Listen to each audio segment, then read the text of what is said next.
What is up, everybody, and welcome to the first of many UFC live watch parties here on the City Life Project YouTube channel. Now, I'm probably going to bumblefuck that a few times throughout this stream because I've been used to streaming on the Hockey Podcast Network YouTube channel. I'm no longer with the Hockey Podcast Network, so going all in on my own channel here. I do hockey streams on another channel, but hey, this is my dinky vlog channel. This is my personal vlog channel. I fucking love MMA. So I spend 7 hours in front of the screen watching this shit anyways every weekend. I figure I might as well stream. I might as well hang out with the great community that is mixed martial arts and UFC. By the way, shout out to Killishaw on Twitter and all the great Ringer MMA community who just like brought me into their Twitter community with open arms. Little do they know that have actually been part of the community for a very long time, especially following MMA on Point and things like that. Folks, I watched MMA on Point from the beginning when they posted their first few videos. So like, I'm an OG MMA fan and I'm excited to add this portion of the City Life Project YouTube channel to you all every Saturday that I can anyways. Whether there's 3 or 100 of you watching, I don't give a shit. This is mostly for me and to hang out with you guys and have a lot of fun. What is up, Bruce? There it is. Jacob loves THPN. I saw Sean was here earlier as well. Loving the new music, Isha. Thank you very much. Yeah, I got a lot of good new tunes lined up for tonight here, buddy. Yes, I did. I did leave THPN. So that's why I'm trying to get my personal channel here monetized. Help pay a little rent. You know what I'm saying? You should never watch UFC, so I do not know who to cheer for. Well, we'll get into it, but I would say if you're not even a casual, if you don't follow the sport, first of all, just look at the card and whoever's Canadian, root for them to start. And we do have a Canadian fighting here. I don't know if it's the feature prelim. Give me 1 sec here.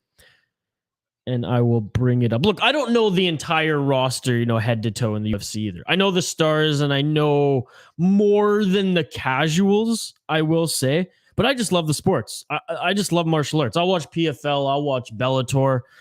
I'll watch grappling tournaments. I'll watch whatever's on. What's the kid's name? He looks like Ariel Helwani. Aiemann Zahabi taking on the Ultimate Fighter's most recent winner, Ricky Turcios, who I believe this is his debut in the UFC.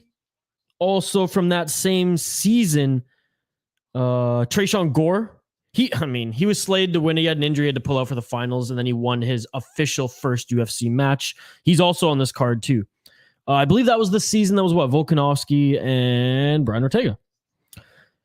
What is up, Shane? Hey, I'm about to work out. I'll be back later. Dude, I'm going to be live here for 6 to 7 hours. So the seat will be warm. The seat will be warm. I know there's not a lot of people viewing here, but hey, I'm basically going to, if you're from THPN and you're watching here, I'm basically going to be applying the same sort of things. This channel's not monetized yet, so I'm not going to be asking for donations or anything like that. But I do want to grow the channel. I want to help it grow. Obviously, there's going to be... It's bigger than the streams, this one, and I will be doing all hockey streams on the Everyday Hockey YouTube channel. But this is something that I like to do here. So, chime in if you want, subscribe, share the link. I really appreciate it. Every Saturday, just assume I will be here. Looks like the first fight is going to start in 23 minutes. So I probably could have started this live stream a little bit later, but that's okay. That's okay. I'm excited to hang out with you all here anyways. And more incentive. If you want to share this link with your friends, if you guys want to jump on back later, we're going to be doing some contests here tonight as well. We're going to try to get this video to 100 likes. If we get the video to 100 likes, and I'll just repeat this throughout the entire stream though. If we get to 100 likes on this video, we're going to give away the first ever piece of City Life Project merch. Yes, super pumped about that. And if we get to 200 subscribers here tonight on this channel, I'm going to give away an MMA bobblehead Derek Lewis because I just ordered one. It's unbelievable. We'll give one to one of the loyal listeners and new viewers here today. I've only watched the boring Jake Paul fights. Well, that's not even MMA. That's boxing. Who's running THPN now? Dylan's still running THPN. Dylan's still there. Let's go. I do have a poll question. If you're not into UFC, it doesn't really matter. Chime into it anyways. There's one in the YouTube chat. There's also one on Twitter at VI Sports Talk. You can find me on Twitter. It's simply this. Is this the most underappreciated fight card of the summer? Like, I think this middleweight fight today is going to be awesome. I can even scroll through some of the fights here today. I mean, starting off Ronnie Lawrence. He had a tremendous fight. What was it? A few weeks ago.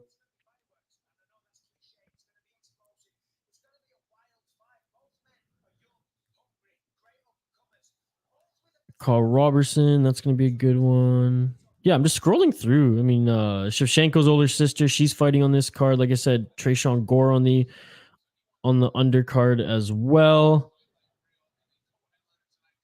Michael Johnson, Ricky Turcios. The only one that's kind of fucked is the Vanderaa and Sherman one. I mean, both guys, I don't know. Not in... well, I mean, they're heavyweights, so they're not really in fighting form anyways, and they both, if I believe, have been on a skid. I believe it's like plus 750 Vanderaa win by submission. If y'all are betting, folk, hit that hard. Hit that hard. I'll go through some of the betting odds and stuff too, because I have the DraftKings app up here. Douglas Silva, De Andrade against Said Nurmagomedov. I mean, that's going to be a good fight. Borrallo, I mean, that he's got some fucking swagger. Petrosian, he's good too, so that's going to be a good fight. And then, I mean, the main event, dude. The main event, Rafael Dos Anjos, he fought Moicano a few months ago. Moicano coming in on short notice, but props to Moicano. Did he go the full 5 rounds, or did he go 4 and it was a stoppage? Anyways, it was a sick fight. I mean, Dos Anjos, the number 7th ranked lightweight right now. I mean, he picked him apart. He was the more fresh fighter. He was ready to take on the young Fiziev, who's 11-1, ranked 10 right now in the lightweight division. I mean, Dos Anjos has good jiu-jitsu skills and is just an absolute beast. If you look at the resume of Rafael Dos Anjos, it's unbelievable. He's fought in only dogs, like his entire UFC career. Fiziev, I would argue that the Brad Riddell fight in him was one of the best fights of 2021, in my opinion, and the best fight that I've seen Fiziev in. I mean, it was back and forth until he rocked him with that head kick, and that was my favorite fight of 2021, to be perfectly honest. So I'm just fucking jacked on this card. And again, like, I don't know every name on this one. I've seen a few of them fight here and there. I watched the Volkanovski Ortega tough season, so I know the 2 contestants from there. For those who are just joining, like I'm a step up from a casual. But I don't know the entire UFC roster, front to back, head to toe. It's huge these days. A little bit about me, though. I mean, I have been streaming, doing a lot of hockey streaming. I do a lot of podcasting. If you're subscribed to this channel, obviously I do vlogs, but I watch UFC every fucking Saturday, and I figure, hey, we need some watch hours on this channel anyways. Might as well do it here.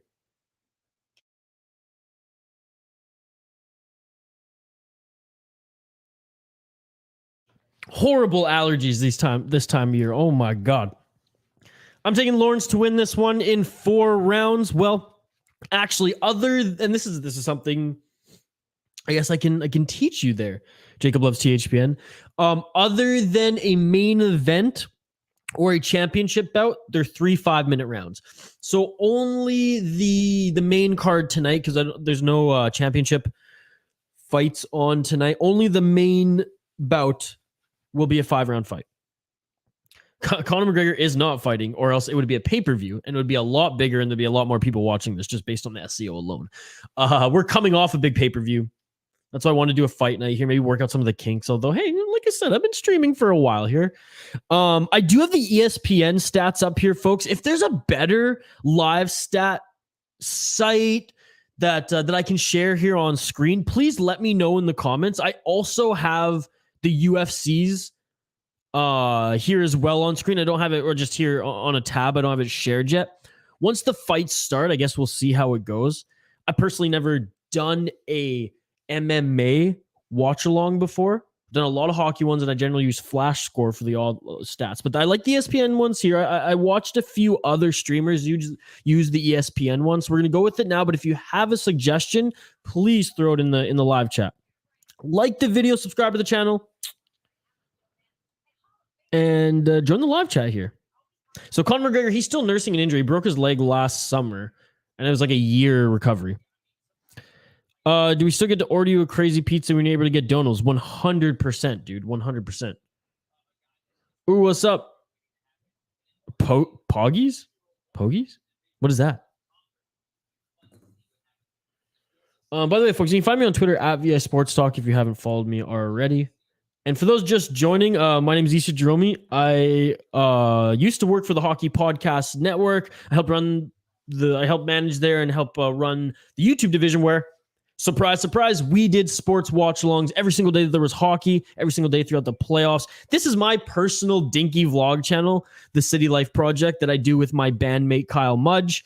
And I'm always watching UFC every fucking Saturday. Every Saturday I'm watching UFC anyway, so I figure I have the setup here at home anyways. I might as well stream it. I might as well have a watch party. I might as well connect with anyone in the MMA community because, again, shout out to Killishaw and the Ringer MMA community. You all are the best. Thank you so much. So, hey, this will be a lot of fun. I'm going 6-7 hours strong here, ladies and gentlemen, so I am pumped. Like the video, subscribe to the channel, and drop a comment in the live chat. If you do that, boom, you're automatically entered into winning tonight.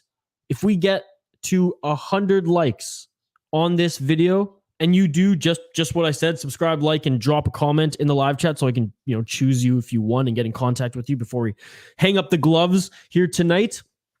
You're going to win the first piece of City Life Project merch. Yeah, the first ever piece. You will get it. Really excited for that. If we get to 200 subscribers on this channel tonight, we're going to be giving away a Derek Lewis MMA bobblehead right out of the box, shipping right to you. So there you go. There you go.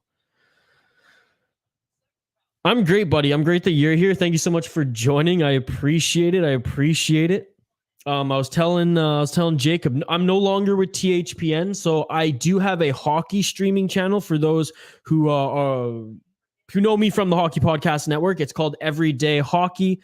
Look it up. Subscribe to it when the NHL season is back. We'll be doing live streams every single day. On this channel, it's my Dinky Vlog channel with my bandmate Kyle Mudge. We post a lot of music stuff, but every Saturday we will be doing UFC watch parties. And hell, maybe there's some Fridays that we'll be doing some PFL or Bellator. So I'm a huge MMA fan. And I'm sitting here watching MMA for 6-7 hours anyways every Saturday. Might as well get the watch hours for the channel. There you go. There you go. I'm just sad Isha left THPN. He was a bit, shucks. I would say Neil and Dylan are probably up there. And they're still there. They're going to keep fucking doing a tremendous job. But hey, I will be doing hockey streams every single day on my hockey channel, Everyday Hockey, and every Saturday. Even if you're not a UFC fan, folks, that's okay. That's okay. You can hang out with me here, in and out for up to 6 to 7 hours, pretty much for all your Saturday. If you are watching UFC, if you're just sitting back watching some sports here today, let me know what you're drinking. Let me know what you're snacking on tonight. Because I reside in Vancouver, this Vancouver Island flight holder up there, Vancouver Island, British Columbia, Canada. And I have a Hoyne Brewing Shine On Hazy India Pale Ale. This is tremendous. I'm going to really hope I do not hit the board here. Yes, that is right. I have my soundboard here, folks, full of UFC sounds here. Let's get it all. A little Joe Rogan. No.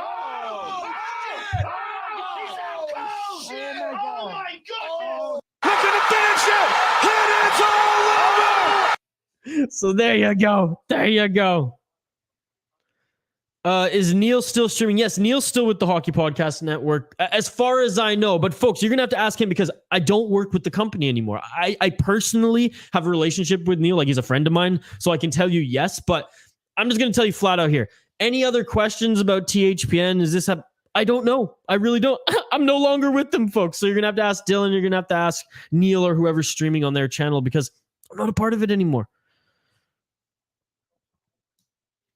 Hey, man, it is what it is. But again, I will be streaming hockey every single day and every single event moving forward on Everyday Hockey. Here, I'll even throw the link.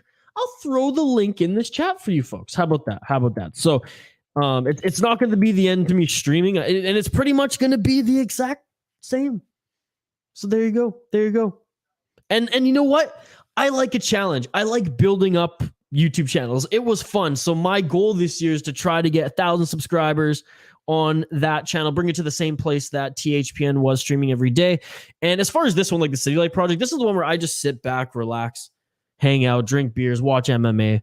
Kyle and I have been doing a lot of music stuff on this channel. We've personally vlog. I know he just was in the United States for the 4th of July, and he's going to be back, or he is back now, and he has a ton of great content, and he filmed a lot of the fireworks shows there as well, so that'll be coming up on the channel. So this channel, the City Light Project, is just a bunch of stuff. Music, vlogs, beer and bourbon and whiskey reviews, as well as MMA watch parties. We're going 6 to 7 hours here tonight, ladies and gentlemen. Yeah, we got the soundboard. Hey, that shit beautiful than a motherfucker. I bought it off Dylan. So I'm committed, folks. I'm committed. I really don't want to spill beer on the soundboard, though, so I'm like carefully popping it over here. Shout out to everyone just joining us live here on the City Life Project YouTube channel. If you don't know me, my name is Isha Dromi. I've been doing live streaming on a network called the Hockey Podcast Network for almost a year now.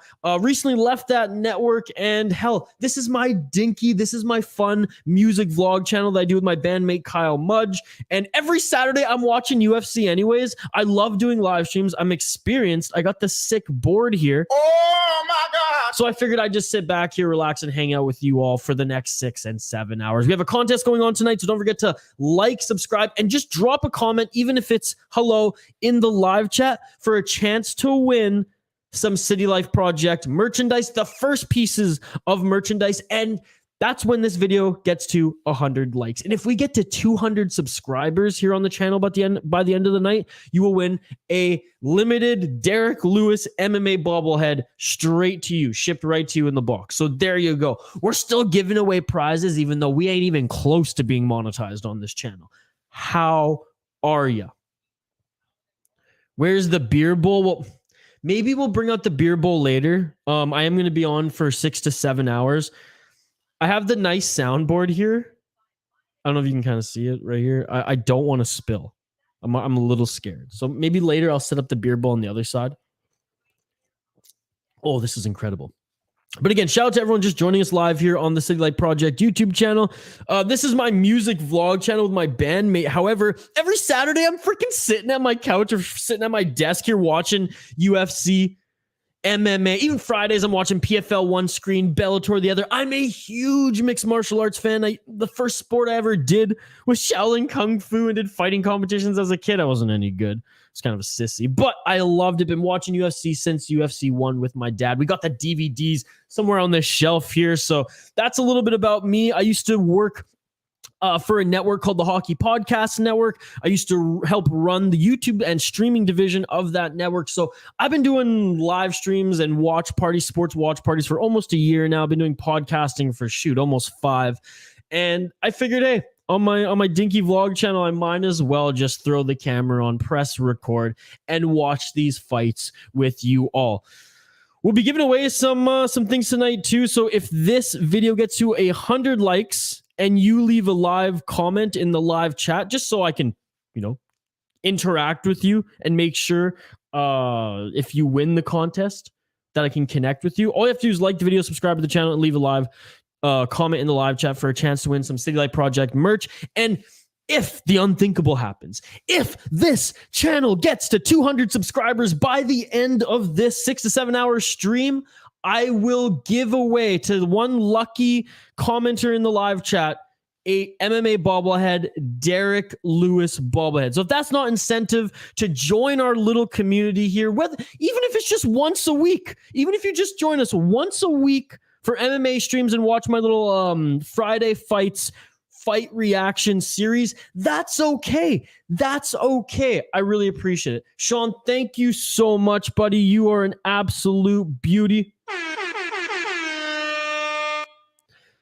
So it looks like, 5 to 10 minutes until we get this night started. For anyone just joining us live here as well, if there's a better stats site other than ESPN, and I have the UFC also on hand as well, let me know. Again, I'm coming from a hockey, basketball, just streaming background where I used Flash Score for everything. It was live updates. I've never used these ones. I've seen other streamers on YouTube use ESPN. I've seen other streamers use the UFC.com one. So I have both of them on bat. If you like it, that's fine. We'll keep it up. If you want something different, by all means, I can do that. You had me sold at bobblehead. Yeah, I got a few good bobbleheads here. I got Pavel Bure behind me, Todd Bertuzzi there as well, Don Cherry, Macklemore, and Kirill Kaprizov in a Luke Skywalker.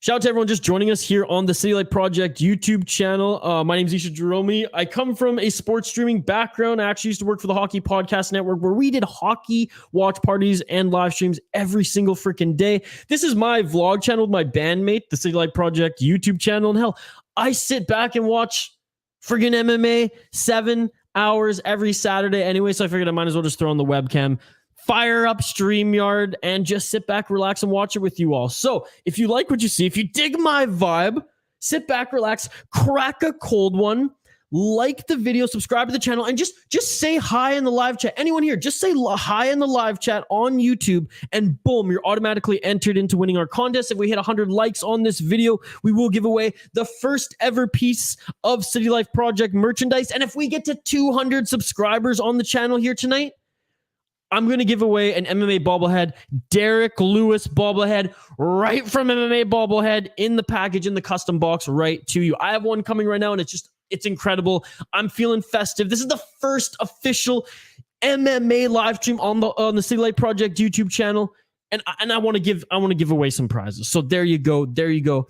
We're building a little community here, and shout out to the MMA Ringer and Killishaw, who just welcomed me into their community on Twitter with open arms. If any of you are watching, you all are amazing. I've been following MMA on point, and I feel like I've been in the community, but quietly navigating the community for many years now. But I'm starting to interact with you all, and it's just amazing. So thank you all. You all are amazing. Excited to sit back, relax, and watch some fights with you here tonight. We have a poll question, by the way, going on Twitter in this chat, or on Twitter and in this YouTube chat right now. Shoot, I'm only like half a beer in. This is going to be a fun night, ladies and gentlemen. Let's go. Chime in on our poll question, whether it's on Twitter at VI Sports Talk is where you can find me, or via the YouTube chat, ladies and gentlemen. And if you chime in the live YouTube chat as well, you're automatically entered into winning some I almost did it. Some City Life Project merchandise. I may have some THPN or Hockey Podcast Network slips because I'm so used to doing live streams. I think I did 60 streams on that channel last year. And a ton of the playoffs. By the way, for everyone who donated to me on that channel, who bought me some fucked up pizzas on our pizza challenge, thank you so much. You all are amazing. Seriously. Salt of the earth. Isha, do you have any ideas of when THPN merch is coming? I will figure that out. That's the last question. I will figure that out. It might have just been delayed because I was leaving the company and there was a lot of things going on, but I will make sure that you get it, buddy. I'm writing it right now on my sticky note. All right, there you go. And it's cool. The City Life Project merch is basically going to be a black or white hoodie with our logo, like you see on our screen right now, the little mountain. Yeah, no problem, buddy. No problem. the little mountain and or our full logo, which you can see on the banner here if you subscribe to our YouTube channel. If anyone's watching on Twitter, by the way, what is up? Please migrate over to YouTube so you can join our live chat. And if you like the video, subscribe and enter the live chat, even with a hello, how's it going, City Life? You're automatically entered into winning our contest. And if we get to 100 likes on the video, we will give away the first ever piece of City Life Project merchandise, a hoodie, white or black, you can choose. And if we get to 200 subscribers here on the channel tonight, we'll give away a custom, or I guess, no, I shouldn't say custom. It's just a special limited because they're all limited. Derek Lewis bobblehead from the great people at MMA Bobbleheads. By the way, I just want to give a shout out to the supporters and everyone who makes this stream happen. Northland Vodka, Waggle Golf, looking at my cock, and 7th Avenue Pizza. You all are the best. Thank you so much. They sponsor my podcast, which is about the Minnesota Wild and craft beer. I know we're music channel with MMA stream. He left a hockey network and he has a Minnesota Wild podcast. Yes, I'm all over the place, ladies and gentlemen. I'm an artist. They support that podcast and make everything happen. Without them, there could not be a stream. I would not be here today, and I wouldn't have this great Capri Sun bobblehead either. So shout out Northland Vodka, shout out Waggle Golf, and 7th Avenue Pizza. If you're in the Midwest of the United States, if you're in the United States or Canada, you can get Waggle Golf gear, getyourwaggleon.com. Northland Vodka in Minnesota and Wisconsin, 7th Avenue Pizza, Chicago, Minnesota, Wisconsin shelves. Love you all. Thank you so much. Just had to plug, the great folks who make all of this happen. Back to the poll question, though. Do you think that this is the most underrated card of the summer? Let me know in the live chat, because then you can get 2 birds stoned at once if you let me know how you feel about it in the live chat and vote on the poll question. Then you're automatically entered in winning our contest as well. Isha, did you watch the NHL draft? Bro, I streamed the NHL draft on the City Life Project YouTube channel. So yes, I watched the draft, brother. I left 3.5 hours in. The boys from the soda pod, they were on 6 hours.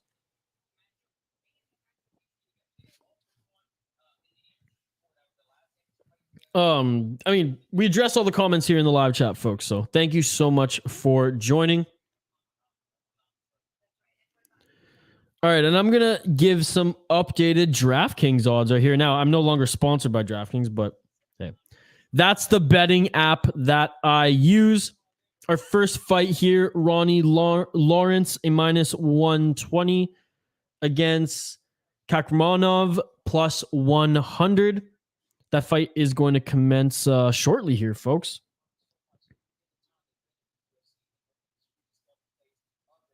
I'm trying to see some of the good ones here. Oh, David Onama. So that'll be the third fight here tonight against Garrett Armfield.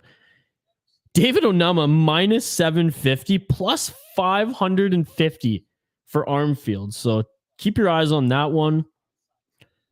Not surprised, Tresean Gore is the favorite. Shevchenko is the favorite.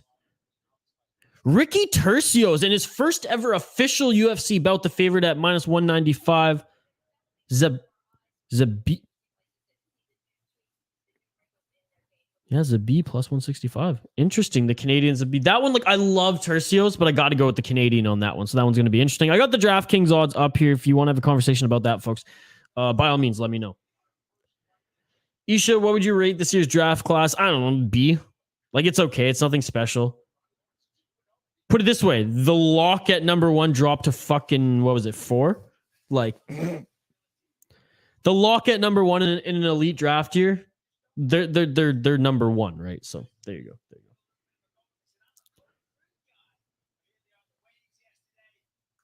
Honestly, folks, I dig some of these fight nights, and this one is it may be lost in the shuffle, which is why I wanted to throw this poll question out there. This one might be lost in the shuffle just because this is the fight at the Apex, and then they go to London. Oh, they're going somewhere else as well for another fight night, and then there's a big pay-per-view card. So not surprised this one's going to get lost in the shuffle. I truly believe that this is going to be one of the most underrated cards of the summer. There's not a lot of big names, and I find, seriously, as a UFC fan, casual, just above casual, when you don't know a lot of the names, those are the guys that are hungry. They're not yet famous, so they're giving everything they got to win and rise the rankings. Those are the best fights. Israel Adesanya, example. And no disrespect to him, but Adesanya last weekend, he did what he needed to do to win. Was it the most entertaining fight? No. Carla Esparza. Now, I know that's extreme, but come on, folks. Did what she needed to do to win that belt. Was that an exciting fight? That was the worst UFC/martial arts bout I have ever seen. So I'm pumped on the no-names. I'm pumped on the no-names and the prospects coming up.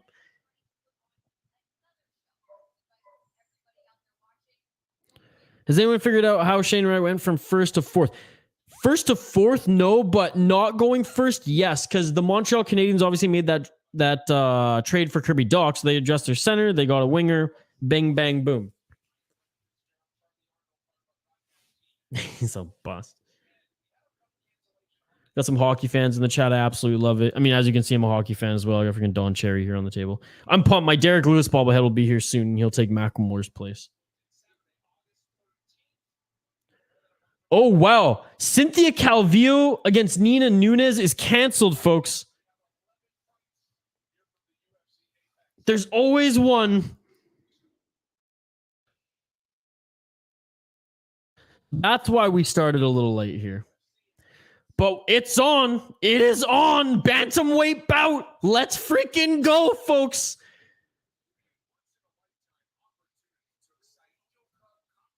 I'm excited for this one. You all are going to see Isha in his natural habitat here. Just going ham. With the fights.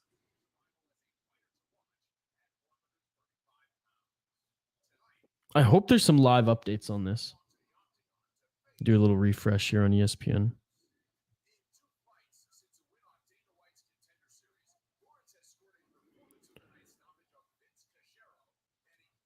We'll see. Okay, in progress. I'm used to using Flash Score for like hockey and stuff like that. I have ESPN. I have UFC's up as well. So whatever one you folks want to see, whatever one you folks think is better, you let me know and I will bring it up on the screen here, okay? Saidyokub Kakharamonov. What a name, folks. What a name.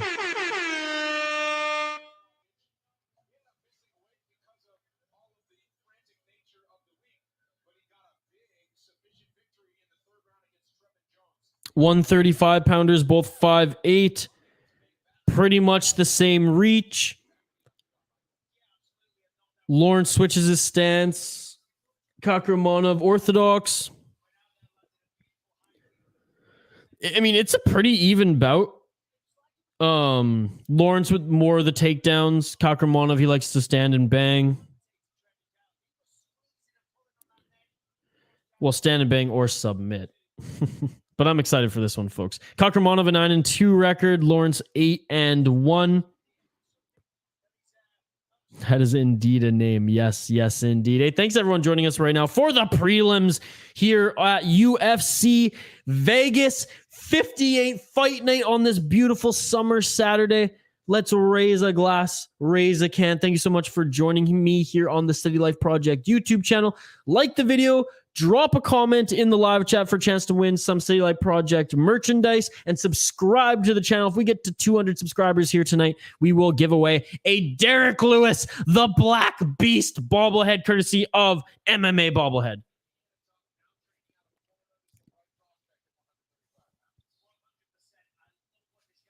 Isham a BRB dinner time, baby. Stand and do what? Stand and bang, baby. Stand and bang. Let me bang, bro. You're not a UFC guy, so you don't know any of the inside jokes. God damn it. You'll learn.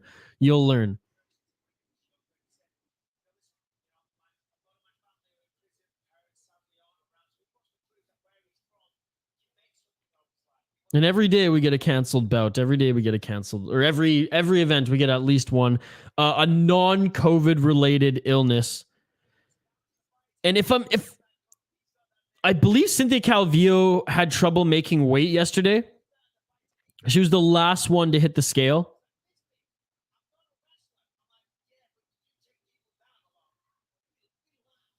So we'll see. I'm sure Helwani's tweeting about it right now. I probably should check my phone, but the last fighters getting checked right now before he enters the octagon. Before we start this officially this Saturday, UFC 58, Vegas, baby. Fight night on Saturday. These props to watch: Lawrence to win by TKO plus 700, Lawrence to win by submission plus 800, Lawrence to win by decision plus 150. And that is going into the fight right now, so lock it in if you want to make a bet. Oh, that kind of bang. Yes, yes. Let me bang, bro. Look up, let me, actually don't. Actually, you know, yes, look up UFC, let me bang, bro, on YouTube. It's a funny meme. Shout out to, you know, the few who are joining. I absolutely love that we even have any viewers here tonight. This is amazing. Ronnie Lawrence, the 30-year-old. Kakharamonov, 20, what is he, 25, 26. 9-2 for Kakharamonov. 8-1 for Ronnie Lawrence. I mean, this one is a great one to start off the bout. I really think that the only fight on this card that we should have scratched is the heavyweight one. That one's going to be, if it goes 3 rounds, it's going to be the most boring fight probably of the year. Chime into the poll question if you're just joining us right now. Like the video, subscribe to the channel, and come say hi in the live chat. Poll question: will this UFC card be the most underappreciated card of the summer? Let me know on Twitter at VI Sports Talk or here on the YouTube live chat.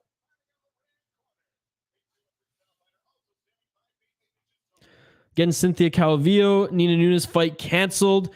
Illness unrelated to COVID-19. Calvillo had trouble I don't know if she had trouble making weight, but she was the last one on the scale. 10 minutes to spare yesterday.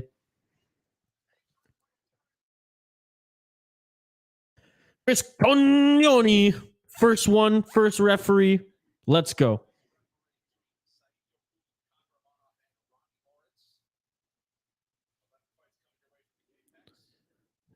And it's official.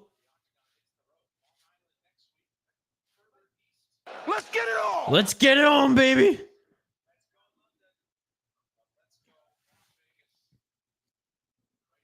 Lawrence blue trunks. Kakharamonov with the white Muay Thai. I love the Muay Thai Venom trunks. And by the way, like the Reebok stuff just sucked, folks. Oh, here we go. Action right off the bat. Guillotine attempt by Lawrence. Standing guillotine. And now Kakharamonov. All that for nothing. Kakharamonov now with his back. Kakharamonov looking for the... and instead of like the suplex, just drags him down. Lawrence the dog that was able to stand back up quick. I mean, I like the pace of this right off the bat. Let's go, baby. Okay, the ESPN stats are actually pretty fucking sick. This is good. I like this. If you guys want the UFC one, let me know. I have the UFC stats up too, but I like this. Here's a better look at them. Oh, and the nice takedown. Dude, Kakharamonov is sick, man. Kakharamonov is sick. Oh, yeah. Just so slick on the ground. My God. Half guard right now. Full guard. He's just moving. He's making Lawrence fucking move for this, dude. Show UFC one. It's okay. One sec.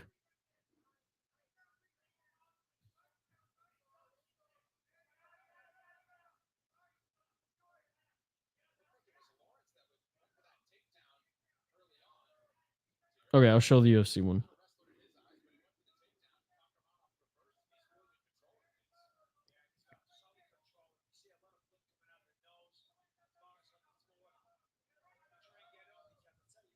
What do you think?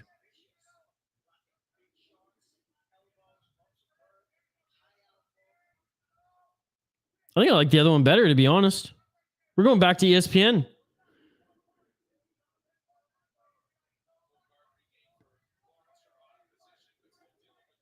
Oh, yeah, Kakharamonov absolutely dominating this round, by the way. Not surprised if he just takes this round. Easy peasy.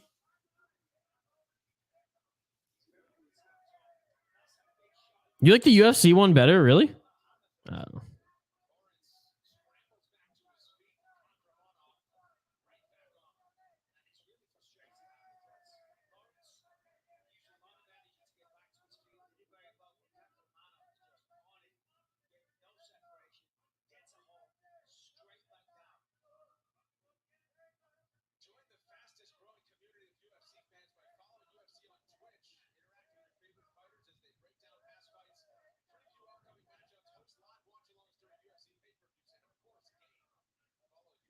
There we go. We'll keep it at that, eh?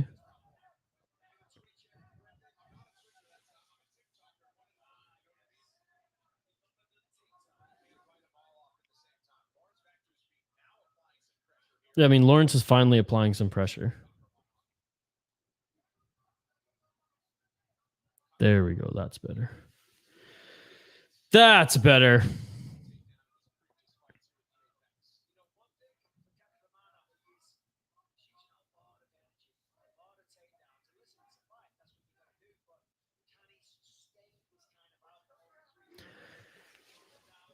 Jacob, the only reason I want to put the UFC one on is because I can't get all the stats in one window, and I'm gonna have to like scroll back and forth all night, and I don't really want to do that. But if the masses, okay, but right now I made note. There's one person who likes the UFC one. If we get more who like the UFC one, we'll switch to that one. Pardon me. What's up, Shane? How's the workout? Kakharamonov right now, I think with the dominant first round. Shout out to Lawrence, who's able to get back up to his feet a few times, but it is all Lawrence right now. Folks, let me know too if you can hear any of the UFC audio through my mic. If so, let me know. I'm going to turn it down because I want to avoid any sort of copyright stuff at all. I just have one ear open so I can kind of hear what the commentary is saying, but just let me know in the chat. Shane, do you like these stats? Can you see them okay, buddy?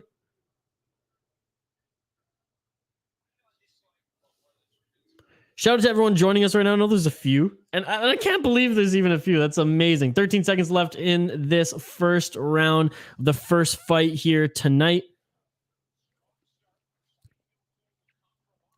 Reminder again, flyweight matchup between Nunes and Cynthia Calvillo was canceled due to a sickness, non-COVID-19 related. And that does it. End of the first round. Lawrence, Kakharamonov 100% in my mind won that first round. 23 strikes to 4 for Kakharamonov. 4 takedowns, 4 out of 6.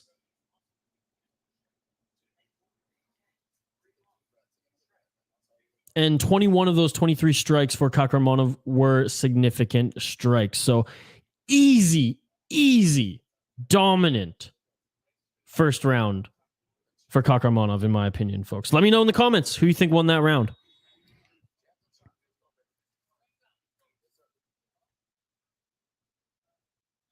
I can't even type this small. Yeah, well, that's why you're on your phone.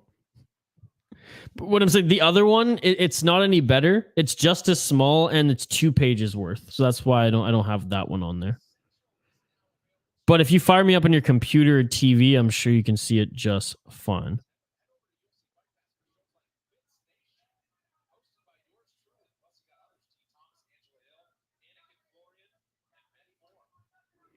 Round 2 has begun, ladies and gentlemen, in the first fight here tonight. Lawrence Kakharamonov.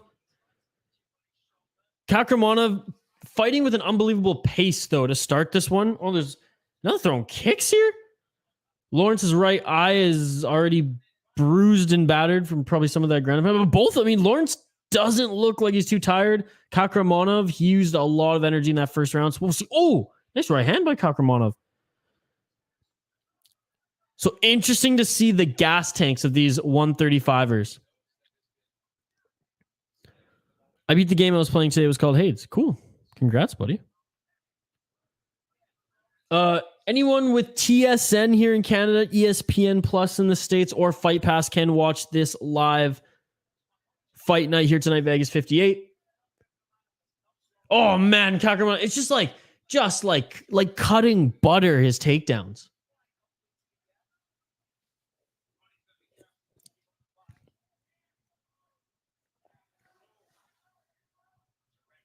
Shout out again to everyone watching here on the Stay Life Project YouTube channel. You all are amazing. Shout out to the Ringer MMA community on Twitter. You all are amazing as well. I love all of you. We have a contest going on tonight. I mean, it's far-fetched, but hey, let's try to get to 100 likes on this stream. I'll be here for 6-7 hours, folks, so there's plenty of time to get 100 likes on the video. If we get 100 likes on the video here tonight, you have a chance to win some City Life Project merchandise.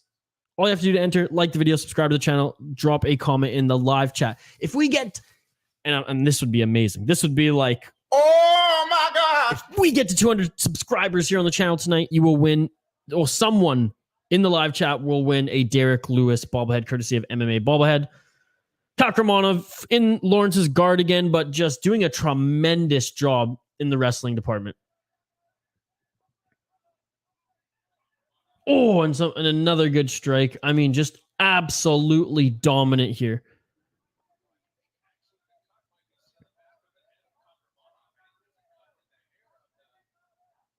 Oh, there is a cut back at the head of Kakharamonov there.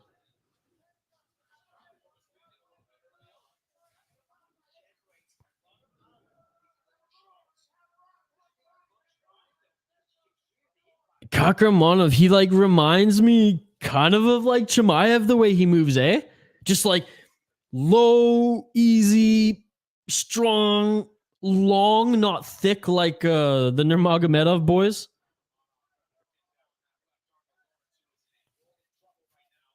Oh yeah, Lawrence close. Oh, this is pretty much crucifix. I mean, once he singles that arm out and takes control, I mean, get some elbows down. You see some move up position a little bit, and you can get those elbows down, and it's over.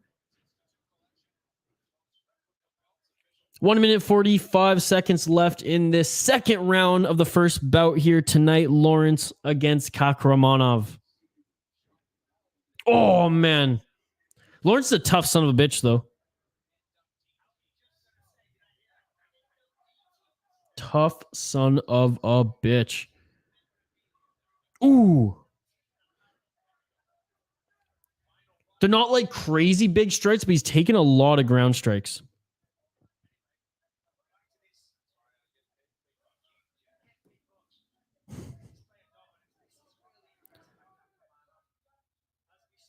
Checking DraftKings odds that have probably changed here. The live odds for this one. Yeah, I mean, plus 800 Ronnie Lawrence if he can get this done somehow, folks. That's the bet. That's the bet right now. Somehow Ronnie Lawrence. If in the third round Kakharamonov gasses, I mean, that's the bet. That's the bet. Oh, and a takedown for Lawrence. That's what I'm saying. Plus 800. Let's go. Do you imagine if Lawrence just knocks him out wildly in the third? 27 seconds left in this second round.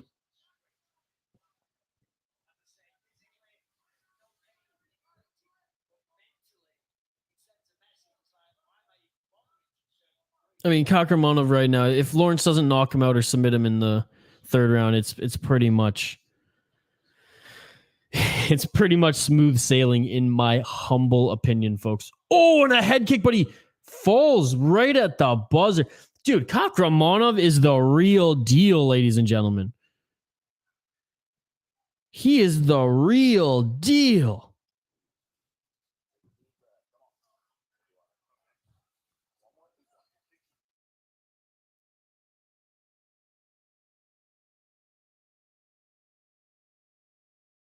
Oh, I love watching on Fight Pass versus TSN so I can hear just the coaches.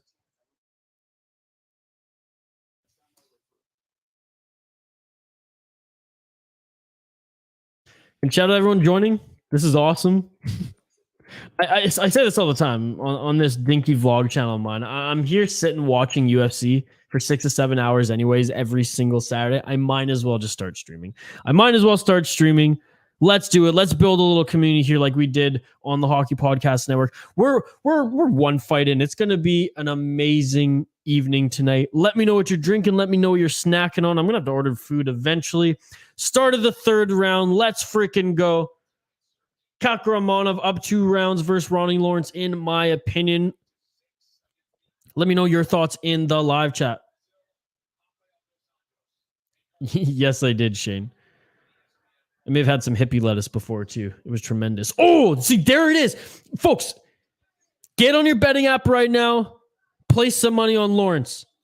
If he somehow knocks Kakharamonov out, you're making a ton of money tonight. That's what I'm saying.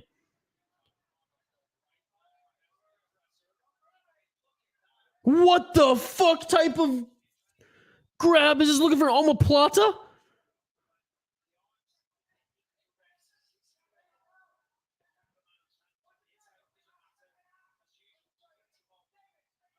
Plus 850. Ronnie Lawrence.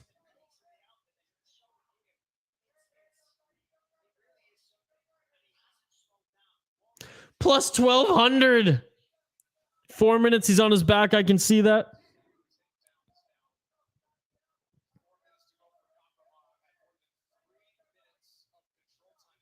Shane, not total strengths, total strikes. Total strikes, significant strikes. So total strikes, like you just throw your hand, you hit him, whatever. Significant strikes is like, okay, you actually punched the dude. Like, and it's not my fault you don't know what they mean. You could ask me and I'll tell you.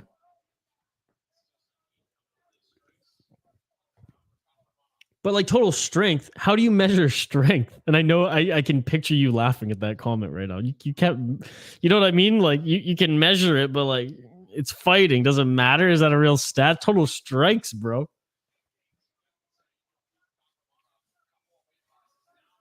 3 minutes left. I mean, Kakharamonov now just sailing with the easy victory. Shane, by the way, I'm drinking one of the beers that you brought me here, buddy. So thank you so much. I appreciate it. We got to hit up white sales soon. We need some more brie.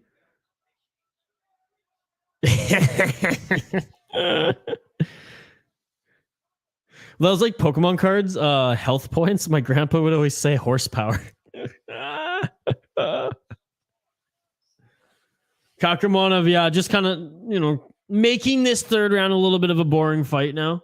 But that's okay. Doing what he has to do to win. Seal the deal so you can get 3 rounds to none on the cards.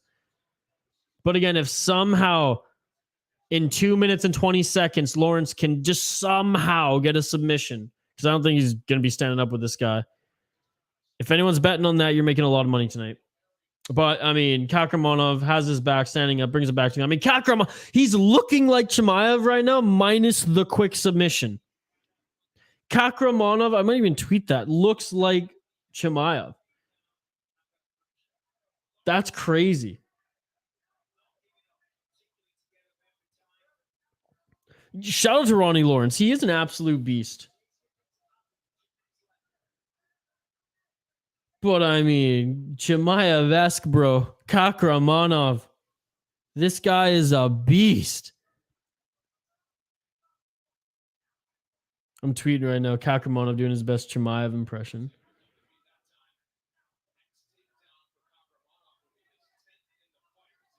So if he gets one more takedown, just like the broadcast said, that will be his 10th. Boom! 10 takedowns. 10 freaking takedowns in this fight. 1 minute and 20 seconds left. Unbelievable.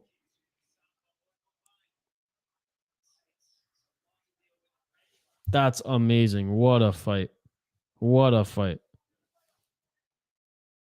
What a dominant performance.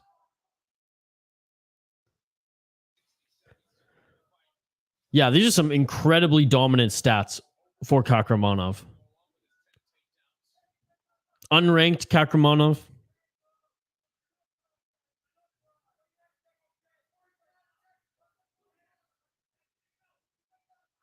It's all right. Every time I go silent, just assume I'm tweeting. And if you're on Twitter, give me a follow at VI Sports Talk if you haven't already. Let me know what you're drinking tonight. Let me know what you're snacking on this UFC Vegas 58. I'm here all night, ladies and gentlemen, on the City Life Project YouTube channel. My name's Isha Jerome. Typically, you have been doing hockey streams, and I do hockey streams on my other channel, Everyday Hockey. This is my vlog channel that I do with my bandmate, actually, Kyle Mudge. And I figure, hey, I'm watching UFC 6 to 7 hours every freaking Saturday anyways. Hell, sometimes I'm watching Bellator, PFL on Friday. I have a series called Friday Fights on the channel, so I figured I would just throw on the webcam, jump in my desk chair, and hang out with you all now every Saturday moving forward. Shane saying he's drinking water and soon coffee. Coffee? Shane, it's almost 4 o'clock Pacific time. You drinking some coffee? What is this, playoff coffee? And yeah, Kakharamonov, the official decision is coming up after the commercial break here. Kakharamonov, it seems like a smooth victory. Let's go, baby. He says tremendous shape too, the guy. You just call it Colby Covington? Isha, my team's goal song is your new song. Oh, on NHL?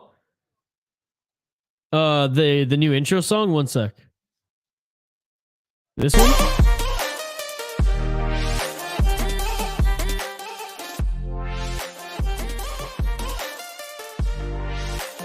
I got a few. I have a new song in the break to show you. The end of stream song, although you're probably going to be asleep, is unbelievable as well.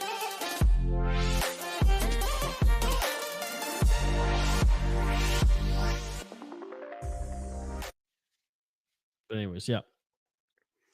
When we drank that super strong coffee at your place, it was like 5. That's true. I know, but Shane, I'm the one who should be drinking coffee right now. I'm the one streaming for freaking 6 more hours. Shane, do you have TSN? You should fire up this this stream. You should watch. You should. I mean, I know you're watching along with me, and I appreciate it, bro. And I would have invited you over, but I don't even have the TV in my room. I got my like dinky computer here. Maybe one of these days I'll set it up in the living room. Not the NHL 22. It's my hockey team song. Oh, that's amazing, brother. Thank you so much. Yeah. Yep. Easy win. Let's freaking go.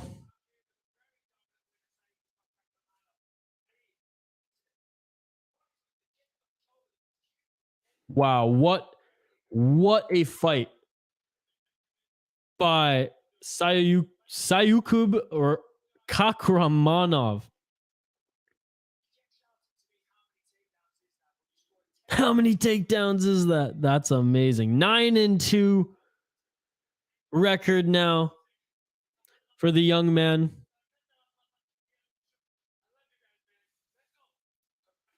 What a great record, and you know, soon to be ranked if he has a few more fights here. Uzbekistan native. There you go. There you go. Shout out Kakharamonov. What a tremendous fight. All right, next on the docket. Someone's getting knocked out, no?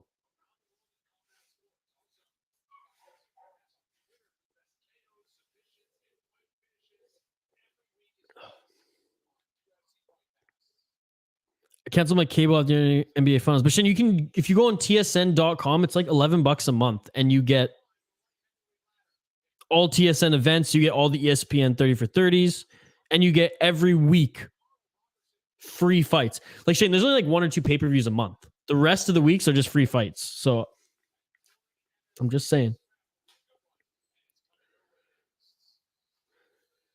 All right, next on the docket, folks, we have, and I always mess up his name. Nzechukwu and Roberson. This is going to be a good one. What do the odds say? So Kennedy Nzechukwu. I always mess up his name. I'm sorry, folks. And Karl Roberson. Let's get these odds up for this one. Come on, DraftKings. I don't know why DraftKings now isn't updating.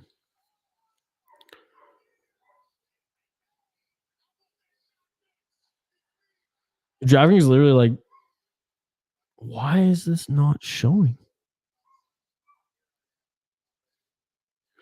Okay, well, we'll talk about the freaking money line when it's back up here on DraftKings. I don't know why they literally just took off the bout here.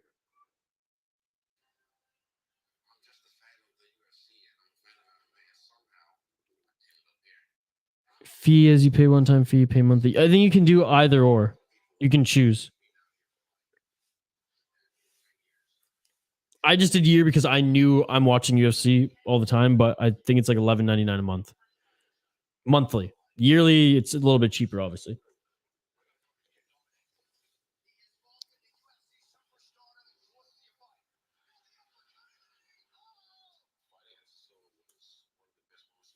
All right, well, I bet UFC has the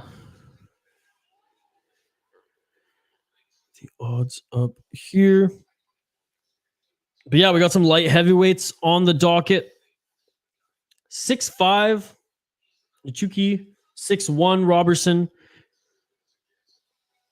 83-inch reach. Both southpaws. This is going to be a good one, folks. This is going to be a good one. Now the guys really like submitting, both of them just like punching people in the face. So this one should be a lot of fun. Before we get into this second match though, folks, I'm going to take a quick break. I'm going to refill my beverage. I'm going to grab a snack. And then on the other side, we'll get into the second fight of the evening. Again, shout out to everybody who's joined us. Like the video, subscribe to the channel, and drop a comment in the live chat for a chance to win some City Light Project merchandise. I'm going all night here, folks. I'm going all night. You all are amazing. I just love the interaction in the live chat. As always, I know it's some of my friends here tonight, and that's so cool. You all, I mean, look, if I can't have you at my house eating pizza or eating Popeyes like last weekend watching UFC, I'm thrilled that you're in the live chat here. So we're going to take a quick break. On the other side, we will be back for the second fight of the prelims here on UFC Vegas 58, ladies and gentlemen, live here on the City Light Project YouTube channel.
What is up, everybody? Welcome back to the City Light Project YouTube channel, and we're right into this bout. My apologies. Man, living in Canada sometime, I'm telling you, going from Fight Pass to TSN, back to Fight Pass. It's a drag sometimes, so my apologies.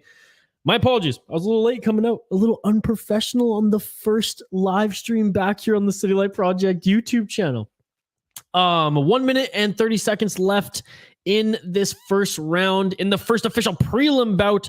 The early prelims on Fight Pass, of course, and the prelims had to jump on TSN, had to log in. Yes, I was unprepared. I thought the entire prelim show was on Fight Pass.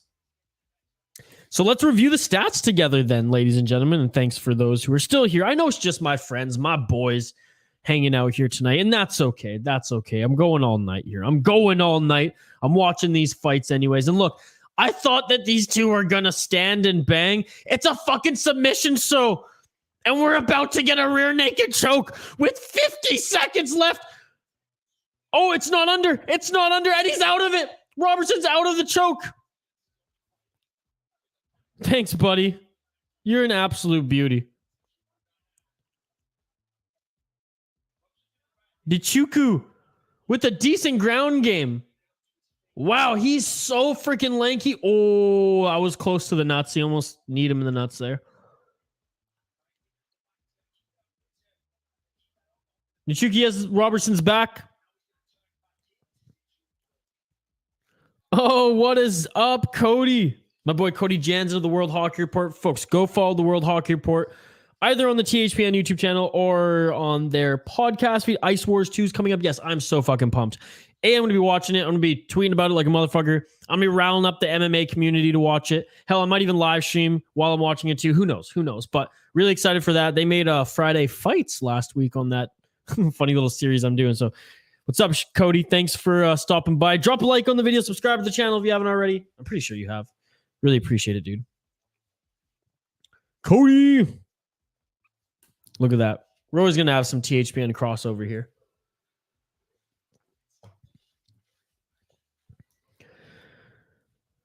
Well, based off that, what I saw in that first round anyways, and, let's review some of the stats here. Let's review some of the stats.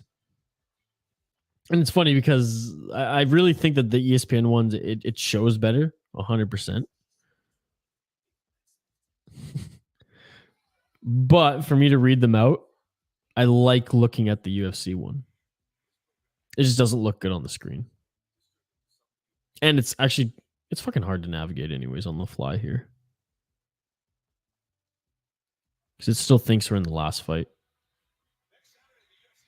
Anyways, round 2 is about to begin. And again, next week, folks, Ortega Rodriguez. Talk about a freaking barn burner. That one's going to be unbelievable. ABC and ESPN Plus. And now we're starting to bang these 205ers. Let's freaking go. Oh, I mean, and you can see he's the bigger guy. That's why he's taking him to the ground with ease.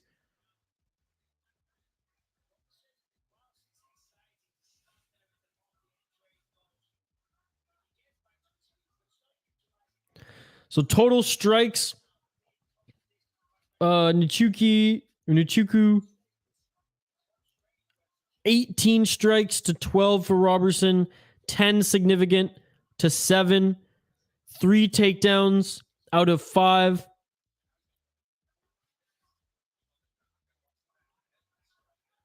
Already has his back. Does the African Savage. What a great nickname. I love that.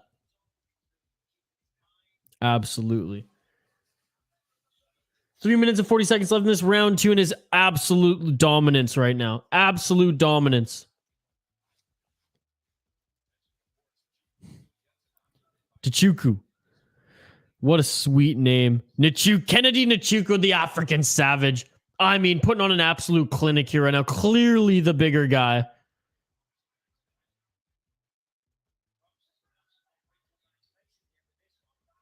Yeah, just total dominance in the wrestling side. You can't grab the cage. You can't grab the cage, Robertson. Come on now. Come on now. Again, everyone who's watching this, if you're a fan of fights, go check out Ice Wars again. Ice is War on Twitter. FITE.TV for the next pay-per-view. It's what, $20 to watch some of the sickest hockey fights of all time? Let's go. Full mount here for Nzechukwu. Robertson, though, he's kind of on the cage. His back's not on the mat. Again, I love the Venom Muay Thai shorts. I absolutely love them. Yeah, and Robertson's on the complete other side. That's the good point by the broadcast there. You can't hear shit as far as instructions. Shout out to the few joining. I really appreciate it. Like I said, this is my Dinky Vlog channel that I co-host with my bandmate Kyle Mudge. Shout out to Kyle. On Saturdays, I'm watching 6-7 hours of UFC. I figured I might as well stream it. I might as well do a watch party with those who maybe want to join as well. Whether those are the subscribers on our channel or any new subscribers. So thank you so much for joining. Really appreciate it. Look at that on cue. Kyle, what is up? Kyle, the co-creator, the co-host of this channel. Kyle, if you want to jump on here, bro, I can give you the link. I can give you, as long as you have internet. As long as you have internet, I think you can even do it from your phone, brother. Here, I'm gonna send you the link, Kyle, on Facebook. This fucking hangover spree. It's so funny because I drank as much as you did. I wasn't even drunk last night. We're just getting old, brother. We're just getting old.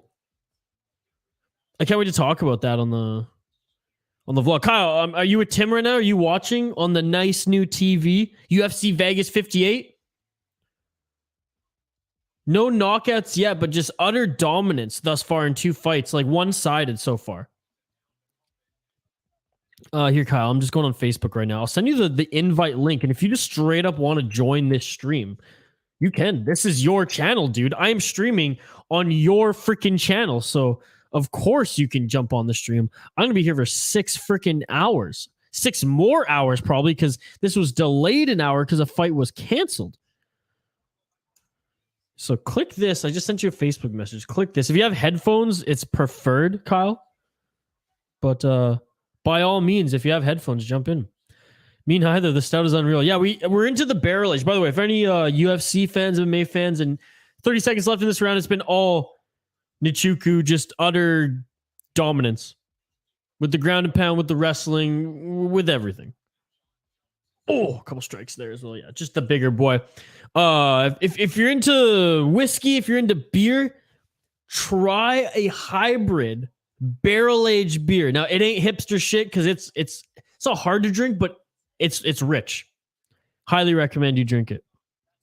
We're just hanging, then he's making dinner, but it looks like Kyle's actually here. So I'm actually just going to bring the fucking co-host and co-creator of the City Light Project. Kyle, what is up, buddy?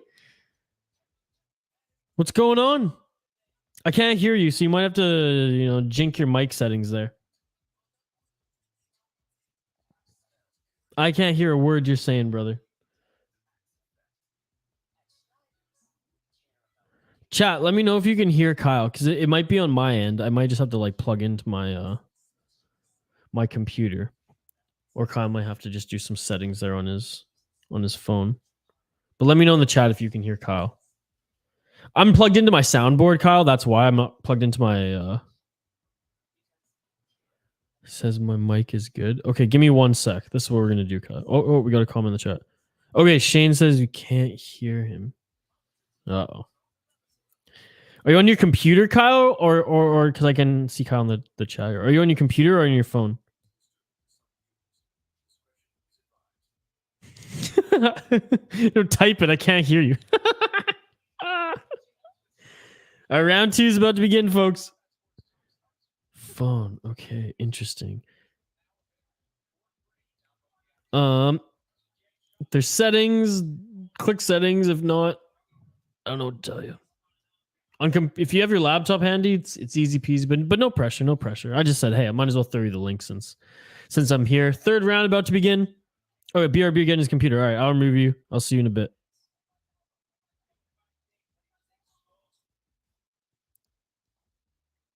That's what I said. Wanted to do a fight night, work out the kinks before we go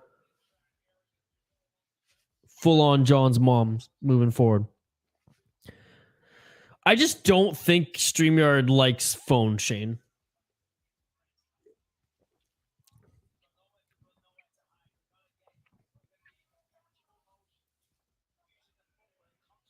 I think that's just it. Anyways, third round here, more of the same. Not a really exciting fight, ladies and gentlemen. And thanks to those joining, by the way. Like the video, subscribe to the channel, drop a comment in the live chat for a chance to win some City Life Project merchandise. And Kyle I don't think has ever used StreamYard, Shane, so I'm not really blaming him. We're just doing this on the fly. I figure, fuck, we're here for 7 hours or so. Might as well bring Kyle on if he's available. But I know he wasn't doing too good earlier today, so that's why I wasn't pressuring him.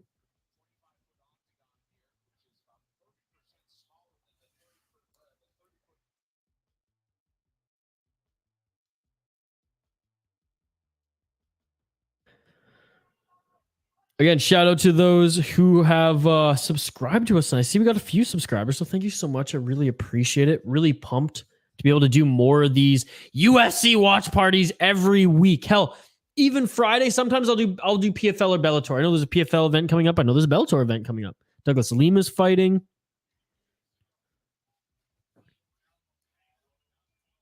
Oh, more elbows now. 2 minutes and 55 seconds. Nzechukwu, thunderous blows from the top. He has the back control. This might be stopped. It doesn't look like he's defending himself well. Those are nasty elbows. Nasty. And it is done. It is done. Look at the finish it. It is all over. It is all over in the third round. TKO with the elbows. TKO with the elbows. Oh my God. Dominance, ladies and gentlemen. Here we go. That's what I'm talking about. That guy could be a freaking NBA player. I'm telling you. This guy looks like a Tatadukumbo, and his name is just as amazing. The African Savage. Let's freaking go. Wow. Wow. Shane, next weekend, if you got a little bit more energy, I'll fire another mic here, and maybe we sit down and watch these together. Maybe I bring the TV in here too. Elbows, baby, elbows.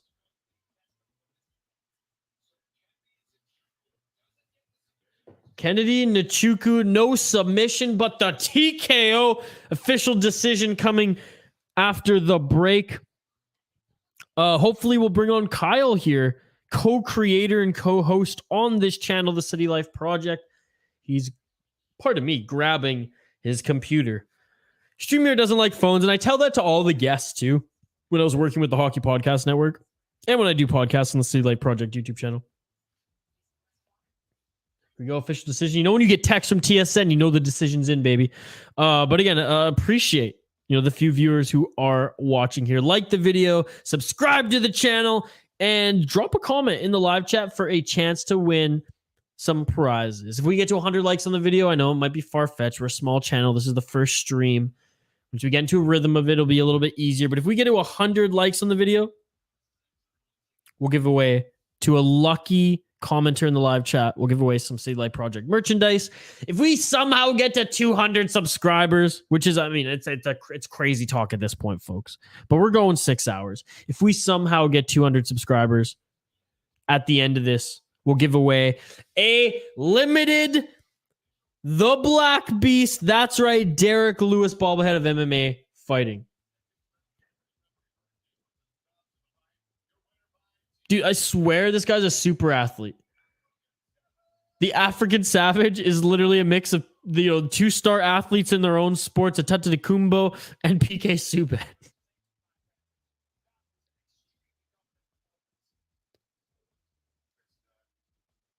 He's an absolute beast.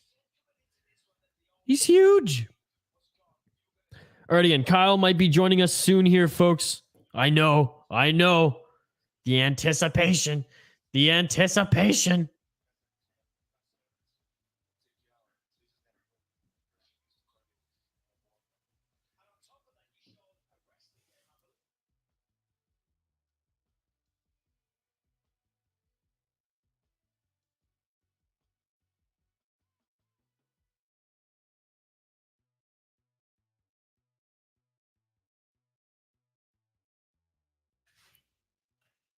Just giving some instructions to Kyle. I was hoping he'd be here too, but again, first edition of live streaming via the City Light Project YouTube channel for MMA. If you have any questions on MMA, if you if you got anything for us here in the live chat, by all means, plug it in the live chat. We really appreciate it. We have a poll question, which is this going to be the most underappreciated card of the summer for the UFC? Yes or no? It's simple. You can answer it on Twitter at VI Sports Talk, or you can answer it here live in the live chat here on YouTube. Again, the City Light Project YouTube channel, if you're new to the channel, it's a vlog channel with my bandmate and co-host Kyle Mudge. We vlog, we post our music, we do live music sessions, and now live streams, baby. Let's freaking go.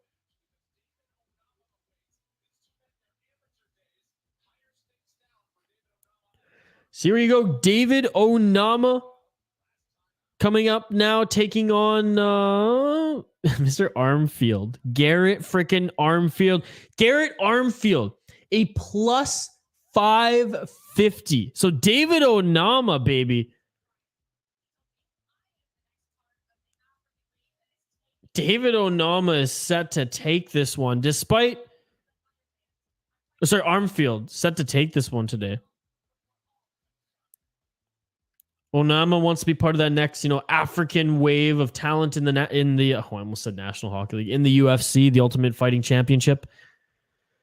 He's got some sick knockouts, but he's young, if I'm not mistaken. I'm bringing up Sherdog here right now.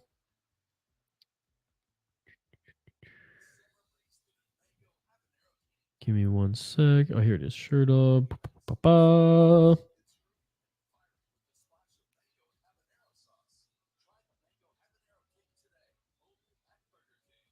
So 145ers. I mean, Onama's a big 145er. Holy.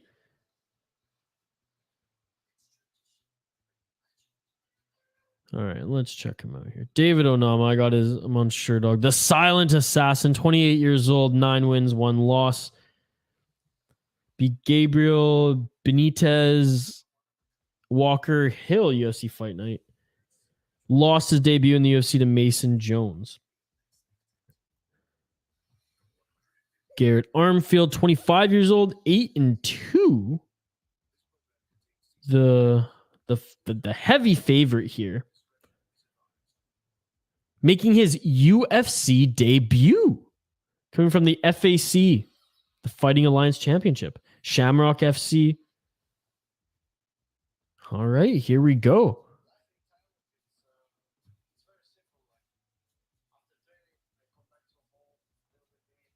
Excited for this one, folks. Onama minus 750.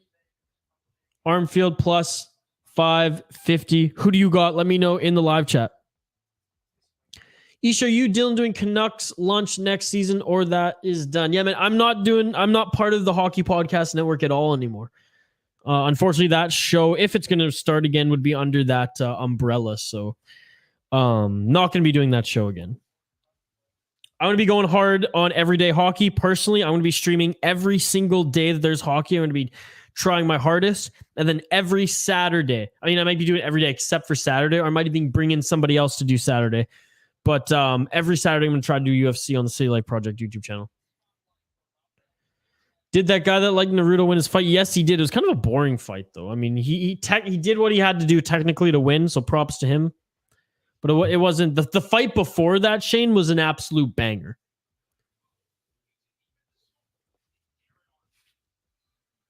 All right, here we go. The featherweight bout. The boys are about to walk out here. Oh, okay, Kyle's back here.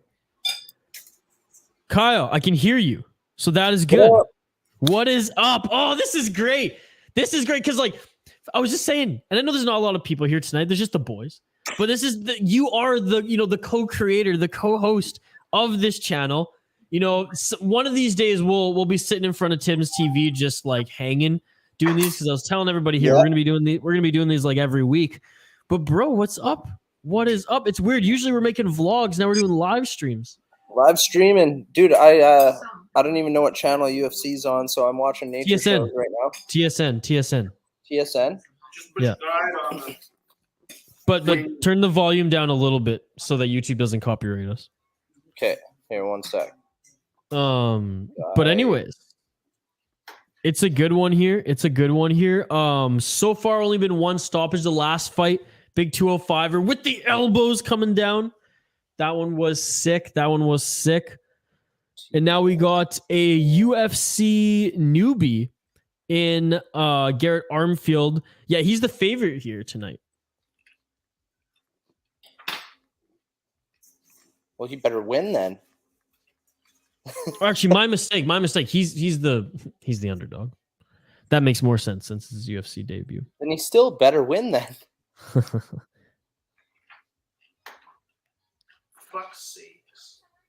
And then two guys from last season's Ultimate Fighter, Tresean Gore, who probably should have won the show in his weight class, but he had an injury, so he wasn't able to compete in the finals, but was given a UFC fight to prove himself. Absolutely dominated.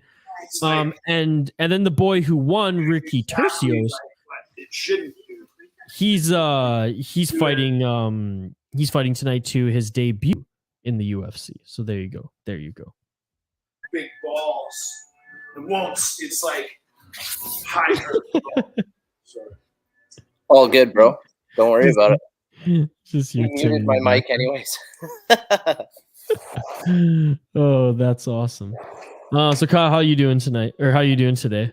I know in the chat you were saying you're a little tired. Been nursing that headache all day. Those barrel-aged stouts really did me in. They really got to you. I shouldn't have given you the glass, half full. I should have given you the half empty. Like, it's like literally not much more than like, this is a really small Coke can, but we each only had like a can of beer. And I'm feeling it, like turned into a lightweight. I can't even drink anymore at all. What the hell's going on there?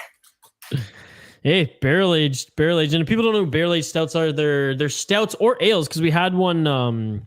We had an actual ale that was they're stored in aged whiskey or bourbon barrels, and it's just a very different genre of beer. Like, it really is. Doesn't taste like beer, doesn't taste like whiskey, but it's kind of like an amalgamation of both of them in this beautiful concoction. Like, it's like a 15% beer, but they're kind of dessert-like, actually. It's sort of like having a pie after dinner or something. It was so good. Which one did you like the stout more, right? Dude, I liked both of those. I think that the first one that we had last night was my favorite so far. Yeah. But yeah, they were both excellent. And I mean, they're not cheap, in Canada here, we pay quite a bit for our liquor. So I mean, one of those guys, I think the coconut, or not the coconut one, because that was $29. We didn't get that one, but they're like $20 for a beer. Yeah. So I mean, between the three of us, we got to enjoy a good taste of it, and it was pretty excellent. So that's I'd like to do that again, but maybe one. Well, we'll have another vlog coming out on that. And again, we're streaming from our vlog channel here, the City Life Project. The boys are about to walk out here again. Garrett Armfield making his UFC debut. He's the underdog. I apologize for my whole spiel before. No wonder people backed out here. I had to literally make the screen bigger because I read a minus as a plus because I have bad eyes and I need new glasses. Oh, they're already in the cage right here as we're coming back from commercial. So just announcing them. Garrett Armfield. Kyle, you got the fights on? I do. Hell yeah, brother. And we're both, live on TSN/ESPN. So there's no delay here. We can each react. And whenever you have to duck out, man, you duck out. I'm going to be here the whole time because as I'm telling everyone, I sit and watch this for like 7 hours anyways every Saturday. So we might as well. What you do regularly. Yeah, so we might as well get the watch hours, right? That's just what I'm saying. Isha isms for the win. There you go. And again, shout out to those who liked the video, who subscribed, get in the live chat. You all are amazing. This referee, man. Beltran, baby, let's go. I love that guy's mustache. He's like the coolest looking dude I ever saw in my life. Oh, he's awesome, dude. All the bad refs are pretty much out of the UFC. Like there's some older ones who like Herb Dean is past his prime as one of the better refs, but they're still really good. Yeah, like fuck, really. So tell me a little bit about these guys. Are they both stand-up boxers? Are they jiu-jitsu trained? Like, what are their specialties? These guys. I am actually just looking that up right now. I'm just bringing up Sherdog. Like right now they're striking. But so. This Onama guy, they're 145ers, dude. They're like this Onama is a big featherweight. Yeah, I would have to say like. Oh, elbow to the face. So honestly, they're both younger guys. Onama, this is his third UFC bout. He lost his debut, won his second fight, and Armfield, this is his UFC debut. Again, similar records, 9-2, I think it was for Onama, 8 and whatever it was for Armfield. So it looks like Onama's a good grappler, and he has the reach advantage for sure. He is a pretty lanky guy, so I imagine that his leverage, being that he's a bit taller, will probably do him well if he's trying to do some takedowns. But also short stature guys are pretty good at that too. Not that, whatever, 6 feet or 5'10" or whatever the hell that guy is. Yeah. Well, it looks like Armfield, like he has some sort of a wrestling background because, I mean, he did everything right there. He has 8 wins, 2 losses, 5 knockouts, 2 submission wins, 1 decision. So, he's a dog in his own right. I'll bring up Onama's stats right now. But again, heavy favorite Onama, minus 800 coming into the bout. The silent assassin. Oh, armbar. Kimura. Oh, yeah. Here it comes. Oh, and he's out. That was 9-1, 6 knockouts, 3 submissions, 1 decision. 1 decision loss. So, I mean, this is a good it's a good matchup as far as the matchmakers, Yeah, it seems like these guys are definitely a good match for each other. So far, there's been a couple strikes from each and a little bit of control by each of them, but it seems like we've got a pretty even match on our hands so far. Yeah, and then the next bout is actually Valentina Shevchenko's older sisters fighting Cortney Casey, so I'm excited to watch that one. Unfortunately, Calvillo and Nunes got canceled tonight, but that's why I started at 3:00 and the fights didn't even start till 3:30 because there was a canceled bout there. But other than that, so far it's been good. For those few who are watching, again, if you're watching this as well, you're seeing Kyle and my reaction. The boys are standing up and throwing the fist right now. This is the kind of stuff that I love to see in the UFC. I love striking battles. Wrestling totally has its place, but I find it less exciting unless it's like a couple of jiu-jitsu guys that are just like, like arm Oliveira. barring or Like triangles. Oliveira is incredible to watch. He's the best submission artist in the UFC. Yeah, like they definitely have their place. I find striking to be so much more satisfying to watch and so much more entertaining. But if you can grapple well on the ground, I mean, that's certainly a talent in its own. Like seeing some of the submissions and seeing guys get out of things that you'd be like, well, yeah, how did you do that? Is just absolutely. It's pretty incredible. Dude, these guys are trading. Like, shout out to Armfield again, the huge underdog, and getting a little like manhandled early is come back, and he's doing pretty well right now. He's getting in close too, pretty because even Onama's got the reach advantage over him, so he's got to get in nice and tight. But it seems like he's finding his spot there. Absolutely. Let us know your thoughts in the comments. But if you see the stats here again, courtesy of ESPN, I like the stat board they have up here live. It's pretty even thus far. So far. So how many of the guys in the comments here are betting? Like, any of them use that, DraftKings or any of that kind of thing to I think Jacob, we had a few more here earlier. Probably when the main event starts, the numbers will go up a little bit. I know Jacob loves THPN, does some betting. If I could right now, I mean, I would. I do the the daily fantasy, but it's not really the same. Okay, the odds right now, the live odds have changed. So if you went in on Armfield early when it was, what was it, plus 550?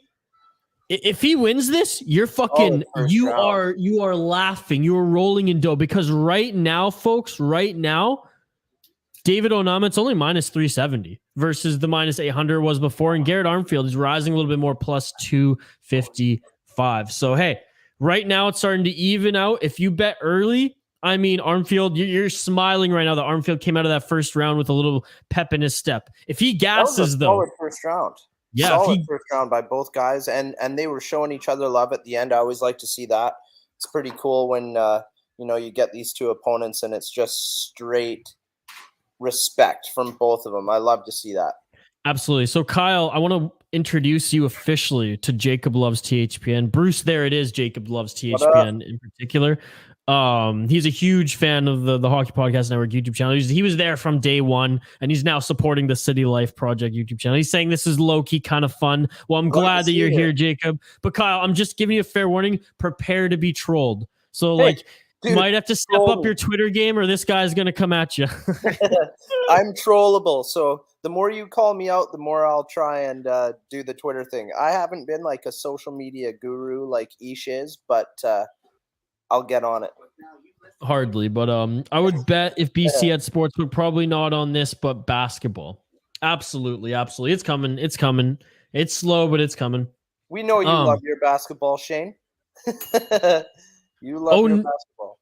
Onama right now was just smiling. And by the way, I forgot at the start of the bout to start with the let's get it all. So there you go. I have the UFC soundboard here prepared. I got to start using it. I love how they're just trading, man. Let's go. Landing some low kicks, some knees, good striking. But Onama's smart. He mixes it up. If he starts losing some in the exchange, like, okay, I know I can take this sucker down. If I start losing in the scoreboard, we're a minute in, maybe another minute and a half, go right back down to the takedown. If he controls and gets some punches in on the ground, he might be able to steal that round again. I think that one was close, but I think Onama wins round and boom, Armfield. Yeah. That was quick. I don't know if that would count as a takedown. In my eyes, that counted as a takedown. Onama with the quick transition, though, now has him in a guillotine. Dude, this is a sick fight. You dropped in at the perfect time. Yeah, no doubt. I'm glad I joined. And I know, Kyle, they don't pay us, but I put we have 3 sponsors who support the Soda Pod like crazy. They make all of this stuff happen. Northland Vodka, Waggle Golf. You know how I like my Waggle Golf hats, and 7th Avenue Pizza. So throughout this stream, just want to give them some shout outs. They're at the bottom board here, though. So if you're at the Midwest area of the United States, Northland Vodka. It's Mark Parrish's vodka. Tim, did you hear that? I got to bring some for you sometime. Northland Vodka, Mark Parrish's vodka, as well as Waggle Golf and 7th Avenue Pizza. Waggle Golf, you can actually get your Waggle on in Canada now. Go get the best golf gear, as it is golf season everywhere but Vancouver Island, because it's still motherfucking right now. Are you wearing your cock hat? Yeah, here, I'll bring it into full screen. Y'all looking at my cock? There it is. Love that hat. That's wicked. It's for my sister. I've only worn it for streams. I'm gonna order a few more, so I'll get you and Tim one too. But she wanted this one, so I'm gonna give this one to her. Oh yeah. But now that they're available in Canada, anyone can get them at any time at getyourwaggleon.com. Well, I need some more, because like I've been rocking this trench finger hat for so long, and I got a Mudge hat as well, but I'm running out of hats, and these are getting old. I need some cool ones. I love that palm tree one you got though. Oh yeah, cool. Submission attempt right now. Oh, he might get this. He's got it locked in tight. Yeah, the guy's still breathing though. He's still breathing. Dude, Armfield's a tough son of a bitch. He might go to sleep. Yeah, I think he's got it. He's done, dude. It's over. He's not tapping yet though, but he's going to bed. Yeah, he is. He's gonna go to sleep. Hey, tough son of a bitch. Over. Tough son of a bitch. Look at the finish it! Yeah. Onama wins, dude. What a great fight. I mean, the underdog loses, but you know what? For how big that spread was going in, Kyle, I'm fucking impressed that the guy put that much of an effort in. Dude, this is his first UFC fight. Good takedown opportunities. Still love to see the respect at the end, giving them high fives like this. Yep. That was a good battle, man. Dude, I thought that was an awesome fight. That was an awesome fight. I'm pumped for this next one too, because the older sister of my favorite fighter of all time, Valentina Shevchenko, her older sister's fighting today, and I'm fucking pumped on the next fight here. So I will be right back. I'm just going to plate up some food, like literally 2 minutes. I'll see you guys. Oh yeah, buddy. No worries. No worries. Kyle Mudge again, co-creator and co-host of the City Life Project YouTube channel. This is awesome. I didn't expect Kyle to ride shotgun here. Again, Shane and Jacob, you all are amazing. I'm sending Andy here. Oh, please do. Please do, buddy. I appreciate it. So there we go. There we go with another dominant win, ladies and gentlemen. Garrett Armfield falls. I mean, maybe dominance a stretch. Maybe dominance a little bit of a stretch. But it was a good fight.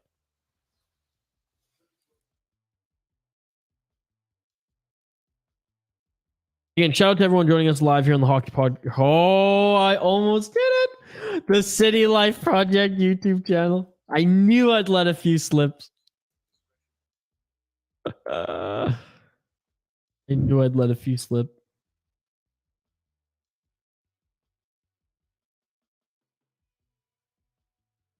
There we go.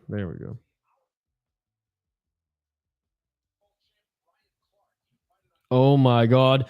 Front Row Productions. Andy, what is going on? What is going on, brother? Jacob dug me out of the casino, but no matter. I already made $615. What up? Are you betting on any UFC today, my man? What's going on? Thank you so much for joining. Oh shit, we got some cuties fighting now? Oh shit, what is going on here? So Front Row, Andy, my man, I'll give you a quick update. I have left the Hockey Podcast Network. This, as you know, is my personal vlog channel. Every Saturday now on the City Life Project YouTube channel, we're going to be doing 6-hour to 7-hour live streams. That's right. Early prelims to the end of the UFC events, live streaming the whole time here on the City Life Project YouTube channel. And I have a new hockey channel, Everyday Hockey. It's on YouTube. I will personally be streaming every single day on that hockey channel in 2022-2023. So there you go. That's the update. That is what's going on here. And I have the co-host of this YouTube channel, Mr. Kyle Mudge, riding shotgun. He's just eating dinner right now, but he is also in this stream. So thank you very much for joining Front Row. As you know, like always, we have a contest going on. So like this video, subscribe to the channel, and you already left a comment in the live chat for a chance to win some City Life Project merchandise. And if we somehow get to 200 subscribers here on this channel today, we will give away a, wait for it, Derek Lewis bobblehead courtesy of MMA bobblehead. Let's bring Kyle back in the chat here.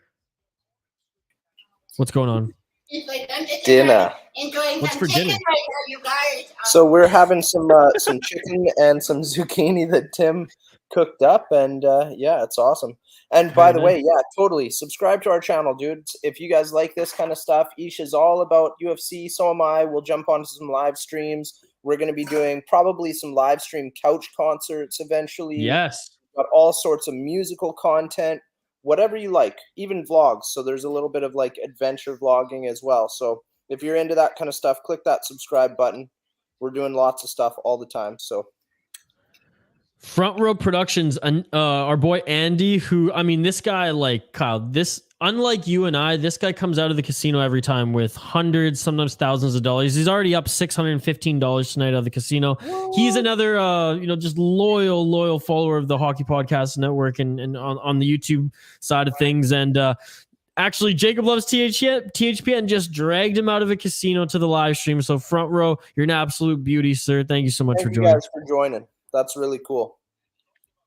Shane saying, I'm having Subway for dinner. I've been going there a lot. So Shane, and this isn't even playing to my shtick of just kind of ripping you on live stream, but like Subway fucking sucks, man. What? I love Subway. Dude, you're fucked too then, man. No. They're like the trash fucking canned sandwiches on this earth. They're nothing but processed shit. They all taste the same wherever you are, which is kind of scary. And, this may be the hipster Vancouver Islander, small town Canadian talking, but I'll go to any local sandwich shop over a Subway. Subway for me is like if I have no other option, if there's like no beef jerky on the shelf at a gas station, then maybe I'll go to Subway. And Shane likes like the seafood sub of all of them. I remember I had like took 2 bites of that when I was a kid and I threw up for like 3 days. So no thank you. Yeah, I can't do the seafood, but I love me some meatball subs. I love me the sweet onion chicken teriyaki. And yeah, love it. See, Shane, I don't believe this is true. And like I know I know like we're especially in Canada and in British Columbia, like we're like inches away from a recession. But you buy some cheap ass bread, some, cold cut package, and some vegetables, you have, sure, that's going to cost you double than what the sub is for all that in. But then you got like double or triple, quadruple even the subs, depending on how big you make them. So that's how I see it. But Kyle knows from Victoria, British Columbia, there's nothing better than the Red Barn. Literally the best sandwiches you'll ever have. So Shane, this is that shit beautiful than a motherfucker. Thank God they don't have the seafood subs anymore. Front Row saying he had 2 slices of pepperoni pizza and a lemonade at the casino. Guess how much it was?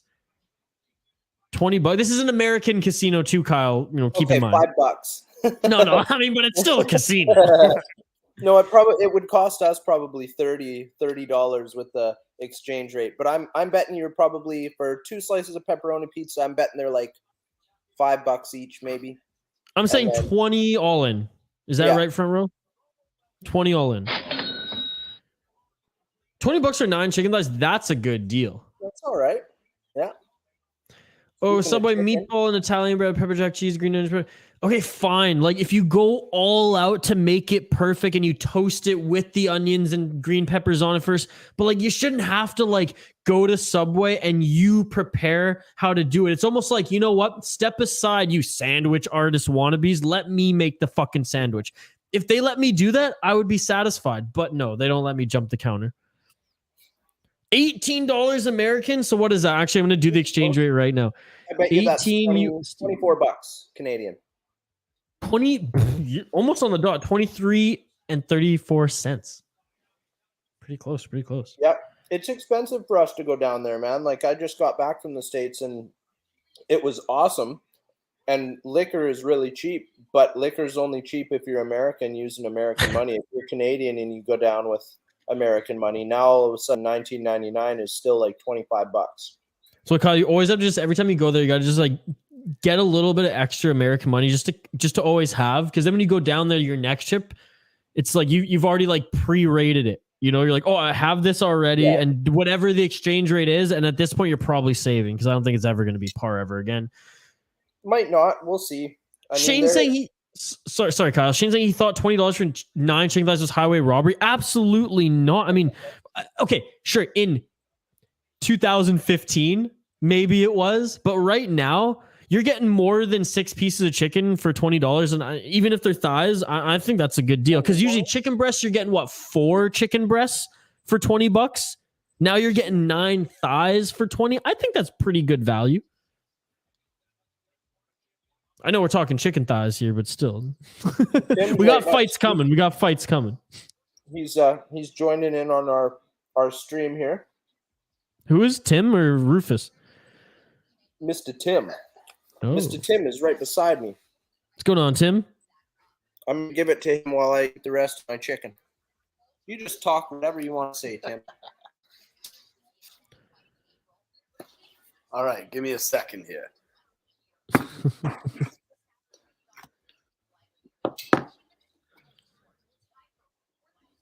Shane's saying, still have an American 20 in my wallet from when I was there a few months ago. Me too, Shane.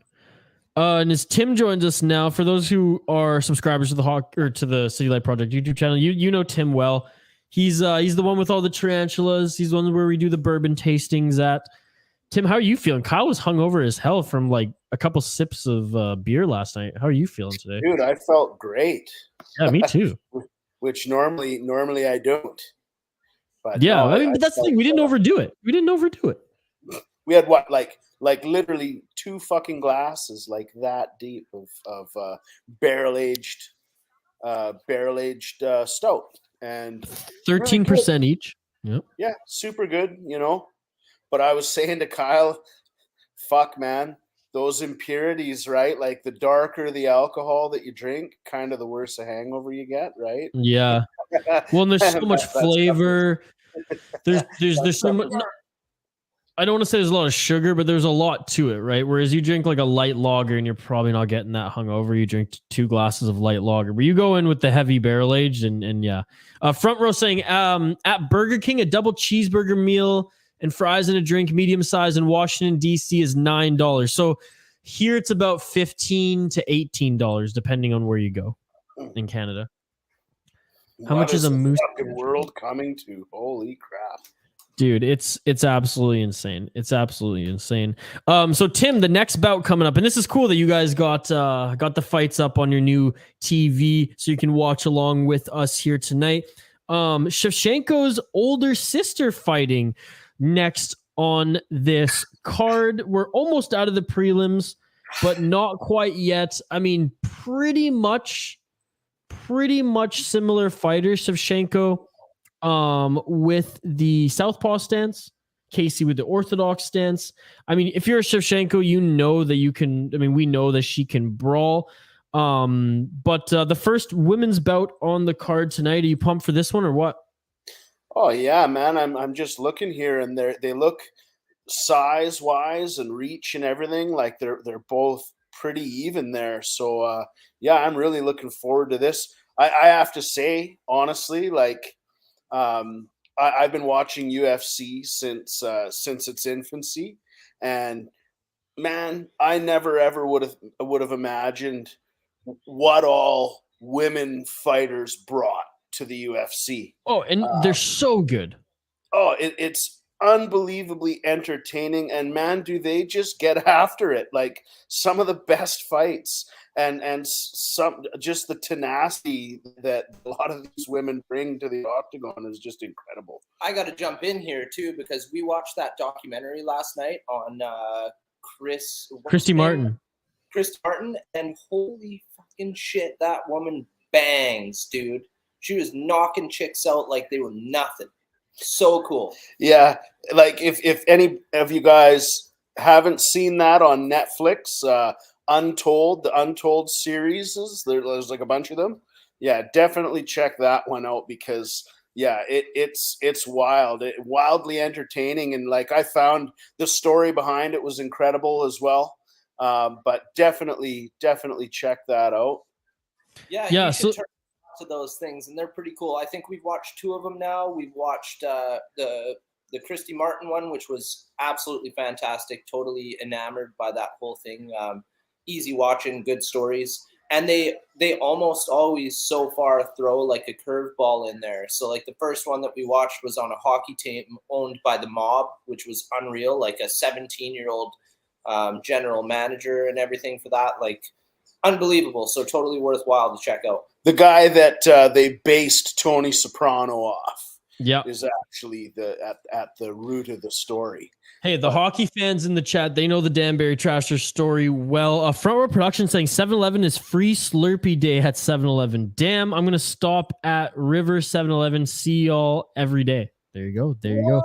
You know what, Tim? I don't know if you remember this because it might have been in Calgary. It might have been just a northern BC thing. But Tim, have you ever been to a Mr. G's in British Columbia?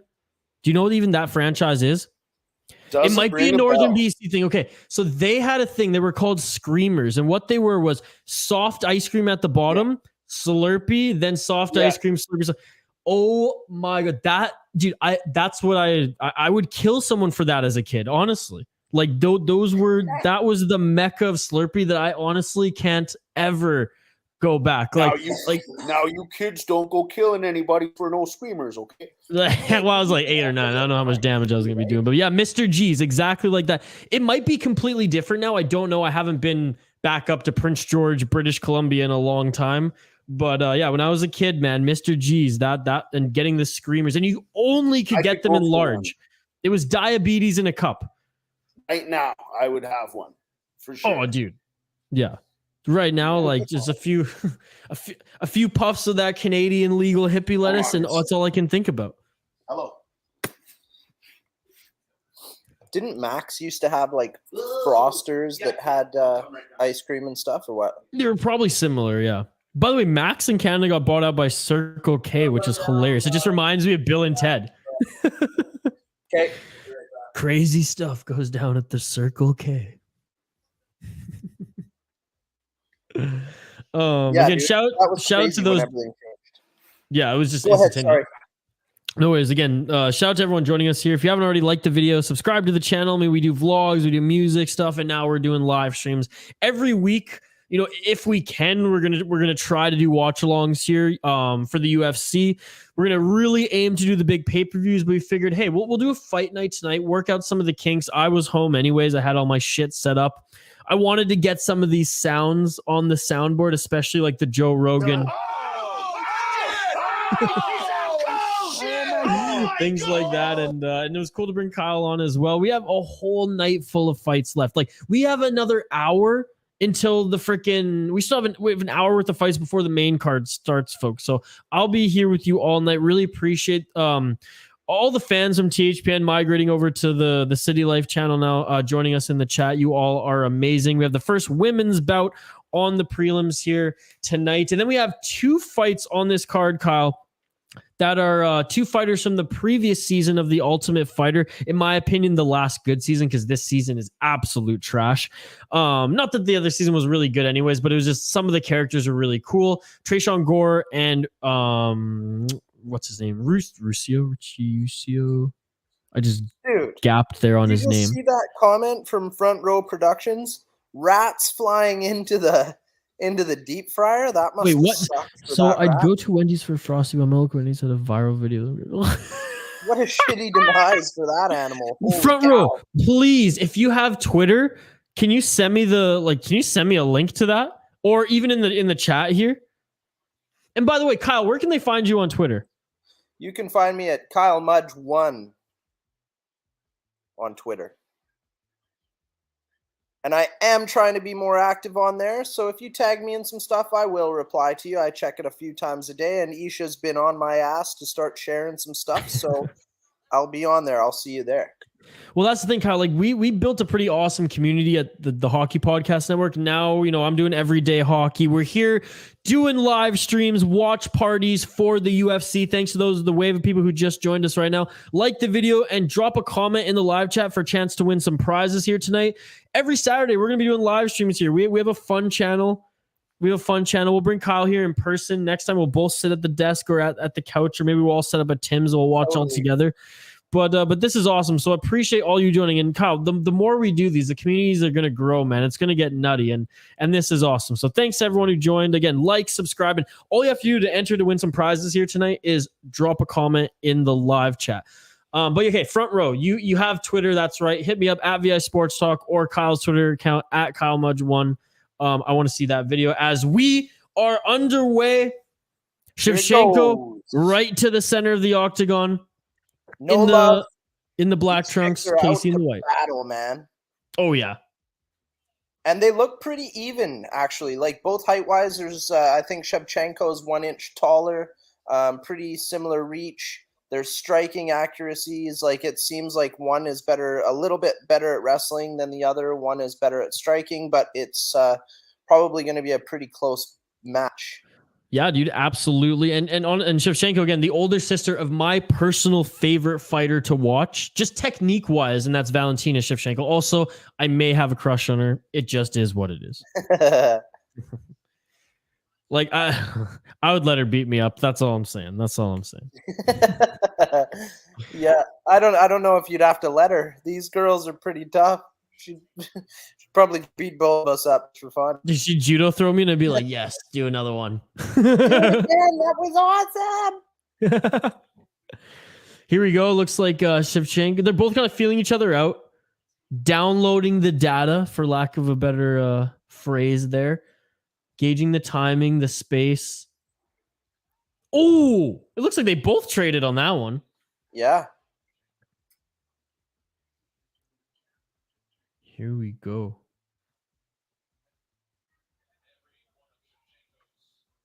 Oh, yeah. Yeah, it looks like we got a little bit of a striking match so far on our hands, which is always nice to see. I love seeing girls beat each other up. They go hard, man. Oh, dude, they do. And Shevchenko, she's a Muay Thai fighter first and foremost.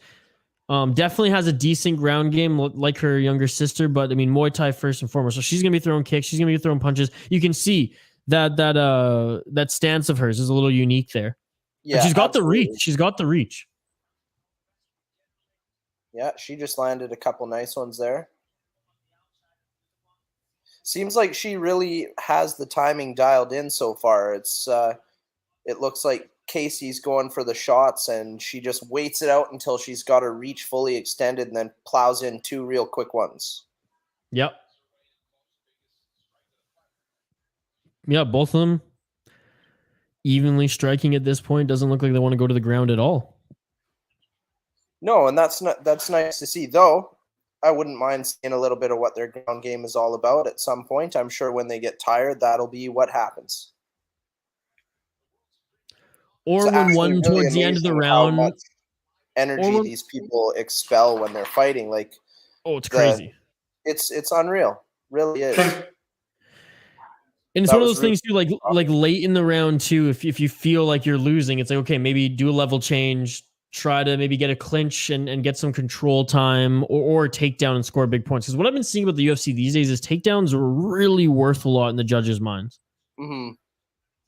Well, I mean, it shows control, right? It shows your physical skill, your control of the battle. Now, a takedown doesn't necessarily mean that you're going to be on top during the ground battle, but nope. Oh, and see, that's an interesting takedown because that's not your traditional takedown, but that should count. So again, judging in MMA, some judges will not count that as a takedown, Kyle, and some will. She just dragged Shevchenko to the ground into her full guard. And Shevchenko's already cut up, it looks like. Or not cut up, but her nose is bleeding. Dude, Kyle, how crazy it is, by the way, and this is just a quick, off topic here, but it is fucking July in British Columbia, and it is pissing rain outside. That's why I literally just had to run downstairs and take all the fucking chicken food out of the back of the truck because it's pissing down rain. It's crazy. Unreal.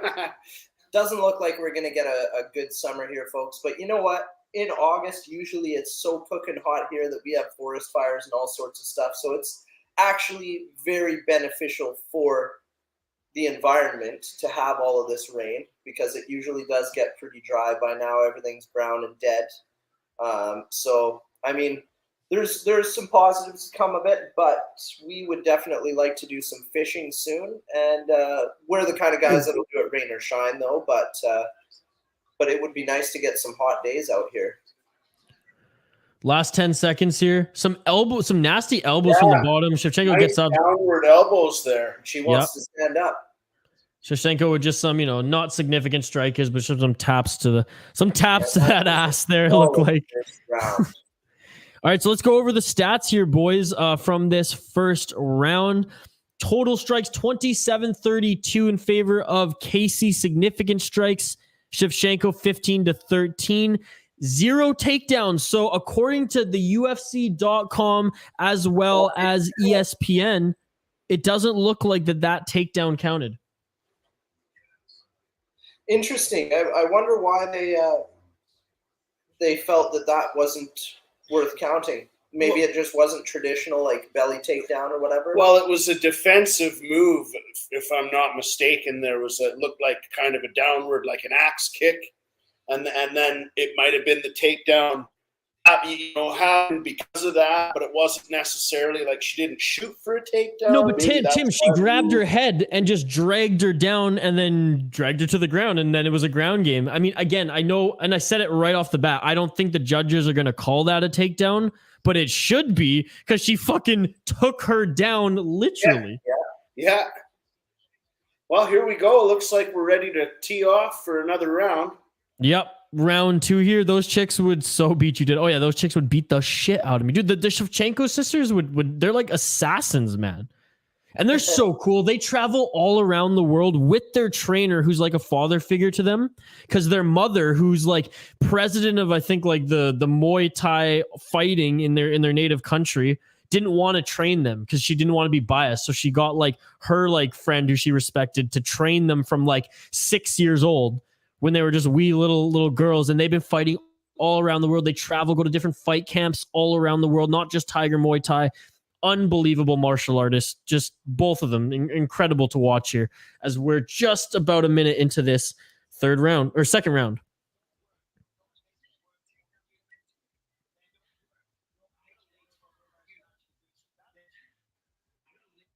There we go. Damn, I keep missing it on the board. I keep forgetting I have a soundboard here. I keep forgetting the Let's get it on. let's get it on.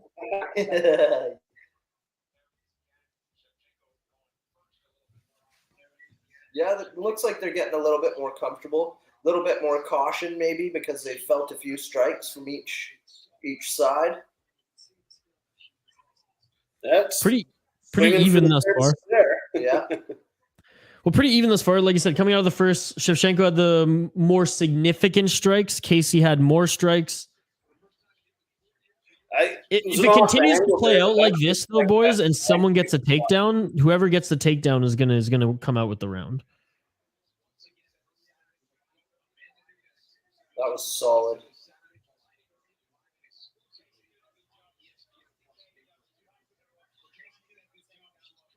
Casey's trying to get the takedown, trying to take away her space.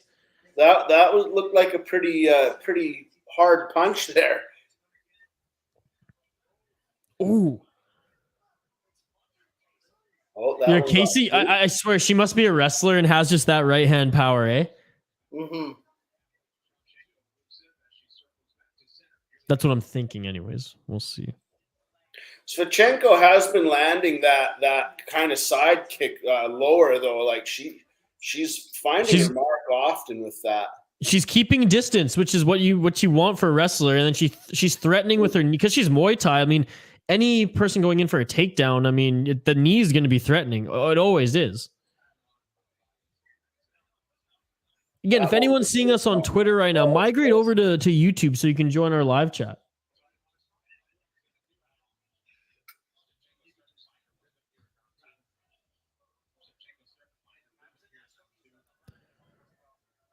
Front row saying Jacob send the rap video to me. Okay, I might even play it here in the break, boys. That would be wicked. I want to see if a rat get accidentally deep fried. You never know what's in your chicken nuggets at Wendy's. Well, that then like that inside America. leg kick found its mark. Shevchenko's style, man, so different from her sisters.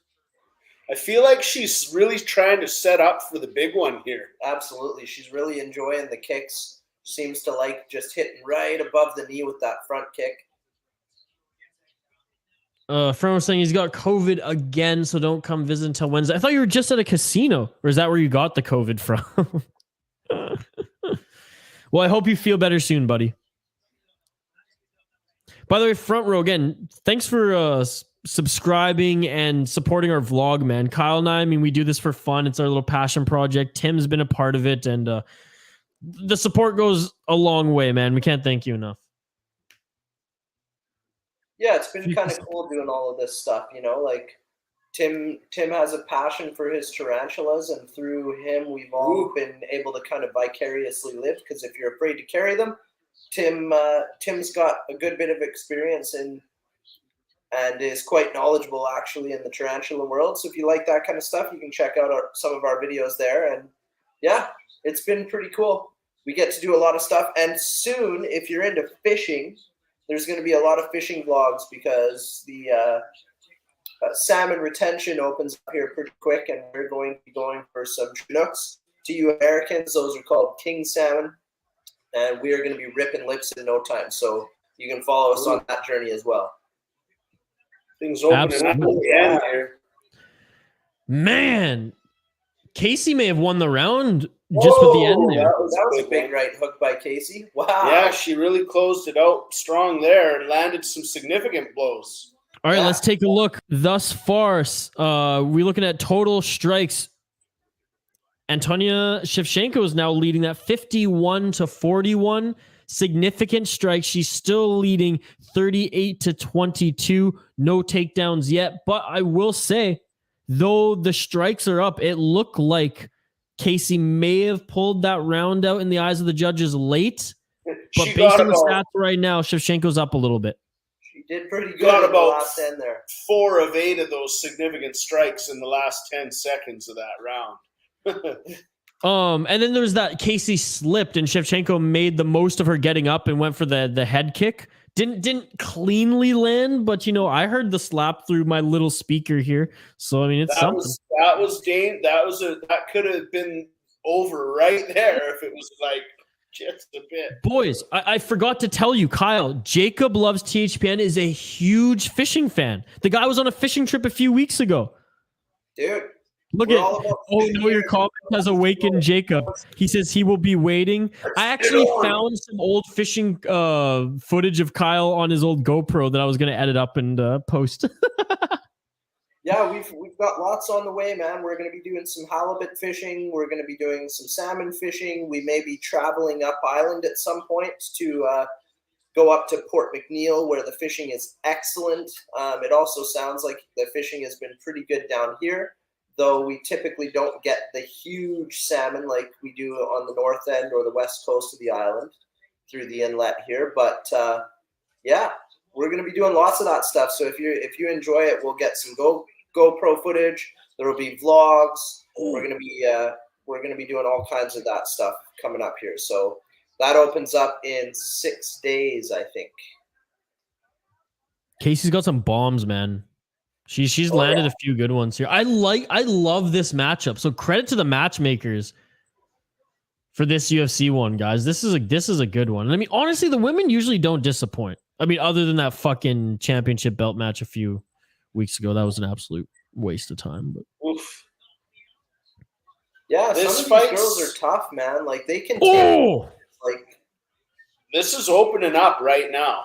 Well, they know it's close. That's why, boys. They know it's close. It could be perfectly even. Going for the takedown, maybe. Yeah. Yeah, that'll be huge if she gets it in this round.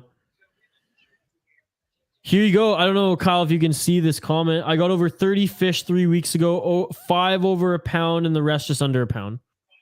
What kind of fish are you going for, Bruce? There it is. Bruce, there it is. Trout.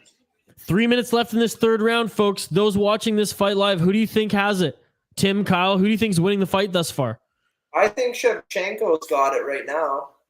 It's interesting though because Casey's pushing her, imposing her will right now, and looks to be kind of, even though she hasn't. Oh, there's the takedown.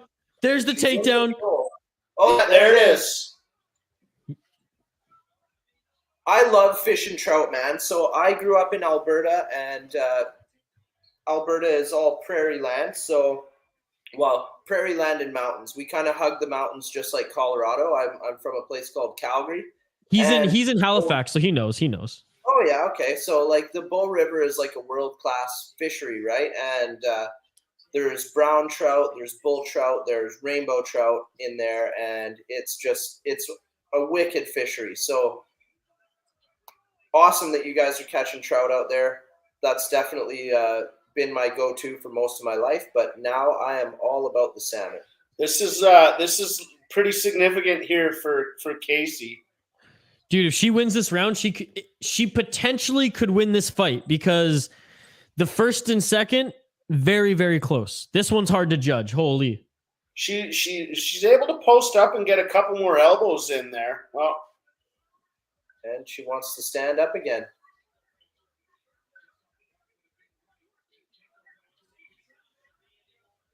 Yeah, Casey definitely looks to be leading the battle. She's winning this round. Casey's winning this round, no doubt. No doubt. But 1 minute and 30 seconds left. Casey's winning this round. Okay, I'm going to check the live odds quick, boys. I want to know what fucking DraftKings has these ones at.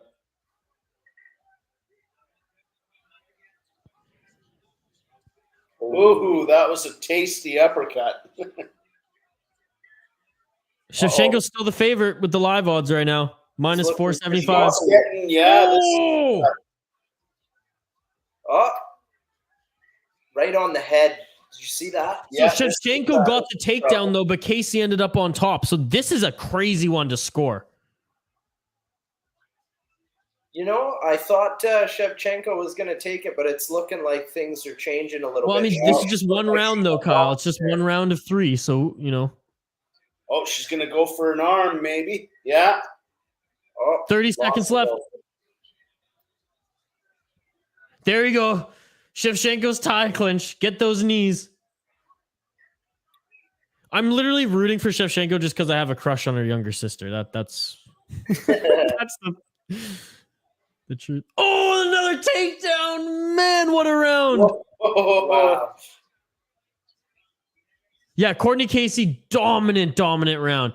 Honestly, whoever won the first round is winning this fight, boys, because it looked like Shevchenko clearly won the second on the cards, and Casey's clearly winning the third. Whoever won the first round is winning this fight. Wild. Bruce, there it is. Does your granddad's buddy have a picture? Because in my books, unless you've got photographic evidence, it didn't happen. What? He said he got a trout over 11 inches. While that's totally believable, I myself have done that as well. You got to have photographic evidence. Jacob, you can follow Kyle on Twitter at KyleMudge1. Yeah, dude, I'll be posting lots more stuff on there. If you comment and troll me, I'll get right back at you. That's cool with me. Gives me more reason to get onto that one. Trolling, like what? We're talking like 11-inch fucking fish trolling, or so they're talking about my hat, dude. They're talking about. I think it was a 20. What was that? 26 pounds or something like that. It was a big salmon, just under Tai size, pretty much, and gave me quite the battle. And I got photographic evidence of it, so it actually happened. Ew. Kyle, I was sifting through your old GoPro footage, and I don't think you even caught a fish. I was like, oh man, I got to make a story out of this vlog here. And I was like, fuck, I don't even think you caught a fish that day. You know what? Sometimes that happens. Like when I used to take that out, it's like almost every time you take the camera out, you don't get anything. But then the odd time that you do, like the footage is pretty cool. I got a Dolly Varden or a bull trout in the Highwood River, and I got it twice in 2 weeks, and I actually got one of those battles on film, which was pretty cool. So we might upload that at some point. Oh, Shevchenko wins with the split decision. I said it. Whoever was going to win the first round was going to win the fight, and it looked like we all kind of said she narrowly won that first round. That was a close battle. Shit. There we go. Shevchenko defeats Cortney Casey in a very, very close bout. She goes 10-4 now in her UFC career. Oh, no. There you go. There you go. Shout out to Jacob Loves THPN. Shout out to Andy. That is Front Row Production. Shout out to Kyle and Tim joining. I mean, this is fun, man. This is fun. I mean, I love, like I said, I always watch these UFC events pretty much alone. Last weekend, we had the boys over for Popeyes, and so I didn't do the stream. The rain, by the way, again, I'm going off track. It's raining so hard. I might have to close my window because I can barely hear myself talk through my headphones. It's an absolute monsoon out there right now. Oh, man. Kyle, Dylan's in Tofino right now, and he showed me the cabin they're staying at. It's pretty much like a Hobbit home. It's beautiful. Okay. Yeah, right? So this is the fight, folks. This next one, Cody Brundage and who else is it now? Cody Brundage against Tresean Gore. This is going to be a good one. This is the final fight of the prelims, if I'm not mistaken. Tresean Gore 4-1 in his mixed martial arts career, very young, but he was so incredibly dominant on not this current season, but the last season of The Ultimate Fighter. Again, couldn't compete in the final bout because he had an injury, but Dana White gave him a contract to come and fight and see if he could deserve it in the UFC at the highest level, and he dominated that fight too. So he is fighting on the prelims here, on the featured prelim, and then Ricky Turcios, who won the season, Ortega Volkanovski of The Ultimate Fighter, will be fighting in his UFC debut on the main card in about an hour or so. So excited for this next one, boys. The heavyweight fight on the main card is an absolute dog. Like if that one goes 3 rounds, we'll be either asleep or puking of boredom. So hopefully someone just like fucking knocks someone out. But other than that, I think this is a great card, and that goes to our poll question here. So those who are on Twitter, please check out the poll question. There's also a poll question on the live YouTube chat right now. Do you think this card is one of the most underrated cards of the summer? Let me know in the live chat.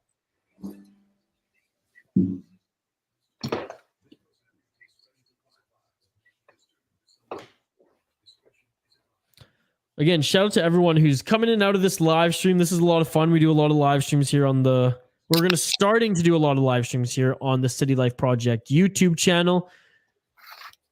Every Saturday, we're going to do our best to do some UFC ones. We'll have some live couch concerts down the road as well. Live music. And I mean, this channel is just so much fun. It's Kyle and my vlog channel. We do live music content. We have Friday fights, which I'm editing one right after this stream. We do, just vlogs on Vancouver Island, and now, live streams. So it's a lot of fun. Kyle's the co-creator, the co-host, literally the co-host here as we stream live here tonight.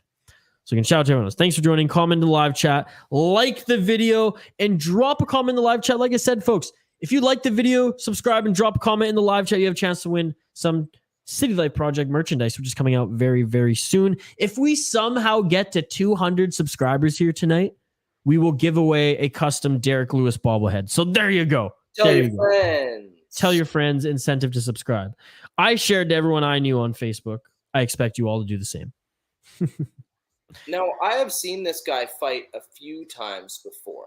Tresean Gore? Yes. No, Brundage. He's brand new. There's no way you saw him fight. Dude, I've totally seen that guy. And I don't know if it was whether I was watching Ultimate Fighter. Ultimate Fighter. I'm pretty sure that's where it was, but I've definitely seen this guy fight. Okay, yeah. Because he's 4-1 professionally. He's had 1 UFC bout. So like he's a noob, but yeah. He's a noob, yeah. But he's good. He's strong. Cody Brundage, 7-2. I mean, this is a good matchup for both of them, as you can see the stats here. Tresean Gore, he's just a beast in all areas. The orthodox stance for Brundage here. Yeah, I'm excited for this one. I mean, the last fight was good. That went 3 rounds. I kind of want to see some knockouts. Different for Gore, which is pretty impressive. When we saw earlier tonight, the reach advantage worked really well. Oh, which one was it? I forget the name of the fighter, but anyways, there was a fighter with like I think it was like 5-inch reach advantage, and it looked so easy. That was the TKO elbow right before you joined. Crazy, dude. Let's check the betting odds for this one tonight. Cody Brundage, the slight underdog at +135. Tresean Gore a -155. So this one, I mean, you're not making any money really one way or the other. What are some of the big ones here tonight thus far? I got a question for everybody. Type it up in the comments, but who do you think the best shit talkers in the UFC are? Because, like, to me, that should be like a stat. If you can talk shit with the best of them, we love seeing that stuff. Hyping up the fights, all that kind of stuff. I bet you some of you will say McGregor, but I'm sure there's better shit talkers than that guy. I'd say the GOAT is Chael Sonnen. Like he's the greatest of all time in the UFC. Kevin Holland right now, his name is Big Mouth for a reason. Oh yeah. Jacob Loves THPN says me. Michael Bisping he's not in the UFC anymore. He's actually commentating. How funny is that, Kyle? Michael Bisping now a commentator for the UFC, and he's really good. Yeah, he does a good job, man. I think he's better than Rogan personally, but Rogan just has so much energy, charisma to him. I think people well, really we're like used him. to it. He's loud and he's just fun to watch. Yeah, I really like Michael Bisping and Felder. Paul Felder, he's a former fighter. He's really good as well. And Daniel Cormier, less analytical, a lot of fun as well. Oh yeah. He was just inducted into the UFC Hall of Fame actually over the weekend. Him and Khabib Nurmagomedov. Nice. And Cub Swanson went in with the fight of the year, which was pretty cool. So George St. Pierre went in last year, which is awesome because George St. Pierre, one of the most, I mean, he is the most underappreciated Canadian athlete. And it almost makes me sick, man. Like he is arguably up there with Sidney Crosby as one of the best Canadian athletes of all time. But because he didn't play hockey, he did mixed martial arts, he will never be in that sphere. I would argue he's a better athlete than Sidney Crosby. Yeah, but that's just me. You can just imagine the cardio that guy has to go through. I mean, hockey players in Canada are revered because hockey is Canada's sport. That's one of the things that we're known for and what we're best at. But you know what? GSP, absolute GOAT. He's just wicked. Yeah. Like, again, not only one of the greatest fighters of all time, but I'm saying one of the best Canadian athletes. Like, he should be in the top 3 or at the top behind some of Canada's greatest runners or I'm sorry, Terry Fox just will get the number 1 because he's motherfucking Terry Fox, and then it's everybody under that. But I would put GSP. He's there, man. He's up there, man. And Christy St. Clair, she's up there too. She doesn't get enough love either. She's still playing fucking soccer for the national team. Like, holy shit, dude. No fuss. All right, so I hate to break it to y'all, but this fight is not going the distance. No, this will be a knockout. First round, I think. Two big boys here, hungry to start piling up some knockouts on their records.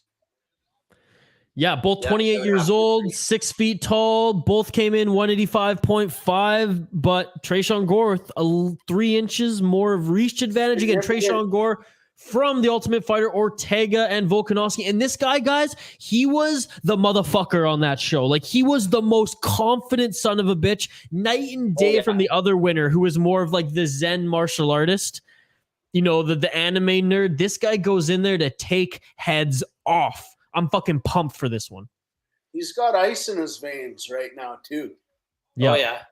By the way, Tim, our boy here, Jacob Loves THP in the chat, huge hockey fan. You can see his profile picture. It's Mark Stone. Daddy Mark Stone is his favorite player of all time. And Front Row Productions from DC, Ovechkin Bay. Actually, the Funko Pop, I'll show it off quickly here. Check it out. from Shane actually gave me this guy. Nice. Wicked. All right, here we go, boys. Here we go. Whoa. All sleeved up and rocking the mutton and just looking like a pure badass. I hope I look that cool when I'm like 50. Here we go. Here we go. This is blasphemy. You cannot say that on this stream. Ovechkin is not shit. Ovechkin is the GOAT. And here we go. Brundage with a takedown right away. Oh, spinning back fist. Fuck. Dude, Tresean is an absolute beast, though. Hard. Well, we'll see if we get a little ground and pound here. I'm gonna look up Brundage on Sherdog and see what his see what he likes to do. Well, so far it looks like he was after takedown. So I mean, he probably wants to take this to the ground because he knows Gore will absolutely annihilate standing up. Yeah, I mean, it looks like a wrestling background. 3 knockouts, 3 submissions, 1 decision. So a pretty even, MMA record thus far. Looking at the clock. His like second UFC bout, he's gone 1-1 thus far in the promotion. Holding the fence there for a second, but yeah. If you ain't cheating, you ain't trying, right, boys? Hey, sometimes you gotta cheat to win, right? Yeah. All right, Tim. I know this is not UFC related, but Mark Stone or Ovechkin right now, who would you rather have on your team? Ovi, bro. Like if I'm being 100% honest, like if I was a GM of a new team right now, that's actually a really tough decision. If I could just choose either one for the entire career, we all know the answer there. Yeah. But I'd have to say today in the situation you just said, I'd probably take Stone just because I would get years out of him. And yeah, man, fair enough. I love him, and he's going to get me lots of big goals on the power play. But he's getting old. Yeah, like also the way that they play there in Washington, he's got it made. Sometimes you can see him; he doesn't even move around at all for an entire shift, right? No, absolutely. How well he'd go into another system, right? But well said, well said. So, hey, Kyle, you're getting the boxing match here. Front row doesn't like your answer, but I'm sure he understands. But yeah, we're getting the boxing match here, boys. And it looks like Brundage actually throws coming, dude. If one of those lands, somebody's going to be having some wobbly knees for sure. Man, Brundage has been tagging Gore with a few good straight jabs, which honestly, that's been the new thing in UFC. Calf kicks and straight jabs, man. Dude, jabs do damage, even if you don't throw a lot of power. If you hit many times, it's almost as effective as one big hook. I've seen knockdowns from the jab so many times. And dude, another great thing about back to the George St. Pierre conversation, he was the first MMA fighter to implement the Superman jab. And then Kevin Bieksa started doing it on the ice for the NHL. Bieksa. He's really, really chopping away at the leg there. Oh, yeah. Gore's legs are monstrous, dude. Holy shit. He's a thick boy. Man, both of these guys are in just really That was a deceptive shape. jab there. Yeah. Too. You can see Brundage just a little bit more experienced, a little bit more calm, it looks like. I did hear on the broadcast, though, that like he has Gore dropped! Counter right. Wow. He's out! He's out! Holy cow. Look at the finish it! Whoa. That changed all of a sudden, didn't it? Oh, and you know what? That was right on cue because I was just going to say Brundage, the thing that he struggles with is going the distance, his cardio. He came out wanting to end that. Holy shit. Yeah, that was unreal. I told you guys, these guys wanted to throw some big hits. It only takes one. Yeah, we had a feeling that this was going to be an early night for somebody on this. Oh, yeah. Well, now we have 20 whole minutes to burn, boys. We have 20 whole minutes to burn until the main card starts now. Boom. Oh, it almost looks like he knocked him. It almost looks like he knocked his lights out again there with a little bit of the ground and pound, boys? Look, there. And then he goes limp. Yeah. Damn. Oh my, indeed. What a fucking fight, boys. Gonna have a headache tonight. Yeah, thanks for shopping. Good night, Jim. Gotta give credit though to all these guys. They're here for our entertainment, but we wish them all the best. We don't like seeing anybody actually get hurt, and we hope that everybody has a good recovery and they take something positive out of that fight. They take that loss, take that knockout, and apply strategy moving forward to try to learn how to avoid that. You got to know what it feels like to get knocked out if you want to be a UFC fighter. Somebody has to lose every time. There's not often that you get draws or anything like that. Somebody has to take a loss. So, I'm with Tim on that one. You can't learn unless you do, and it just lights that fire under your ass to get better. So we've been watching a lot of younger fighters with, the 8-2s, the 9-1s, those nice stellar rookie records coming into the UFC. Our next fights going into the main card, we have some veterans, man. We have some veterans. Michael Johnson, Tim, probably a name that you're a little bit familiar with. Michael Johnson, a very, very good lightweight, a guy who just knocks people the fuck out. 21-17, but don't let his record fool you. The guy is he is as deadly as they come. So that one's coming up next, which I'm really excited about. Hell yeah. Sitting on back-to-back wins, Cody Brundage. Good for him. That's got to feel good. Young guy, too. I think his camp and corner and everybody around him right now are pretty pumped. I would say so. After a performance like that, dude. And a way to cap off being, the featured prelim. When you're coming up as a young guy, you're not gonna get, a fight night feature. But if you're even the feature bout on the prelim, that's when we're all tuning in. The end of the prelims before the main card, and to get a lot of eyes on a fight like that, a fucking statement like that, that's what I'm talking about. Yeah, that shit beautiful than a motherfucker. That's what I'm talking about. I got the soundboard all hooked up, so I'm fucking pumped. Again, shout out to all the boys who are chilling tonight. We got Jacob, we got Shane, we got Andy. You all are amazing. Thank you for having us, guys. Really appreciate hanging out with us. The more we do these, the more we grow, the more the community will grow. There's always only a few people in the first few, but man, it's going to get so much fun as we continue to do this, boys. Especially when we just set up the living room, got our own nice mics, and get the nice big screen. Oh man, it's going to be so much fun. All right, boys. Well, I'm not going to lie. I got to take a piss. So how about we go for a quick break? We'll be back in a couple minutes. I'll put us all in the lobby.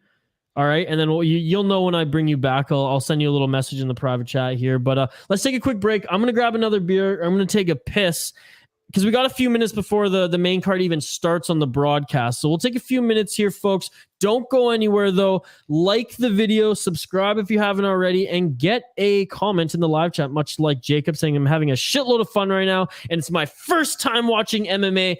Thank you very much, Jacob. You're an absolute beauty. All right, folks, don't go anywhere. We will be back in, we'll say 2 to 5 minutes here. We'll get right into the main card talk. We'll have a few more drinky poos. We'll run it down with all your comments here with Tim and Kyle live here on the first UFC live watch party here on the City Life Project YouTube channel. So see you folks in 3 to 5 minutes. On the other side, we'll bring Tim and Kyle back here as we get into the main card of UFC Vegas 58 here on the City Life Project YouTube channel.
And we are back. There you go. All right. First slip up of the night. He forgot the overlay. All right, folks. It's been a while. I got a couple beers in me. I was honestly way more distracted about like getting a piss in here because it is raining so freaking loud and hard on Vancouver Island. It's hard to drink beers and stream here tonight, boys, because it's just making me want to pee. What happens when you drink things? When you drink a lot of beers and you listen to rain sounds. So excited for this first fight. I see the guys warming up here. Michael Johnson, Jamie Mullarkey. Mullarkey, a veteran of the game as well from Australia, but Michael Johnson got a sick knockout in his last fight in the UFC. Again, a true veteran, but he's not that old. I think just early 30s. Like, put it this way. If Michael Johnson's going to win this fight, he's going to knock out his opponent. But his opponent, 14-5. I mean, this guy's no slouch. So Tim was surprised to see that Rashad Evans is there with long hair. I haven't tuned into this for a while. Yeah, man. So do you want to hear something even more crazy? Is Rashad Evans actually fought for Khabib Nurmagomedov's promotion a few months ago. Came out of retirement and fought, and I believe he won. But yeah, he's been on the ESPN anchor. I believe he was even on the Fox panel before. You know what's cool about Rashad Evans is he's gone full vegan, and he's really into the psychedelics. Like he licks the toad every month. He microdoses daily, and because he says it's actually helped his mental health so much. So with the change from like going from a very heavy protein diet, because he used to be I believe a heavyweight or light heavyweight, and then he cut down in his later years, but he's like he just feels incredible with his new diet, and now going the psychedelic therapy route, I guess. And for someone who suffers with brain trauma, who am I to judge? I'm sure it helps him out, but he's gone on a few podcasts. I think Joe Rogan soon talked about licking the toad and how that he went to a different dimension. Speaking of different dimensions, Vegas is pretty much like licking a toad. As soon as you walk into those casinos, you're just in La La Land. But with legal ladies night. Hey, in BC it is legal, so there you go. I remember someone asked me that one time, like, "Oh, this is a podcast in BC." They're like, that's legal there, right? And I was like, "Oh, that's never been asked that question on a stream before, but yes." Legal everywhere in Canada now. There you go. Hoyne Fiesta Ale is the next one I have on tap here to get this party going. Shane brought me these beers last weekend, Tim, when we were all hanging out. Never had the Fiesta Ale before. Never. And I'm a big Vancouver Island beer guy. Little hops, little malt, little colors. It's like can or what? It's a summer beer Fiesta in a can. Nice. Oh man, is that smooth? Yeah, well, this is going to be an interesting fight coming up here. Absolutely. As the main fighters arrive, Dos Anjos and Fiziev. Do you know anything about Fiziev, the main card, Tim or Kyle? Have you seen Rafael Fiziev fight? I have not. He is a fucking sick kickboxer. Oh, actually, you know what? Maybe I have seen him fight once before. Yeah. Bro, he enters the Matrix.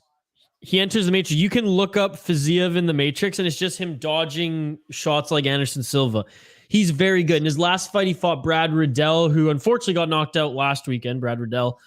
Fiziev knocked him out too with a spinning head kick, but they used to be training partners, and he's just a Muay Thai fucking unbelievable kickboxer. So Dos Anjos, he's the older guy, of course, I think 10 years older than him.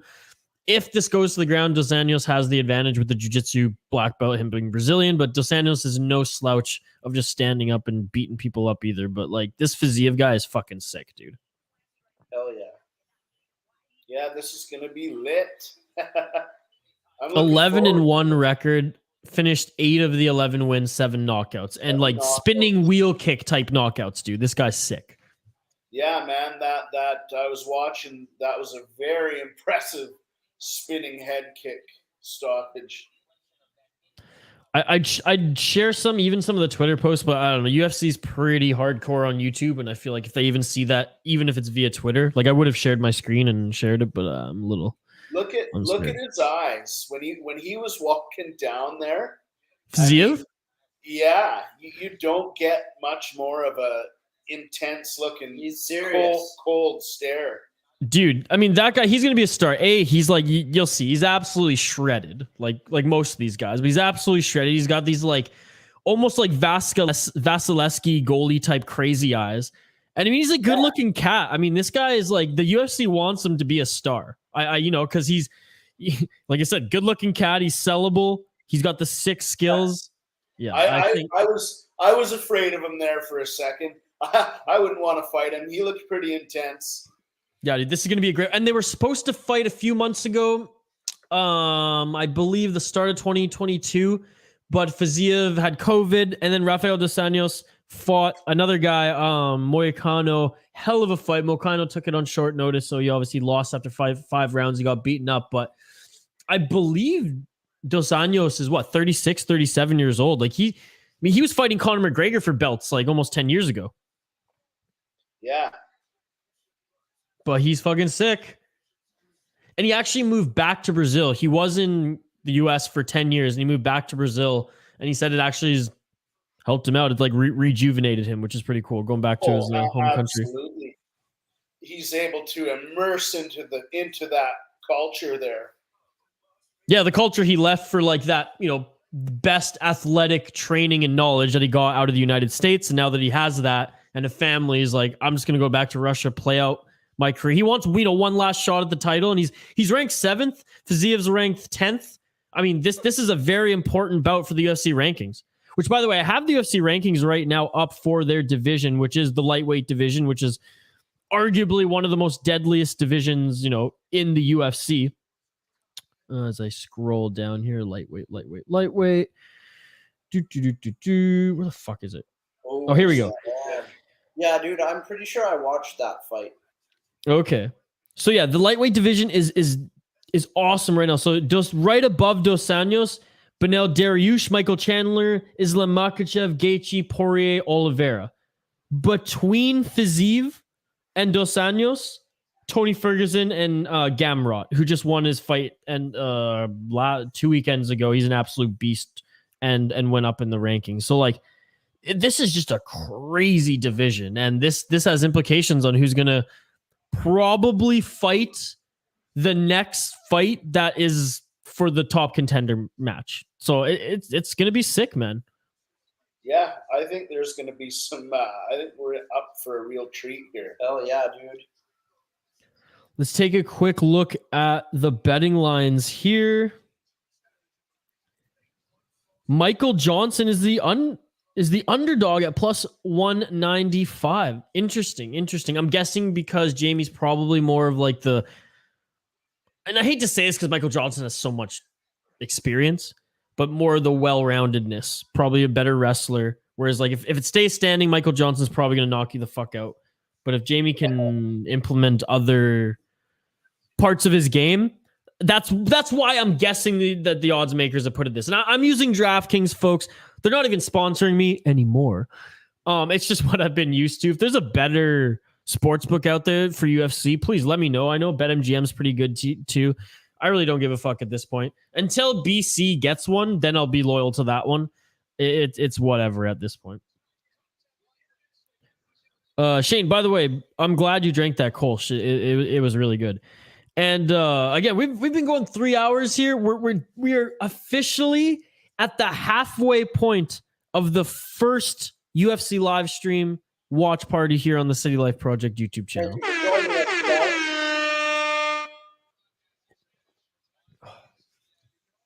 And I said at the start, I don't give a fuck if anybody watches or not, because I'm watching UFC regardless, and we're just banking YouTube watch hours. So, ayo.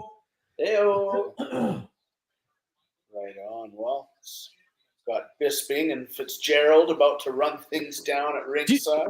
Tim, how great. I mean, again, I know you got Goldberg and Rogan. They were the classics, and they're always going to like hold a special place in our hearts. But how good is the broadcast team now? I mean, let's be honest. Dominic Cruz aside, who's kind of just monotone, doesn't bring energy to it. Smart, but doesn't bring a pizzazz. Bisping, Paul Felder, I mean, DC, Daniel Cormier, Fitzgerald. Like, there is a great fucking roster. And then, of course, Anik, who he's the GOAT. I think he's better than Rogan and better than Goldberg, despite that just being fucking unbelievable, right? But he's in Bellator now, eh, Tim? Mike Goldberg. No, that's crazy. Yeah. Yeah, Bellator. And you know what? He started when he got his first big break was with ESPN back in the late 90s for the NHL, the Detroit Red. It was either Detroit or Avs. I'm leaning Detroit. He was there, like, he had like 30 games where he called their games, which is crazy to think about for ESPN. Yeah. Oh man, Dos Anjos, like, just in, I mean, again, I say this all the time because we're in like 2022. All these people are in tremendous shape compared to like the UFC we grew up on. But like Dos Anjos, for like having the career that he has had and fighting the guys that he has fought here, I'm gonna bring it up as I have Sherdog on here right now. Guys, the names that fucking Dos Anjos has fought in his career is just been crazy. Like, he's only fought the best of the best, and that's what I respect about him. He's like, I didn't sign contracts in the best promotion in the world. He's 37 years old now, yeah, to fight whoever. He's like, I came here to fight the best of the best. So, yeah, Paul Felder, Michael Chiesa, Leon Edwards, Kevin Lee, Kamaru Usman, Colby Covington, Robbie Lawler, Neil Magny, Tony Ferguson, Eddie Alvarez, Donald Cerrone, Anthony Pettis, Nate Diaz, Benson fucking Henderson, Khabib Nurmagomedov, and Clay Guida, Tyson Griffin, Jeremy Stevens. Dude, these are not even, I'm not even saying all of them. These are just the big names. Okay? That's insane. Those are just the big names. That's insane. He's been in the UFC for 14 years. What an absolute beauty. Wow. Anyways, I got fired up there, but RDA, fucking sick. Again, for those who are just hanging around in the live chat, I know the boys have been hanging all night.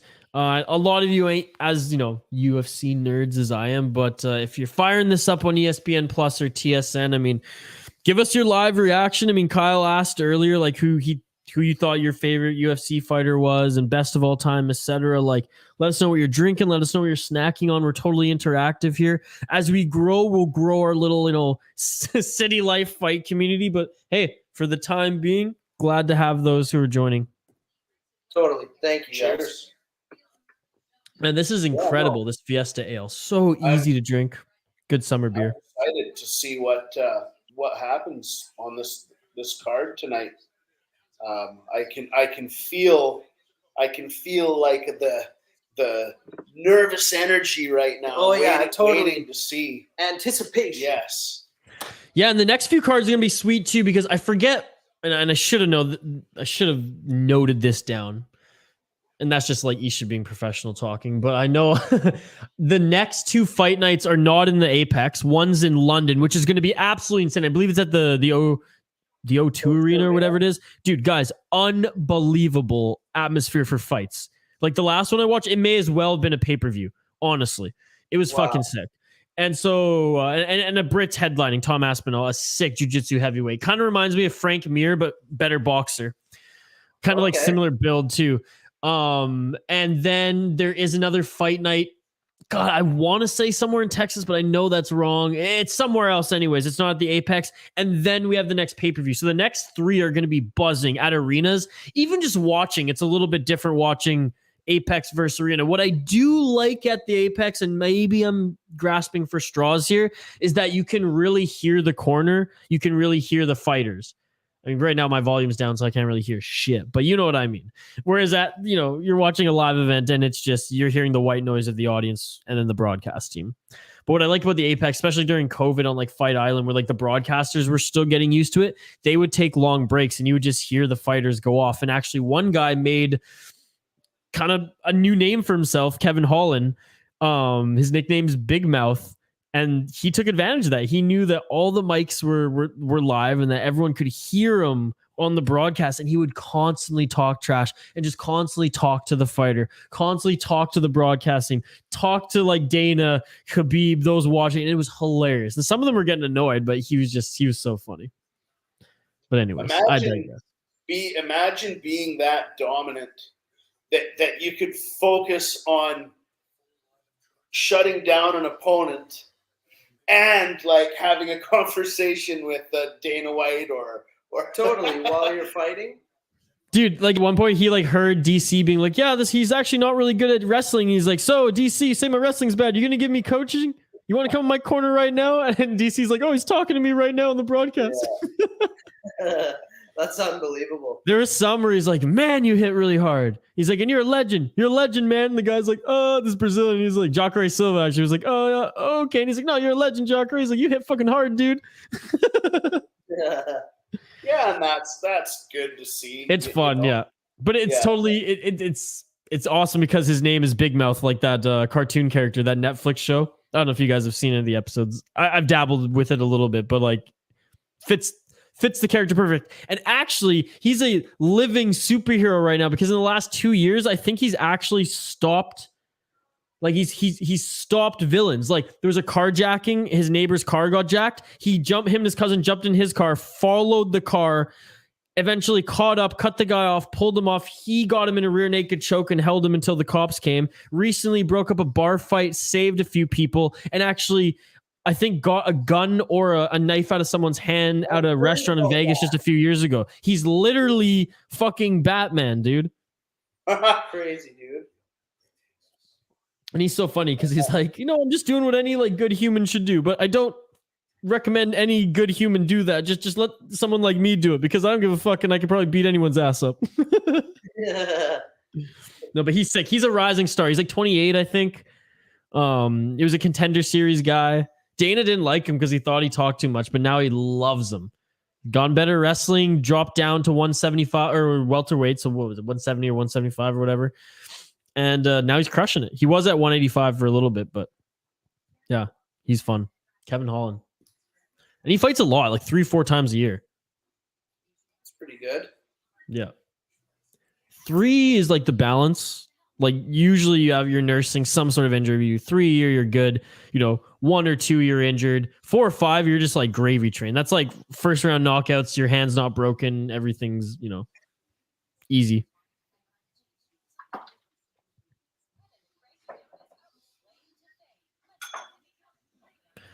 So the card's going to start any moment. I mean, we're 6:12 Pacific time here. About 12 minutes in. They're doing their pleasantries and all their stuff. Okay, here we go. Tail the tape. So yeah, here we go. The 36-27. Both weighed in half a pound. Over both similar reach. I mean, this is going to be a good one. I hope they stand and bang. Those guys are short. I'm 6 at age of 15. Dude, you're probably going to be like 6'5" then by the end of it. Holy shit, dude. I'm not even 6 foot tall, Jacob. But Jacob, think about it. These guys are 155 pounders. So they're smaller guys. Mind you, tonight they're not 155. They're probably like 160, 170. It's crazy how they gain like up to 20 pounds the next day. Tim just poured us a little bit of Tilt by Phillips. Oh, the lager, it's good, eh? Fucking right, it is. I had it the other day. Super smooth. This fight has the potential to be a fucking battle. This could be a war right now. Oh, yeah, totally. Dude, I expect it to be perfectly honest. Jig, your dad is 6'5", your mom's 5. Okay, yeah, you're going to be a tall dude. That's awesome. I bet you're a hell of a hockey player and basketball player, buddy. I'm short as shit. All right, Herb Dean, first one in. There's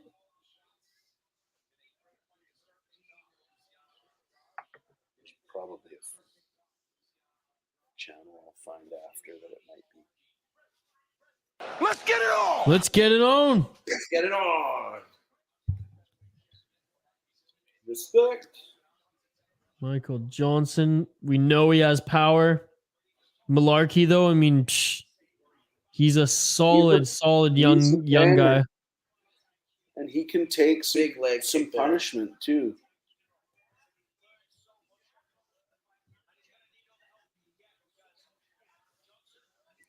Feeling each other out as we start the main card here, UFC 58. Let's go.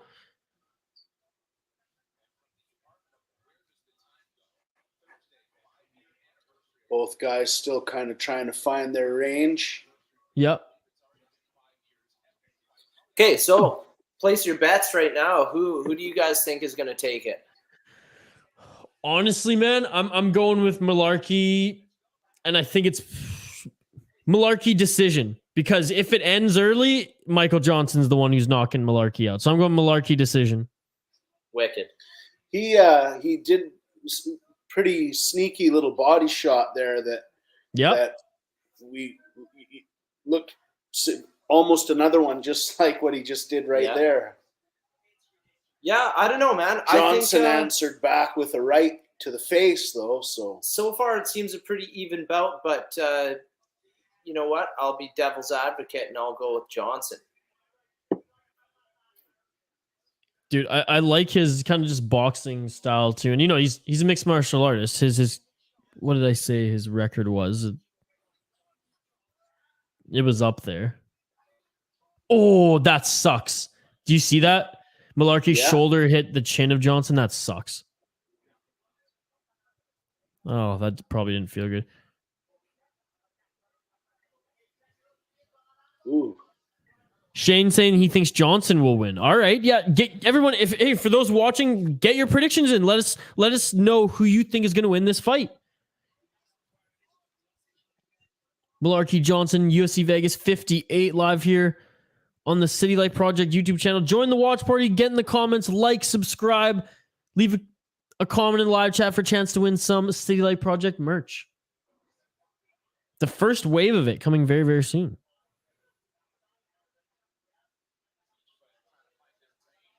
Oh, nice leg kick by Mullarkey as they're both kind of finding their range right now. Smack there.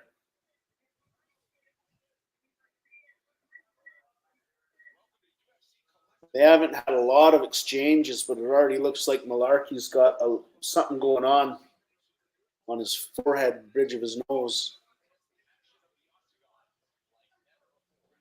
I think once the second round starts, they're going to just like fucking give her. Yeah, like I was saying, I think this could be a real war, this fight.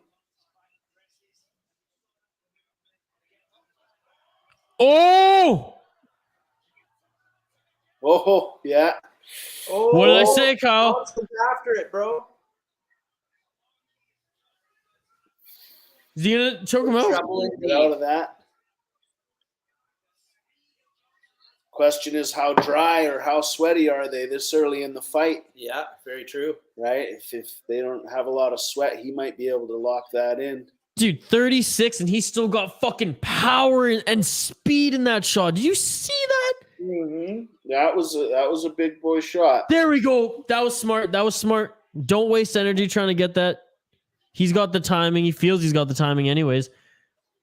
1 minute left in this first round, and Johnson already knocked down Mullarkey. That was close, man. He almost had him there, but I think we all know the leg how this kicks, though, goes. man. The leg kicks. And he seems to be okay. He's kind of back up on his feet. Yep. He doesn't look super wobbly or tired. He took those hits and has recovered well from that.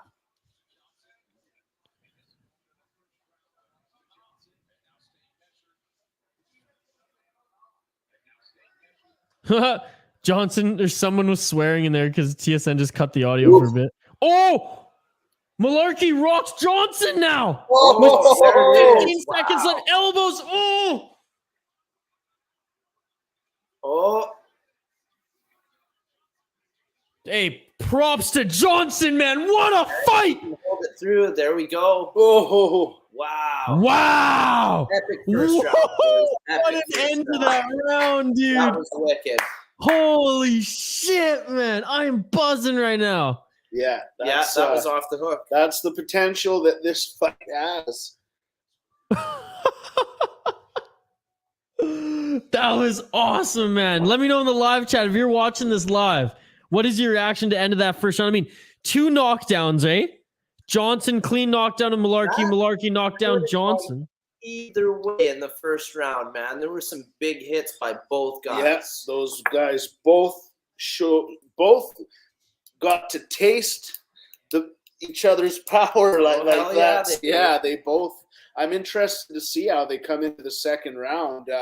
We'll see which one of those guys is trying to play cautious or which one is going to say, fuck it, like, I'm going to try to finish it. Hopefully both of them do, and they just come in for a war. So live odds, Mullarkey, they just changed right when I was about to say it. Johnson, still the underdog, plus 120, Mullarkey minus 160. Oof, those shots from Johnson there, but then, yeah, very, very nice answer back from Mullarkey, and here we go to start the round 2, round. baby.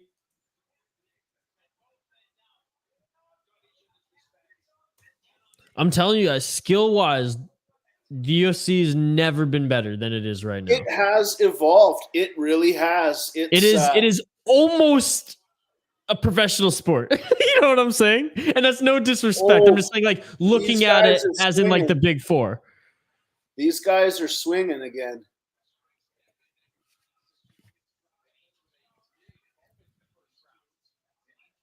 Shane brought up a good point.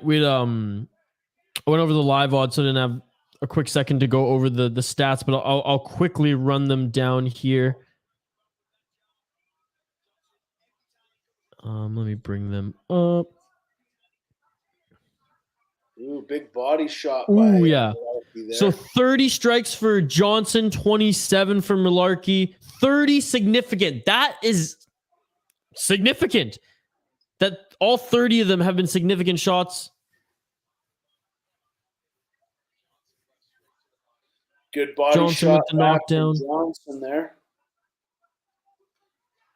Oh, nice, man. This is a good fucking bout, boys. Yeah, they're turning it up here. Yeah, Mullarkey with more kicks for sure, like the broadcast pointed out. But I mean, Johnson, look at his, like, he's a boxer, man. You can see his stance. He's boxer first. Oh, because he takes a couple to get in that pocket.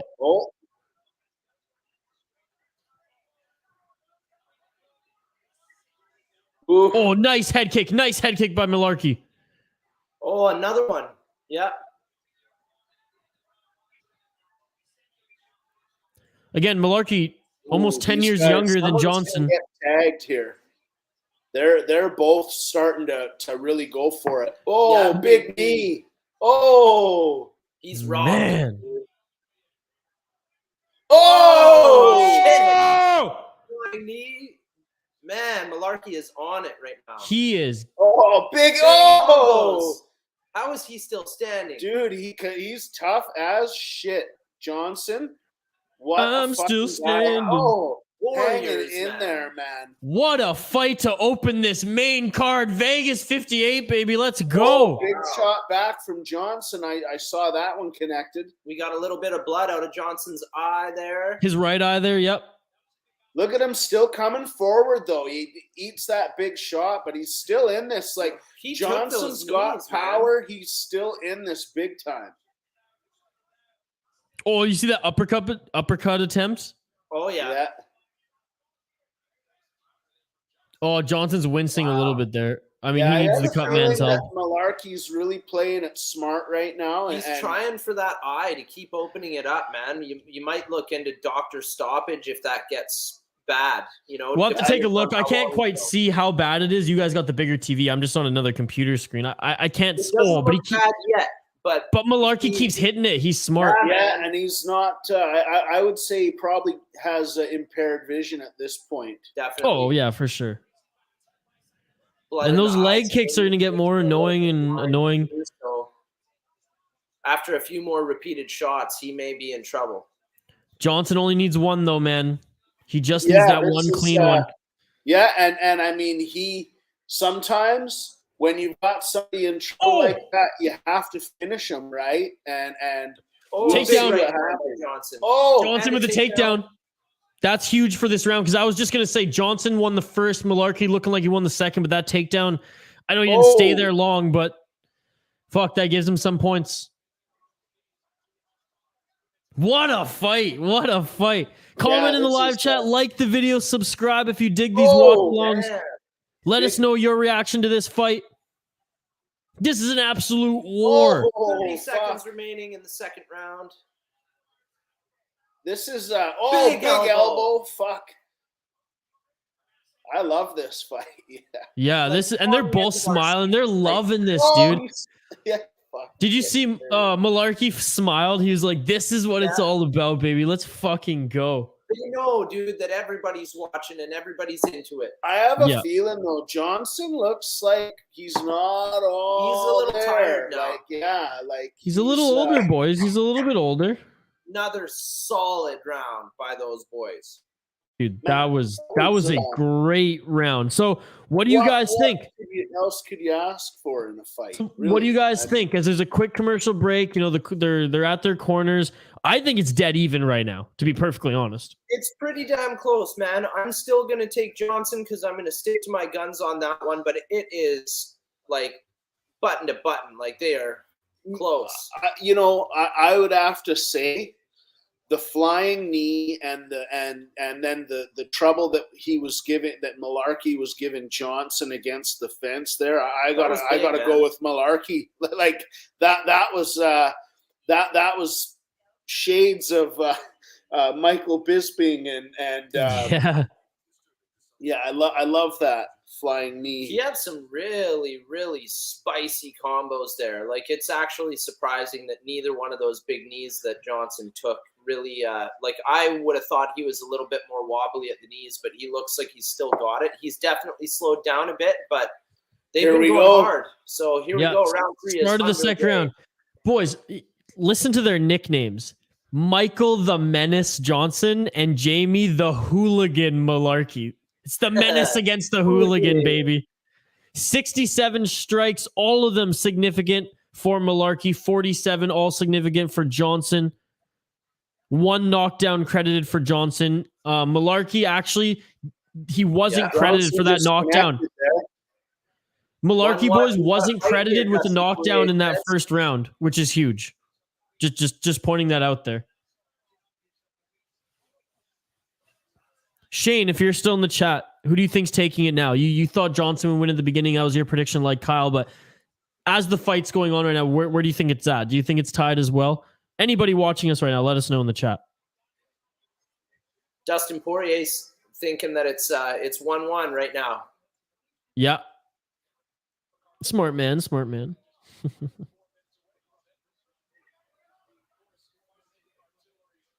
Little bit of a fake there by Mullarkey, and then a big kick. Straight jab to the face. Yeah. Johnson. Dude, I like Mullarkey. I've watched a lot of Johnson's fight, but Mullarkey, he's a dog, dude. Indeed he is. Nice quick jab by Mullarkey there. Body shot. They're definitely using their reach here. They're not trying to get in super close. Keeping their nice distance. Right hook. Nice. Ooh, that one, that was crisp. That puts Mullarkey back a step. They both have really nice combos, eh, boys? Yeah, they do. From like the body shots, like it's really nice striking technique here by these guys. They're just like putting on a clinic as we speak.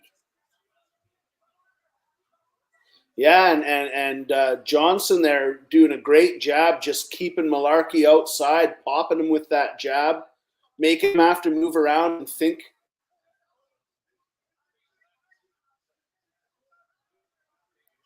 I'm digging it. Yeah, dude. Both bloodied. Starting to bleed a little bit here, Mullarkey. Mullarkey's doing a good job with those leg kicks, though, man. This one's hard to judge again, and that's tough for these fighters, especially when Johnson wants to rise in the rankings again and things like that. When big big body kick right to the Yeah. ribs there from Mullarkey. Gotta Don't wanna finish your let too opponent. many of those in.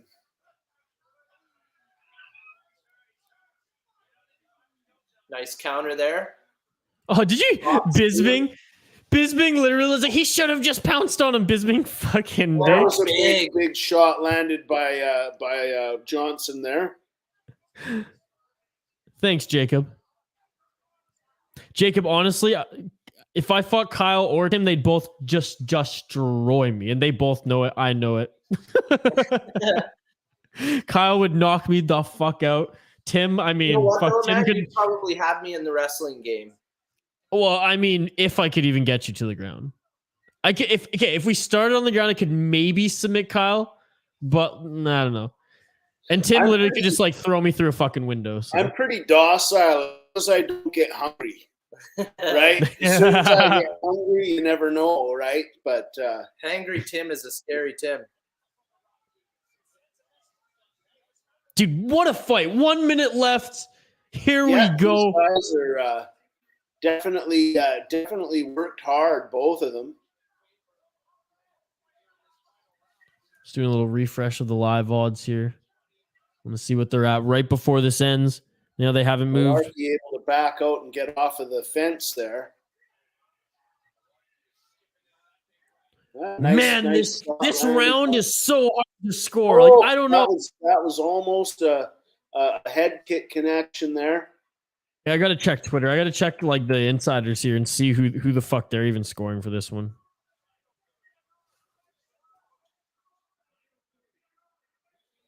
Well, I said I think this fight could be a war.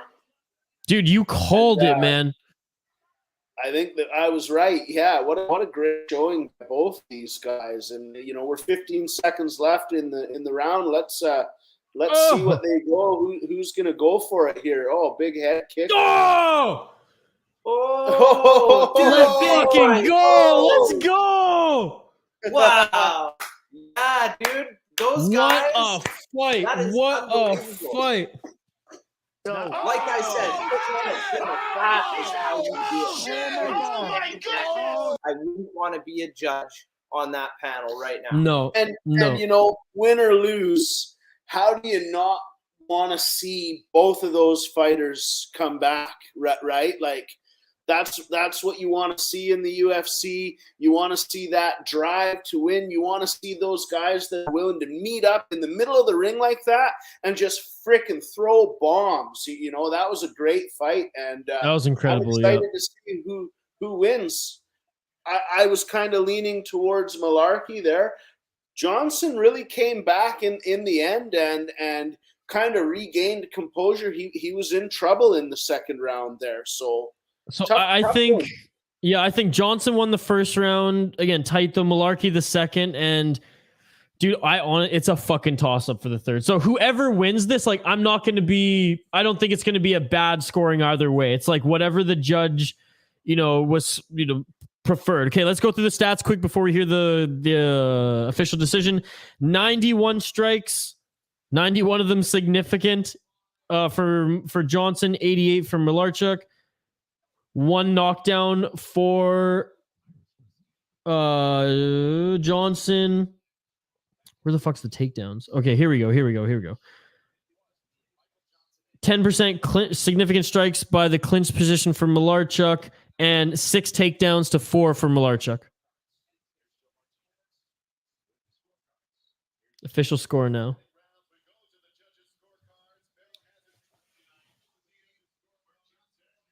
Split decision, not surprised. Mullarkey. Mullarkey's taking this one, boys. I mean, and look, Michael Johnson, he's not too upset because he knows that was a motherfucking war. That was, yeah, like I said, both fighters and their camps should be really proud of the product that they left out in the ring. They both left it all out there, and I want to see both of these guys do well, man. Yeah, I want to see them both. You know what this fight reminded me of, kind of? So, like, when I was young, the biggest fight in UFC history was Forrest Griffin and Stephen Bonner. Oh yeah, of both course. their contracts in the UFC. It was stand up all night long. The two of them were bloodied as fuck by the end of it, and this had a little bit of a taste of that for me. It was What yeah, a I scrap. can see that. It was a nice stand up brawl there, and both fighters at times almost finished the fight. You know, and unbelievable. We saw flying knee in the fight. We saw lots of big knees from the clinch, lots of elbows, head kicks. Like it's amazing how tough these guys are. yeah. Dude, that was incredible. Mullarkey won split decision. Jacob Lowe's THPN. So now, yeah, 15-5 is official record. Yeah, The well, Australians, man, there's like all the Aussies are ripping it up in the UFC right now. Kai Kara France fighting for the interim, for an interim belt. I forget what the fucking weight class, 125. And then obviously there's Volkanovski. Tim and I watched him beat the shit out of Max Holloway last weekend. He's from Australia as well. I think he's like the number 3 heavyweight contenders also from Australia. I mean, like they're taking over. This guy, he's unbelievable. Yeah, man, that was impressive. Yeah, all I can say, man. Yeah, Nice job, great boys. fucking fight. See, that shit beautiful than a motherfucker. Yeah, he's got a nice, freshly broken and split open nose. I would imagine that he's probably going to be swollen up and bruised for quite some time, and I'm sure that he is just pleased as punch about it. Dude, absolutely. Yeah, you got to wonder how these guys feel when they go home sometimes. Like, it's got to feel they're- like dude, shit. some of them go right to the hospital because back in the day, the UFC just made you go to like the press conference. Well, now if you're too beaten up, they just make you go to the hospital. So, Oh, like makes I said, sense, though. The safety has to come first. Like, this is Yeah. a full contact And sport. I just watched the highlight here of where Johnson almost finished him, Yep. and wow, was that a hard hit? Like you see Man. the shockwave go through his entire head into his neck and spine. Like, man, it's amazing how much physical punishment these fighters take, and we want them to be as safe as possible, and They have long careers, right? Like, we want to Yeah. see these guys do what they do best, but it is a dangerous sport, and things do happen. So, you know, I think that's the smart decision, is that err on the side of caution and go in and get checked out if you got knocked out, right? Or yeah. anything significant there. Here we think go, of the boys. longevity of your career and your overall quality of life moving Absolutely. forward after that, and make sure that you get yourself checked out. the Canadian is Canada next. is on the card. The Canadian is next. Let's go against Ricky Turcios. And this one's hard for me because the 12-2 Ricky Turcios here, I love this kid. He was unsuccessful on the Contender Series, goes to the Ultimate Fighter, wins it. Super nerdy, anime loving, Dragon Ball Z loving martial artist, right? Like he does like the katas as he like enters the ring. But you got to go with the Canadian, right? You have to root for the Canadian, especially because there's more Canadians in Bellator and the PFL these days. There's not too many in the UFC. So let's fucking go. Can't wait to cheer on the Canadian here next. Go Canada. Canada. I believe he's the underdog Land too. of the maple syrup. So Aiemann Zahabi, the Canadian, versus Ricky Turcios. Zahabi, the underdog at plus 190. Turcios minus 225 actually going in. And this is Turcios' UFC debut. But like I said, what was it again? 12-2, like a solid pro career. He's seasoned. I wouldn't say he's like a veteran yet, but like he's in his prime right now. Excited. This guy always puts on great performances, likes to try martial arts techniques in the octagon. This one should be good. What was great about the last bout, it went 3 rounds and it was exciting, and we go right into the next one. There's no crazy break because Kyle, you'll see like the knockouts are awesome, but when they happen in the first round, then we have 20 minutes of time to kill.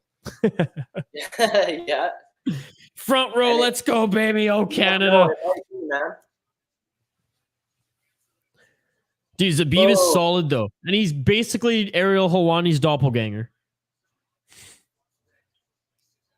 Now, I did notice, though, in that little, like they just gave us a little bit of a taste of what he's done. He smashed that guy. He went down, and then he hit him in the back of the head, which actually isn't allowed. That's a no-no. That's a big no-no. We don't do that.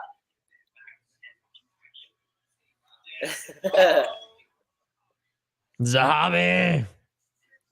I've seen Zahabi fight once. He lost, unfortunately, in that fight.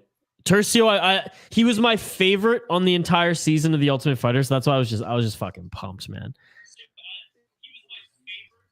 But I will say, this competition during The Ultimate Fighter, it wasn't high level. So this is the real test for him. And as I said, it kind of sucks for me because I love just choosing a fighter and going all in with like rooting for them. This one, like I got to go all in on the Canadian, even though I like Turcios and I don't want to see him lose his first bout. I'm Canada all the way, but it does look like Turcios has a 3-inch reach advantage, which is quite big. Actually, you can get through pretty well with that extra 3 inches. So, and it looks like his striking is a little bit better. So who knows? This could be a tight fight, man.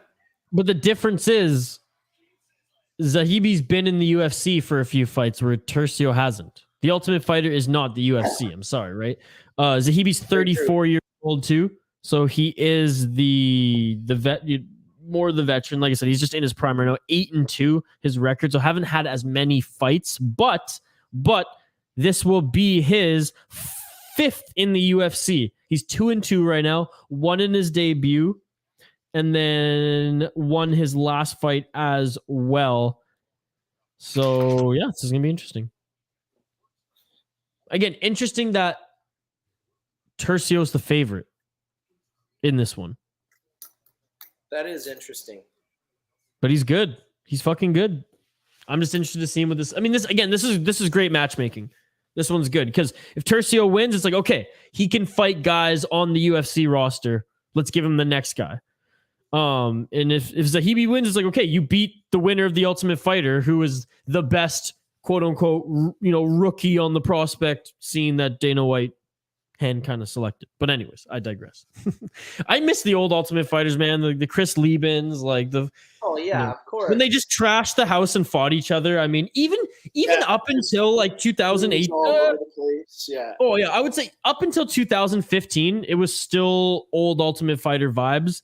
But then, like, the Contender Series started, and fair enough, it is better. And the Contender Series, there's none of that reality show drama that, like, kind of dominated TV in the early 2000s or mid-2000s. Contender Series is every Tuesday. People don't know. It's just rookies on the scene, regional fighters who are pro. They fight on Tuesday night. If they win or lose, if Dana White likes what he sees, he's going to give you a contract. And I think it's like 6 fights, and there's, like, 6 episodes, so 6 Tuesdays out of the month. Or 6 Tuesdays out of the whatever season. They do 2 a year. It's great for the injection of talent into the UFC. We've seen championships come from Contender Series. I mean, Valentina Shevchenko's sister came from Contender Series, right? It's great. We see better fighters come from Contender Series than we do Tough now.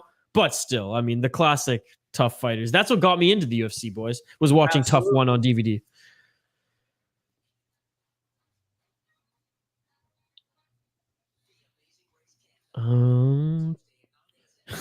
Ricky Turcios, Pretty Ricky is his fight nickname. But the interesting thing about Pretty Ricky coming from Bellator, 3 KOs, 1 submission, 7 decisions. Anyways, here we go. Both weighed in 135 and a half.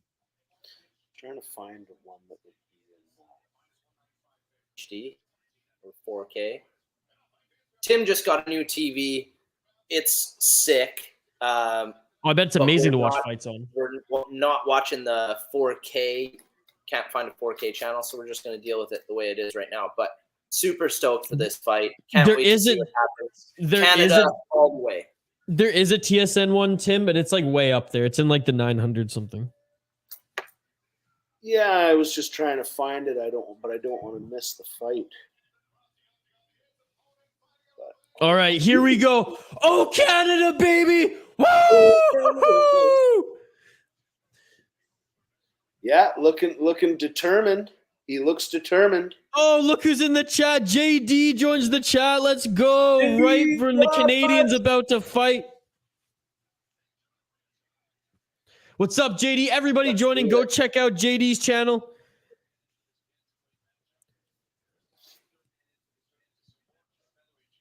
You know, where the hell is the lamb chops Andrew referee? B. That guy was fucking awesome. Andrew B, what is going on? Andrew B, thank you so much for joining, brother. We're doing some UFC live stream here. Let's go. Oh, Canada. Here we go. Again, Turcios, very much a martial artist than a scrapper. The Canadian, more of a scrapper. Andrew, thank you so much for joining, brother. I've missed you. I hope you're having a great summer. And JD, thank you so much for the support as always. We'll do another podcast soon. Like the video, leave a comment, and you're automatically entered into winning our contest. I miss you too, Andrew. Andrew, you'll be seeing a lot of me. I'm going to be streaming on Everyday Hockey YouTube channel every day when hockey's back. Every Saturday, we'll be doing UFC streams. I'm good, man. I'm good. No longer with THPN. Just going the solo ride right now. Okay, so far they're still just kind of feeling each other out. It hasn't been super active just yet, though there was a nice kick. So let's see what happens in the next little bit here. Andrew, I hope you're doing well, brother. It's going to be a little bit tough to impress us after that last battle. I know, that's the thing. And it's like, that's the opener. Yeah, that was unbelievable. Just so much striking. I love that kind of fight. Like, watching that stuff is just edge of your seat exciting. It's so wicked. Thanks, JD. It's been a few weeks now, Andrew. Finally back, doing streams on YouTube. But under City Life and Everyday Hockey now. Ooh, that was a big overhand right thrown by Zahabi. Just missed the mark, but he had bad intentions behind that one. Interesting style too by Zahabi. Like, just watching him move. Well, when you say that, Turcios does just a crazy. Oh yeah, both of them are definitely pretty unique there. Big Glad hit. you're doing well, Andrew, by the way. Nice body kick by Zahabi. Ooh, nice, lovely body to kick the by man. Zahabi. Nice Inside leg kick. Let's do this. I want to see more of that, boys. Going high, going for the takedown, and is thwarted. He landed a good one in there. Yep.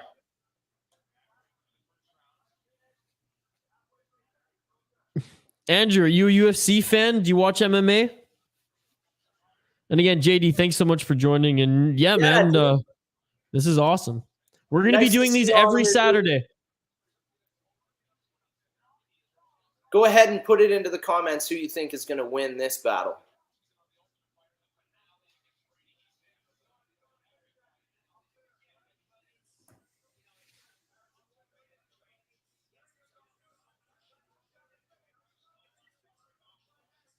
So Zahabi keeps coming in and closes in quite a bit of distance, but he's doing that, and Turcios has been striking back. So I want to see what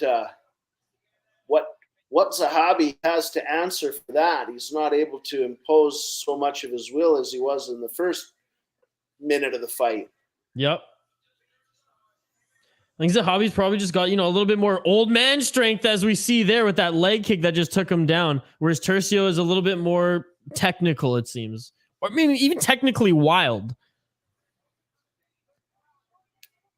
Oh, Andrew's saying he's got a large bag of popcorn with M&Ms.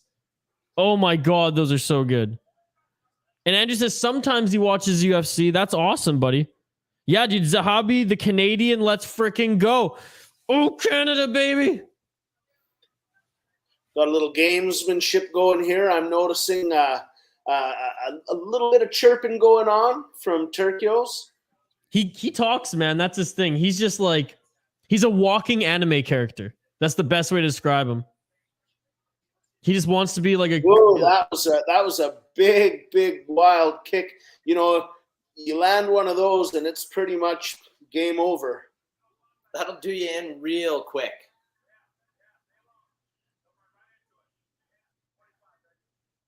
Turcios, he's going woo woo every time he kicks. Andrew, we're watching on TSN. He's pretty snappy with those front kicks. I can see how Zahabi is wanting to stay at bay because getting kicked in the face or the chest or the neck, it really sucks. Absolutely. Good fight though, guys. I mean, the first showing some speed here from both fighters. Dude, that was a good first round. Hey, thanks to everybody who just joined us, by the way, live here. Dude, it was good. Live here on the City Life Project YouTube channel. Every Saturday, we're going to be doing UFC streams. So, hey, if you like what you see, if you dig the vibe, like the video, subscribe, and drop a comment in the live chat for a chance to win prizes every single time we do streams. We are doing so much more than just these streams, too. Yeah. If you like music content, you like adventure vlogging, you like any of that kind of stuff, you like tarantulas, you like Tim, subscribe to our stuff, man. We are doing so much content. We're trying to keep things really cool for you guys and interesting for us. So really, it's no holds bar on the City Life Project channel. So feel free to join us on our journey. There you go. There you go. No, Andrew, the live stats that we have up on the screen here is ESPN, just because they have, it's pretty awesome. They give you all the scores and everything here up on the screen, but I'm watching on TSN. We're in Canada, bro. We're in Canada, just like you, brother. Here we go. All right, round 2 is about to begin. Let's get it on. Let's get it on. Let's get it on.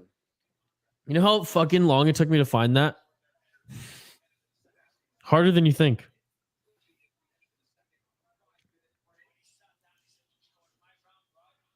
Let's go over the stats here quick as these guys feel each other out at the beginning of the second round.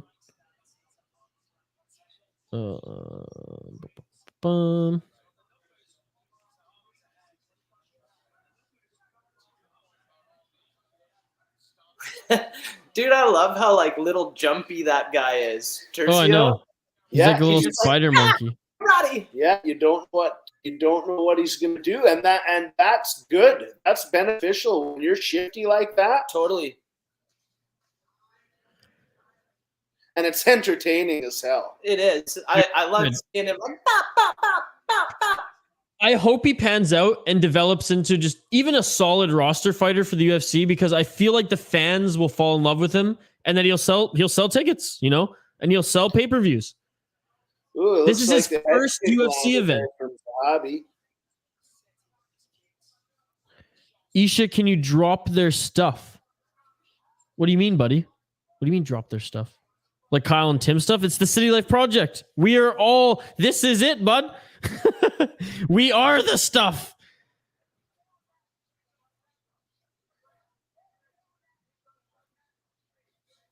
Oh, nice counter by Zahabi. He's starting to stalk a little bit here.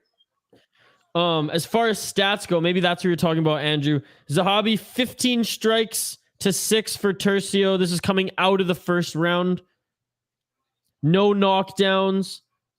The leg kicks by Zahabi, 7 of them, 5 of them for Turcios. No takedowns for either of the guys thus far. They've been standing up this whole time, as you can see. Oh, good, buddy. I'm just pumped to see Andrew. I haven't seen Andrew for like a month on the streams here. Nice inside leg kick landed there for Zahabi. Oh, it looked like he got a right hand in as well.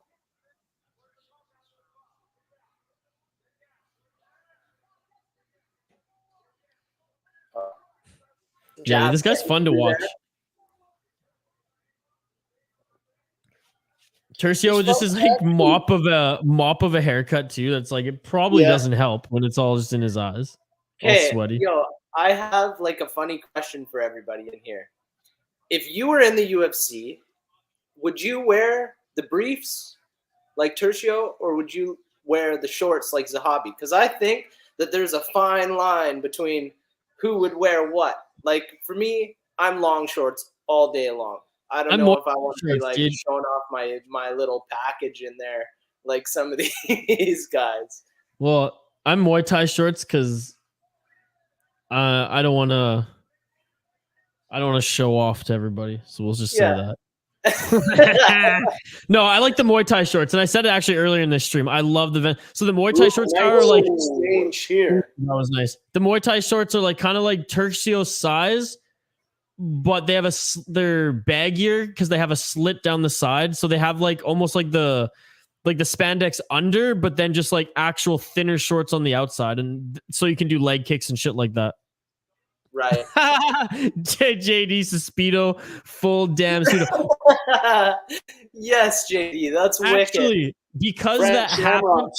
Yeah, because that happened in like the modern, quote unquote, modern UFC in like mid 2000s, past the Shamrock era. And Dana White was utterly pissed. He made it a rule where you cannot actually come out in a Speedo. Fucking Dan Severn in a Speedo. Oh I'm sure a lot of guys would do it just for the comedic factor. Like, you know, I don't care who you are. Seeing anybody in a Speedo is both gross. It's just hilarious. Yeah. Like, I respect it, to be perfectly honest. I respect it. Brazilians, because they're always fit and looking good. Dude, man or woman, Brazilians are just like absolute rockets. Yeah, well, I mean, look at Dos Anjos. Wait. You'll see the main event guy. You're going to look at this guy and you'll be like, yeah, fucking Brazilian. Nice fucking round again, boys. This is a scrap. Yeah, very, very round 3 exciting. Coming up. Sets the table for a very exciting third round. Then Velcro tie shirts with the tactical Speedo underneath. There you go. There you go. Thanks for joining, JD. I appreciate it. JD, every Saturday, we're gonna go like 6 or 7 hours every Saturday. So pop in whenever you want, buddy. I sit and watch UFC every weekend when I'm not camping or whatever. Like that's just what I do. Go and subscribe to JD. He has a YouTube channel himself. He's got lots of content. If you like biking or any of that kind of music, thing, definitely go and check him out. He's also a fantastic photographer. He does live music events. All sorts of stuff. Any big name that comes through Calgary, he's shot at the Dome. He's shot at all kinds of places. So go ahead and give him a subscribe to because he is awesome. There you go. There you go. Love you, JD. JD's been supporting us like crazy, so we'll do whatever we can to support him. Thanks. Oh, and look, and Andrew's going to come here. He's going to be part of the new little City Life stream family we got going on. That's awesome. Yeah, Andrew Kyle is, one of our best supporters, arguably the best supporter on the City or on the THPN YouTube channel. So thank you very much. Well, we're glad to have you over here, buddy. Put JD stuff here. Andrew, yeah, I'll throw his link in the description. Oh, yeah, JD, thank you, sir. Yeah. All right, third round underway. Andrew, I'll get you that link for JD's channel. Thanks everyone watching, by the way. Like, subscribe, and drop a comment in the live chat for a chance to win some T8. I almost did it. I haven't done it yet. I've let a couple almost of some City Life Project merchandise. And hey, if we somehow get to 200 subscribers at the end of this stream, I know that's pie in the sky, but if we do, if you've left a comment in the live chat throughout the stream, we hit 200 subscribers, we'll give away a Derek Lewis bobblehead, courtesy of MMA Bobbleheads on this stream. We are one shy of 150 subscribers, Kyle. How crazy is that? Off this one stream. Thank you guys. That is so cool. Ashley Whitty actually just subscribed. Hockey Troll subscribed. Thank you so much for both of you. The Sham subscribed. Thank you all so much for subscribing to the channel. You all are amazing. All right, now to get JD's channel. Man, I mean, this fight, Kyle. Yeah, this fight card hasn't disappointed, eh? No, it's been pretty good actually. Like it has been consistent action, but I think we're about to see it go big time because obviously they want to prove a point now. Well, absolutely. It's getting towards time to for one of these guys to reach out and grab this fight and finish it. Yeah, Oh, a yeah, little bit of Andrew- showboat there. Andrew gave a monster donation on a THPN stream, so shout out to you, Andrew. Way to go, Andy. I threw JD's channel in the chat, so if you're watching, go subscribe to JD. Amazing content. Glad JD's chilling here in the chat tonight as well. JD, put your, I think you're on Instagram too. You should put your Instagram up. Go check out his photography. Some of the live music shots that he has gotten are just unbelievable. Wicked photographer. Definitely check it out. Oh, here we go. Turcio, just, I like that those jabs, even though they don't really do anything as far as like damage. It's still striking. It's still gauging the distance. And Zahabi, man, I mean, I like his style too. Oh, that combo was sick. Do you see that? Double jab, head kick, same side. Dude, Turcio's sick, man. Yeah, he's starting to light it up. And he's not afraid to get in there and throw those combos like that. Who do you guys think is winning so far? There's 2 minutes left. That's a 2 hard minutes. choice, man. I know, just like the last fight, man. This one's hard to judge. Now, I think that they said that there were no takedowns, so it's like pretty No. much all striking opportunity here. I don't even think there's been any clinch work. No, not really. No, It's been just pretty pretty much striking. Okay, let's run it down again. I have the stats up here. These might not be updated. One sec.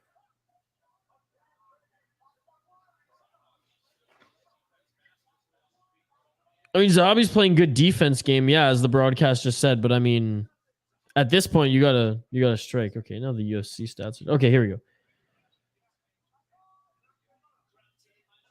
Zahabi's up in significant strikes. Wicked. Go Canada. Canada, eh? Right? Canada, but man, it's close.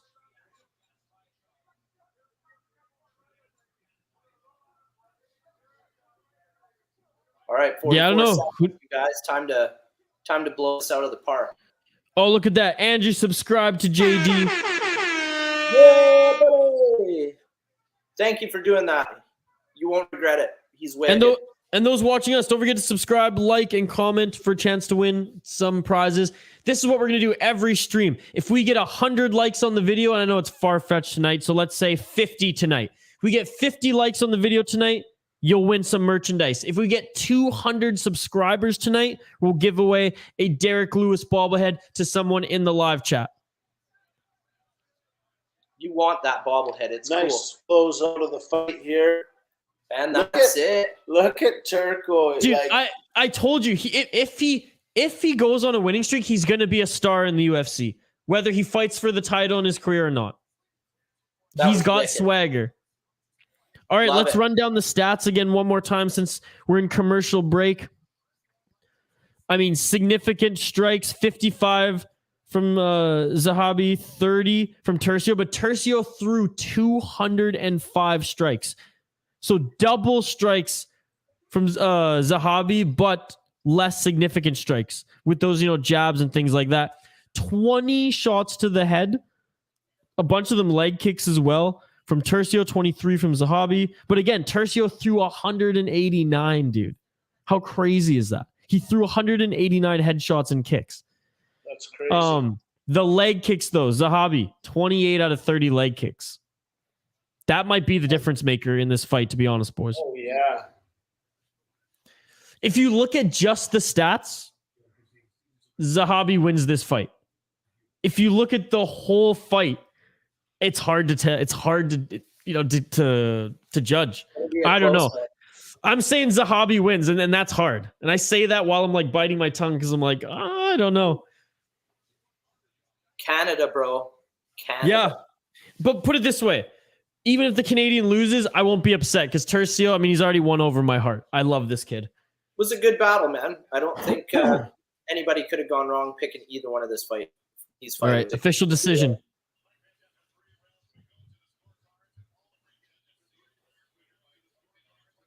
Unanimous.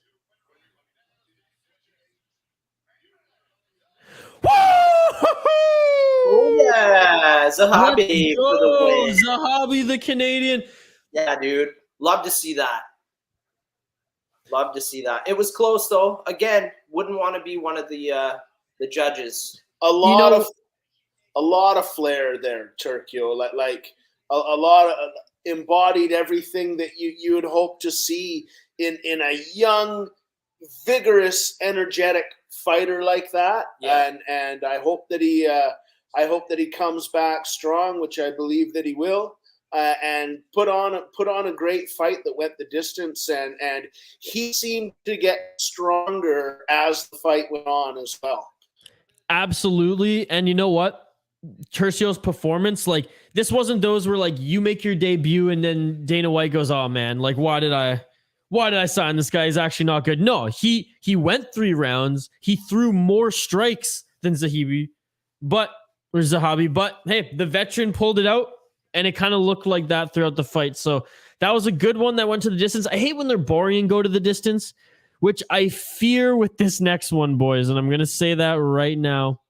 This next one, if it's not, I know they're heavyweights, so we're all like, oh yeah, there should be a knockout. These guys are both fucking washed, bro. Unfortunately. 6'4", 265, 6'4", 250, 80. Holy shit. Dude, they're both washed. This one, unfortunately, is probably going to be, I don't know, like Chase Sherman. Chase Sherman used to be, I believe, 185 at one point, which is crazy. That's a big difference in weight, man. Yeah, he used to fight at 185. If I'm not mistaken, Chase Sherman, his last loss was to pretty much, yeah. Alexander Romanov, yeah. The Vanilla Gorilla Chase Sherman against what's his name? Shoot, my tab just closed. My apologies. Oh yeah, Jade Vanderaa. Vanderaa, I mean, yeah, I don't know. They're both on losing streaks, man. Both under the same fighter, but both lost to Romanov too, which is funny. But both of them are on losing streaks. I don't know. This is the one fight that I just like did not give one shit about. But we'll see. We'll see. They're heavyweights. I hope one of them gets knocked out. Oh well, my God, dude. Chase Sherman's on a 4-fight losing streak. Well, whoever loses this one is getting cut 100%. How's Juliana Pena? She's awesome, Andrew. She beat Amanda Nunes for one of her belts. The 145, I believe.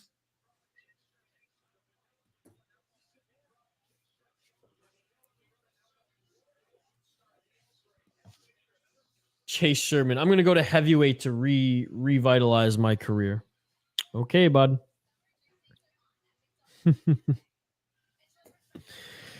All right, boys, we're into the heavyweights now. Do you think this goes the distance? Do you think one of them is getting knocked out? I don't. I think someone's This is a first-round knockout, dude. Someone's gonna go to bed here pretty quick. Ashley just subscribed a little bit ago. Thank you so much for joining. Does the City Life Project have an Instagram account?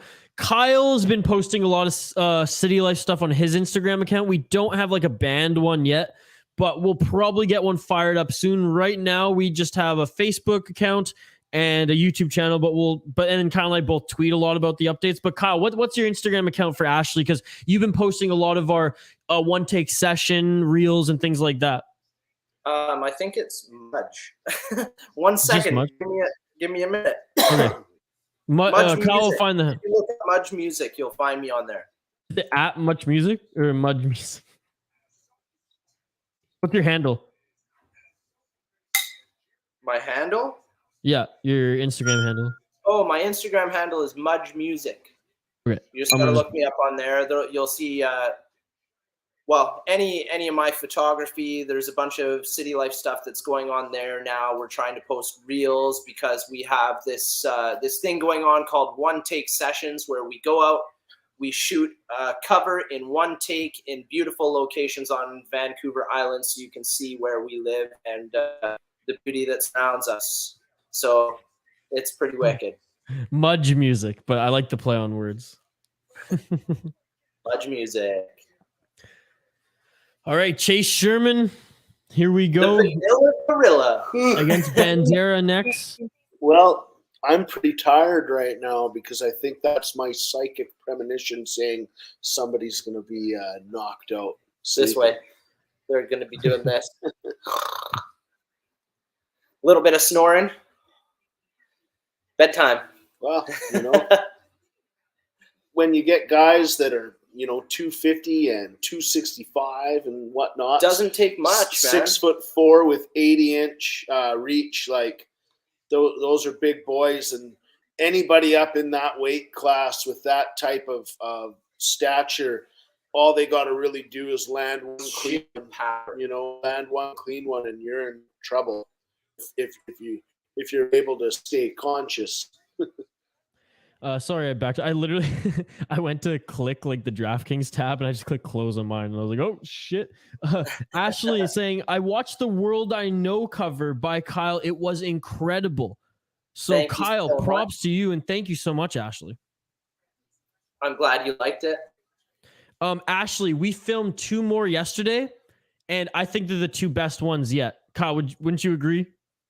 Beautiful locations, and not to pump my own tires, but I think I did a pretty good job on both of those.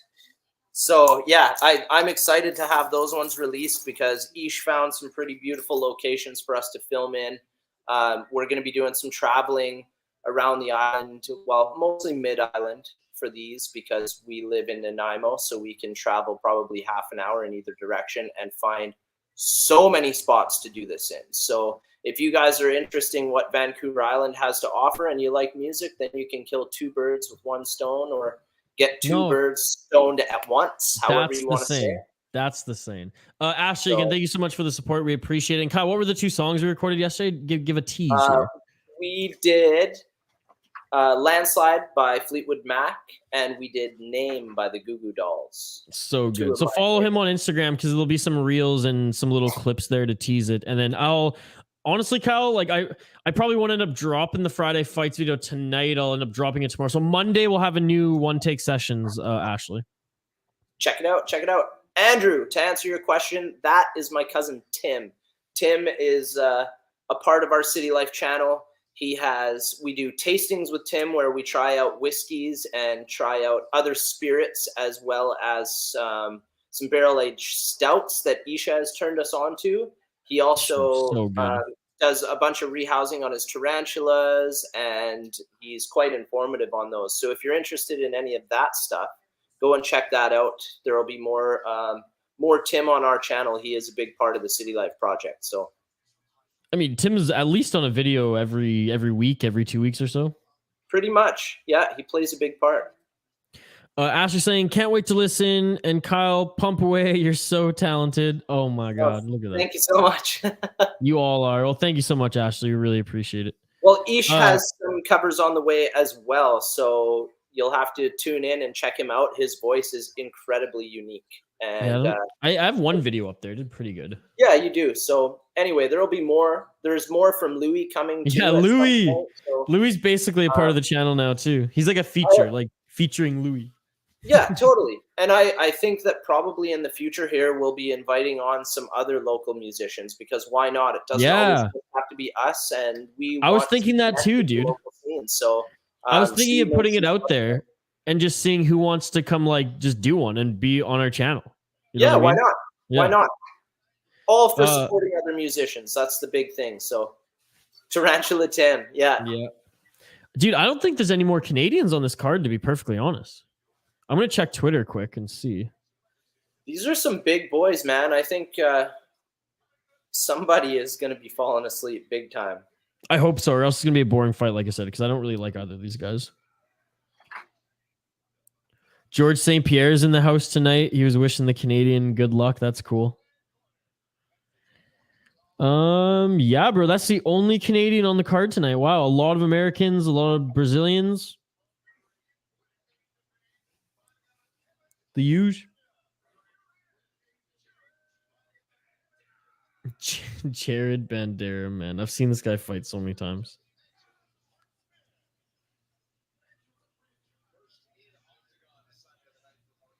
All right, here we go. Mark Smith refereeing this fight. Again, a big quick shout out to if anyone here in this live chat is from the MMA like ringer like community on Twitter. You all are amazing. You're a bunch of beauties. I absolutely love you all. I know I've been like a quiet part of the community for the last few months, and I've been part of the community for like a year or so, but you all are amazing, and I'm excited to interact and be a little bit more active. As this fight is underway, Vanderaa, Sherman, let's go. The heavyweights. Kyle and Tim think someone's getting knocked out. I think this is boring and goes to the distance. Let's see how it plays out. I hope it doesn't go the distance, but you might be right. I typically like heavyweights because they bang with the best of them. Vanderaa just got clipped there. The one thing that sucks is they gas quickly, though. That's the thing. Yes, they do. That's for sure. There's a lot of clinching later on in the rounds.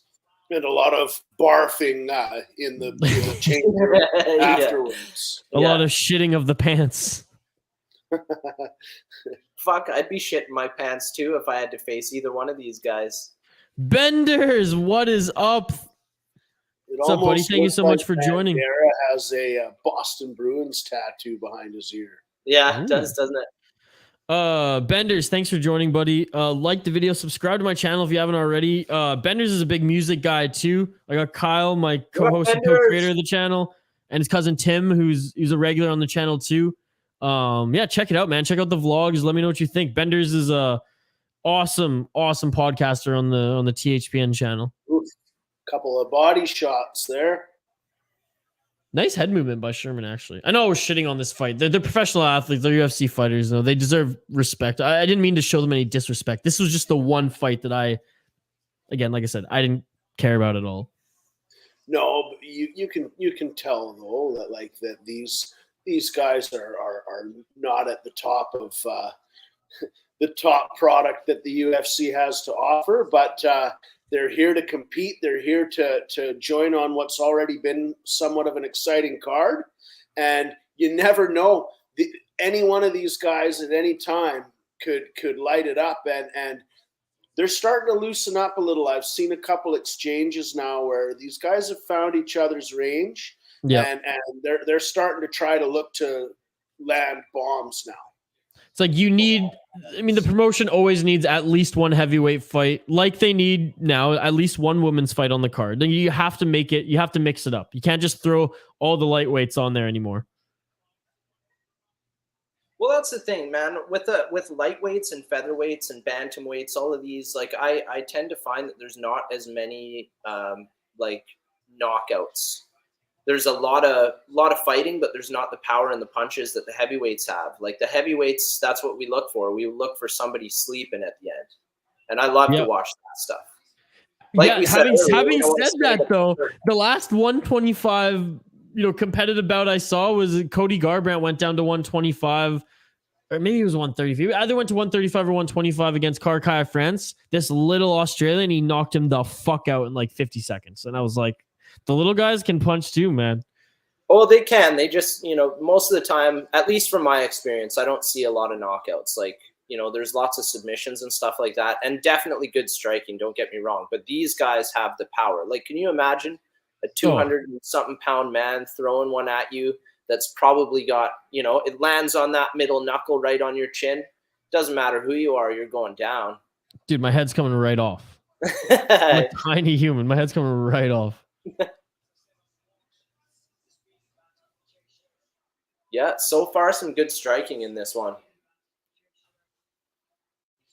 These big guys, scary to think I'm 10 pounds heavier than the biggest guy there right now. Yeah, they got about Sherman got clipped. Tim, they just weigh in at that though. They're all heavier the next day. Damn, dude.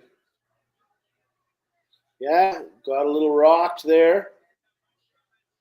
God, those big leg kicks down. Dude, Oh, they just sound so fucking painful, man. Sound like a baseball bat to the leg or something. Like, That pretty much is, man. Shin to shin. Could you even imagine? Sherman's just laughing. That's hilarious. yeah, he's saying, I think you might have just dislocated my jaw there. Oh, Oof. Yeah, these boys are, of course, it's, only less than 10 seconds left, but I'm glad to see that these guys are starting to find it here. oh yeah, they're getting loose and showboating and all that kind of stuff. I'm Sherman's stoked to see looking- what round 2 has to offer. Yeah, Sherman's looking fresh. Vanderaa looking a little tired. Commercial break. My turn to pee. There you go. There you go. Thanks to those tuning in, by the way. I mean, primarily this is our music vlog channel. We do a bunch of cool stuff with Tim as well. But every Saturday, I mean, I'm always watching UFC anyway, so we figure we might as well be doing some watch parties here. We might as well throw on the webcam. If Tim and Kyle are available, they'll throw it on and join as well. If not, I'll be here every Saturday for 6 to 7 hours running down and reacting with you to UFC live events. So thanks everybody again. As the more we grow, the more giveaways we'll do, the more fire and buzz in the chat will be. But shout out to everyone who's in the chat and who's viewing us right now. Like the video, subscribe, and drop a comment in the live chat for a chance to win some prizes throughout this stream. Our goal tonight is to get to 50 likes on the video. I believe we can do it. Call your friends, call your family, call your aunties. Let's get 50 likes on the video and we'll do a giveaway. If somehow we get to 200 subscribers on the channel, we'll give away a Derek Lewis custom MMA bobblehead. Round 2, let's go. Let's get it on. Dang. Andrew saying, I like Kyle a lot. He's my man. And Tim, you're my boy. What up? Thank you, bro. And round 2 is on. He's telling Kyle, hurry up and pee. Round 2 is on. Here we go. Here we go. You gotta go. You gotta go, right? Oh, yeah, dude. After this one, I'm kind of hoping for a knockout so we can take another little break.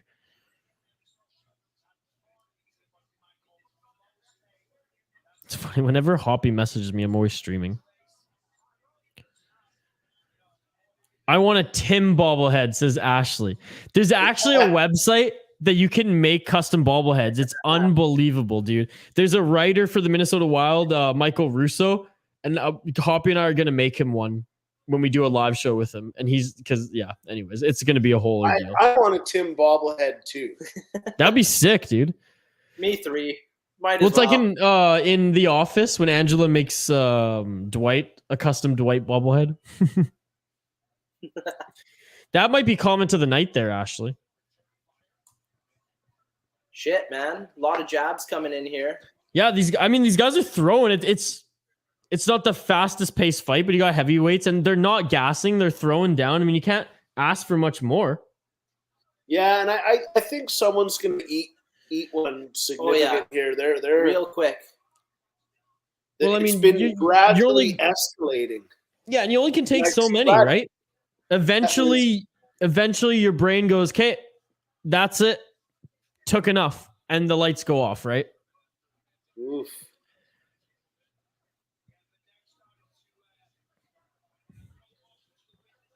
Yeah, Vanderaa, I think he's getting a little tired because he's just going for it. I mean, I can see I can see that there's some blood there. I'm trying to see. Oh, big hits. Oof. Big hits. Yeah. Yeah, here we go. Sherman with the head movement still, which is good. Big punches, man. Vanderaa, the slight favorite at minus 175. Sherman plus 130 via DraftKings. His nose looks adjusted. Yeah, it does. Andrew, I'm glad you like the draft show, buddy. Hey, Andrew wants a Kyle bobblehead. We might be able to make that happen, man. Maybe one of these next streams when we hit that 200 or whatever, we can get another one made. When we hit 1,000 subscribers, we'll make a Kyle bobblehead. There we go. Clip it. Yeah. They ain't cheap. I bet not. Probably. They're like $150, I think. So it is, but it isn't, sort of thing, right? It's like, yeah, you spend. Those look crisp. Yeah, it's getting pretty. Man, good pace for a heavyweight. You know what? I have to say, I was ripping on this fight going in. I was wrong. This has been a hell of a fight. Ooh. There's been some solid stand-up in this one. Yeah, these guys are they're aware that they're getting close to the end and it's time to start looking for the win. Oh. Slowing down a little bit though, like just That one was right to the jaw.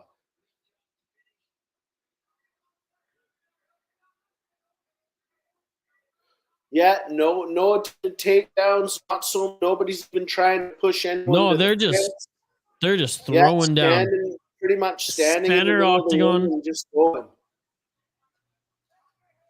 Minute left. Oh, Vanderaa got clipped. It looked like. Oh no, he's good. He's good. Maybe he just slipped a little bit. Ooh. Man, look at these guys. They are fucking bruised and battered warriors. Tim is the Undertaker and Kyle is Kane. That's a compliment. Those guys were badasses. Amps. You ever seen Dane Cook? Badass motherfuckers. Both of those guys. Oh. Except Oh, I think man. Kane was cooler when he was wearing his makeup back in the day. Yeah. Same with Kiss. Yeah. Totally cooler with their makeup on. 10 seconds. Ooh, that check leg kick. Big hit. Shaky too. Did you see that? Yeah. He lost his footing a bit. Getting tired, yeah. This third, I mean, they're gonna throw caution to the wind in this third round, I think. But let's bring up some stats here and see. Yeah, I want to see both of these guys swinging. Yeah, entertaining fight so far. Like Isha said, at first we kind of looked at this fight as if it was like just a time waster, kind of, you know. But yeah, these guys are banned. They've got some strategy. I can see they're both really trying to focus on movement, and I can tell that their camps have done a good job analyzing, you know, the other fighter, and it's been entertaining. This fight's been good, and coming into the third round, both of these guys have drawn blood on the other fighter, and I think that they both have to feel confident, both of them, that they could go for a win via knockout. So that's what I'm thinking might happen here. Somebody might finally land. Yeah, that one significant shot. I've seen a couple close tonight, but we're still looking for that one that drops them. So much guys, there have been no strikes from the clinch. There have been no strikes from the ground because they've been at center octagon just throwing down this whole fight. 90 significant strikes from Vanderaa, 78 from Sherman. Wow. Both of them at a minus 115 right now. That's hilarious. What a crazy shift in odds, too, for this fight. Well, this is it. Final round. This is where the fatigue is a major factor here, right? Yeah, I think these boys are about to just give her shit. Yeah, somebody's gonna go down. Well, I think that like in a minute and a half they will. They're gonna go and then they're gonna drain, you know, the gas tank just fucking swinging in the last couple minutes. I think in one more minute they're gonna both start just like really upping the pace. Oh, crisp. Yeah, man. Oh fuck. Andrew B, who do you think's winning this fight? Anyone else in the chat right now, too? If you're in the chat, like the video, subscribe if you haven't already. But please let me know who you think's going to win this surprising heavyweight bout, I should say. It's tough to say right now from the way I see it. Like, I'm still waiting to see what significant damage is done this round to come out with a clear-cut winner. Andrew's saying Sherman, you know, I'm giving it slight edge to Vanderaa, and I'm saying like razor thin. We have 3 minutes left in this round. It seems like he's really been been throwing some good ones, really nice combos, and for a big guy, both of these guys for big dudes really move well.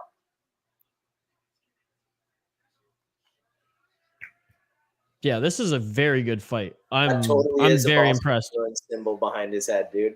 Is it? No, I don't think it is. I don't think it is. I Like. saw it, like it looked like it from It's a a distance. spoke. But It's some sort. It's a spoked something. yeah. Ooh. One Big of those. hit. Yeah. 2 minutes and 30 seconds left. JD thinking Vanderaa slightly ahead too. Yeah, just ever so. I think Sherman won the first round, and I think Vanderaa won the second, and he's winning the third right now. That's where I'm at personally. Again, folks, subscribe to JD's channel if you're watching. Oh, big. Oh Fuck that leg. man, Just what a one scrap! leg. Oh, Slap. Vandeera's hurt. Oh. Vandeera's hurt.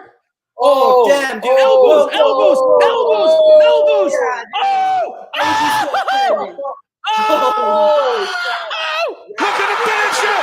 It is all over. Holy shit. Dude. Holy He knew shit. that was coming. He's What a way to end that one. wow. Oh my god. As Oh. I said during the break there, I mean, I had a feeling that these guys both have proven that they're both capable of it, and we were waiting for that one significant That punch check left to hook, finally left hook, land. dude. Well, in this case, it was about 17 or 18 significant punches that landed. Unbelievable. Look at the stats in front of us, boys. Dude. 121 significant strikes, 266 thrown, 113, 231 thrown. That was just about 17 power shots landed there to finish things up. And Andrew, sorry, Tim, but Andrew, when you go, buddy, I just want to say thank you so much for joining. And you said Chase, and you were right. Go ahead, Tim. Sorry about that. Called that one, dude. Yeah, wow, that was great.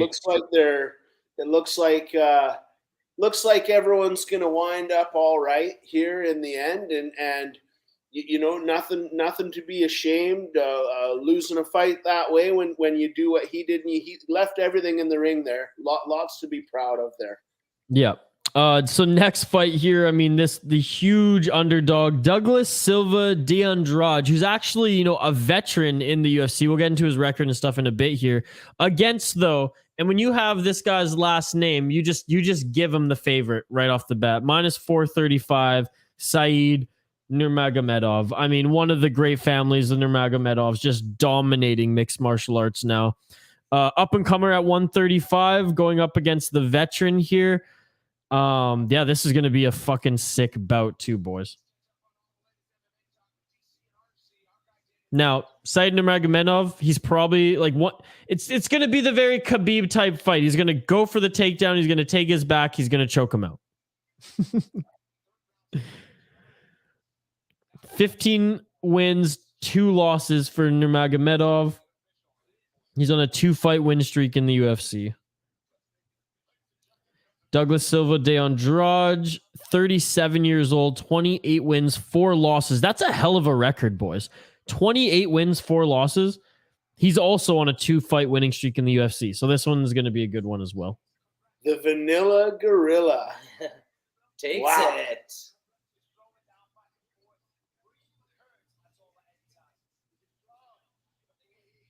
Bisbing, were you hurt? He's like, dude, did you watch that fight? Like, look at my fucking face. I'm out. See you next Saturday if I get here. See you, Andrew. I'll also be streaming any hockey events and hockey games down the road on Everyday Hockey. Thank you so much for the support, buddy.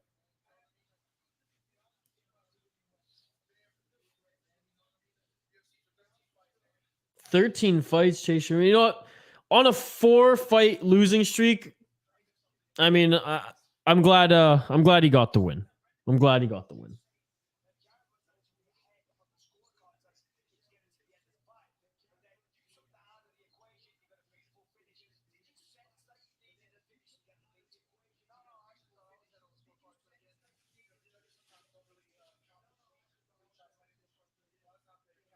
Yeah, the judging is it's whack. That's the one thing that, in my opinion, will always kind of keep the sport back a little bit, is the judging is so inconsistent, and they don't have open scoring, so you have no idea how to implement your game plan mid fight.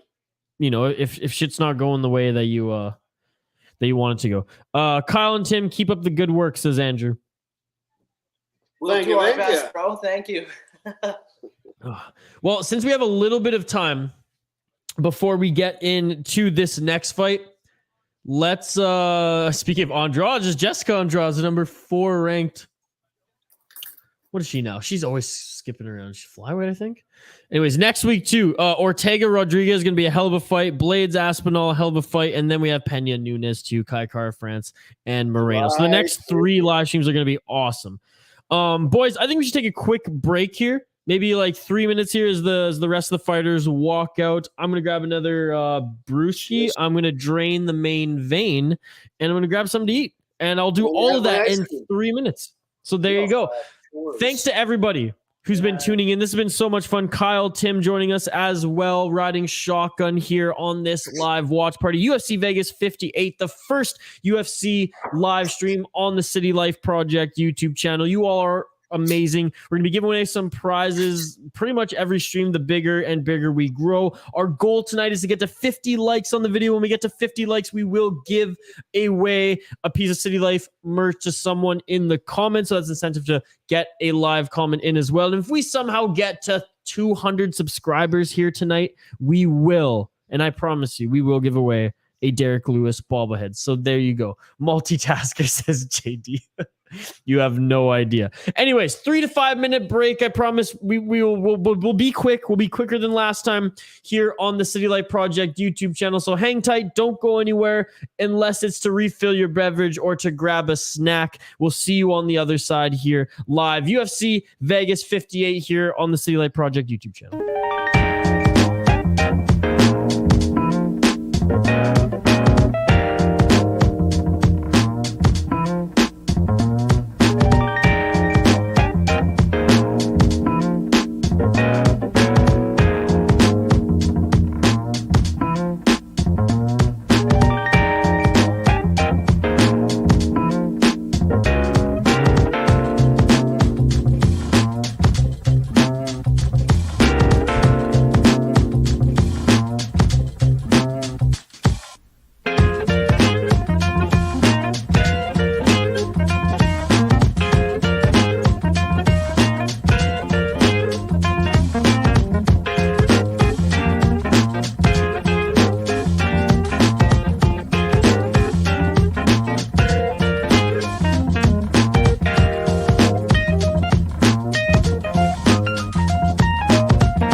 And we are back, ladies and gentlemen, boys and girls, theys and thems.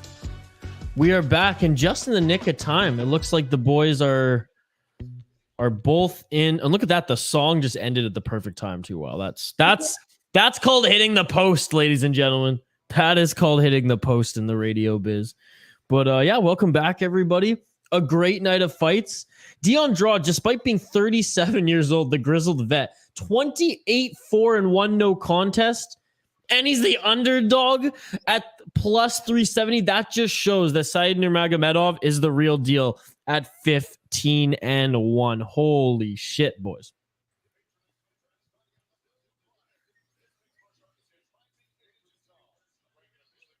Bantamweight, always exciting. Oh, hell yeah. Indeed, Tim. Excuse me as I take a bite out of my dinner, folks. Kyle and Tim talk away. Oh, they're eating too. Some of that Ben and Jerry's, bro. Tim's on the Haagen-Dazs. I skipped lunch, so it just hit me. I'm like, oh, I had beer for lunch. That's a good lunch. No. No, it's not. It's a good compliment for It's lunch. good to wash lunch down. Yeah. All right, Man, here I we want a go. 68-pack like those guys. How do I get that? Kyle, you gotta start working out with me. Running up Calder, Not this dehydrating way. yourself. No ice cream, no beer, no carbs. Never going to happen. Yeah. Yeah. But you can smoke weed. All right, And the here we leg go, kick from the man. Brazilian. So, guys, like Nurmagomedov, he's going to want to take this to the ground, take the back, and choke. Yet he throws a freaking spinning back kick there, but Oh,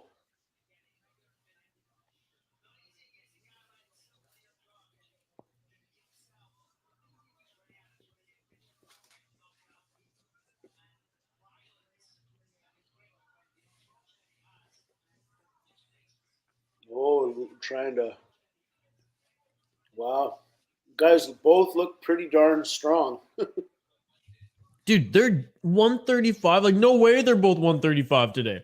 Especially Nurmagomedov. He's got inches on this guy.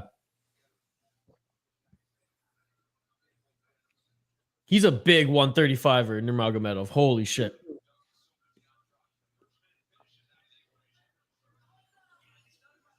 Man, there's a ton of Brazilian fighters who just they fight late into their 30s. It's like, that's their shit. Dude, They're it's scrappy. unbelievable the athleticism that you need to be able to do this in your Oh. mid-30s. Like, I And can't for even so walk long. upstairs without being out of breath now.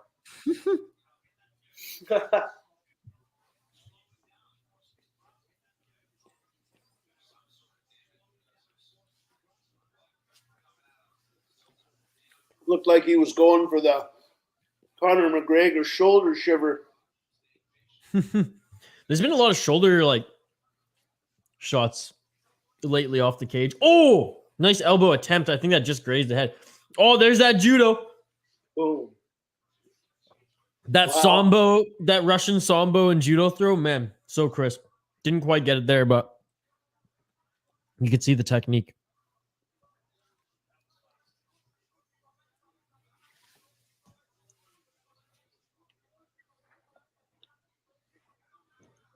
Kind of like the storyline of this entire card here. It's feeling each other out in the first, and then just action, building up in the second and action in the third.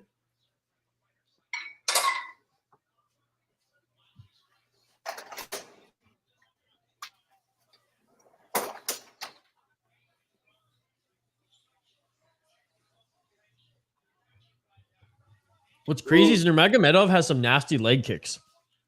There, he clipped him. For a Russian sambo background, to have nasty leg kicks like that, man.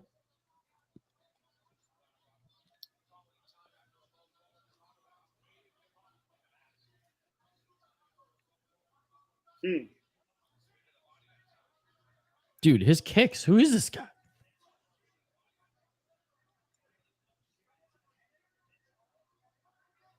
He's got those long, lanky legs Yeah. that have just incredible reach too.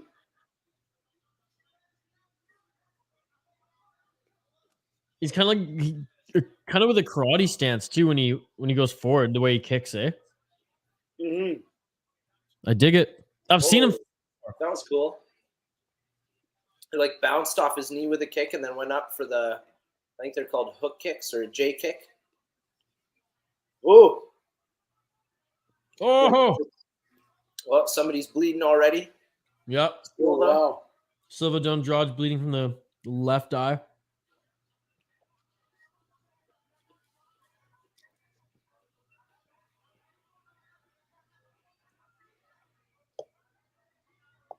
Spinning back, dude.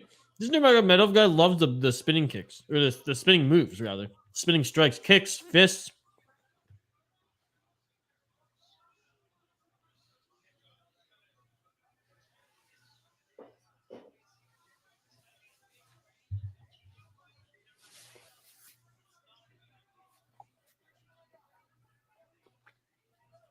Nice.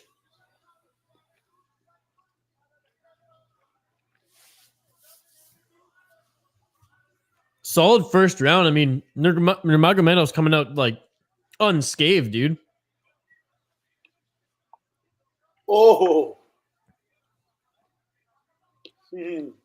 Like if you look at Andrade, he ain't looking too good.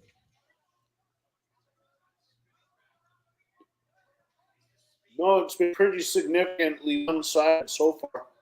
Yeah. Now he's going to get a takedown at the end here. Wow. Well, Good round. Yeah, very, Good round. very interesting start to the fight. Oh well, Nurmagomedov's got that one. Let me check the stats here. I'll bring him up. They are doing punching like this. Punching. Yes, they're trying to do punching. Punch attacks. You see, that's what they like to do in the UFC is punching and kicking. A little bit of kicking. In case you hadn't noticed. Yeah, I don't know if you have ever watched this battle. It's fighting. It is fighting. Yeah, they like It's punching and basically kicking. all it is, yeah. 15 to 22 strikes. Douglas Silva Andrade 15, Nurmagomedov 22. But out of those, 5 have been significant by Nurmagomedov and 9 actually from Andrade. 1 significant strike from the clinch from Andrade, nothing from the ground. So that's actually interesting when you look at the significant strikes. But if you look at just how beat up De Andrade is compared to Nurmagomedov, I would say that Said gets the first round in my books, anyways. Well, here we go, round 2.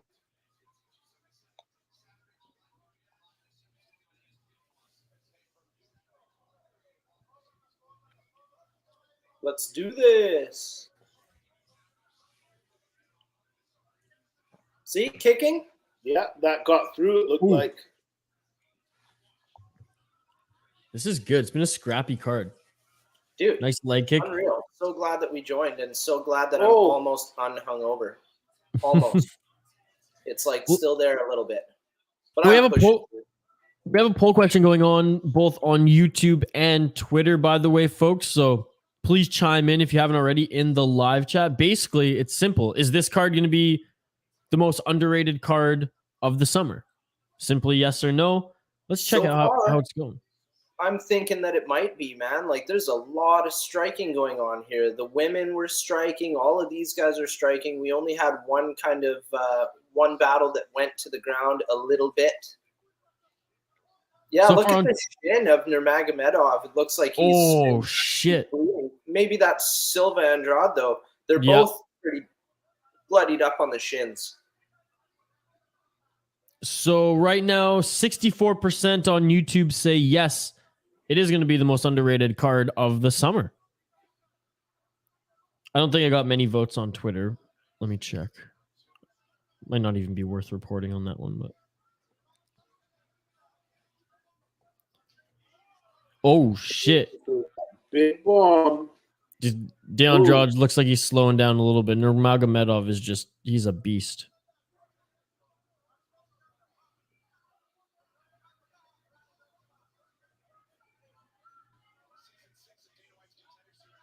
3 minutes left in the second round.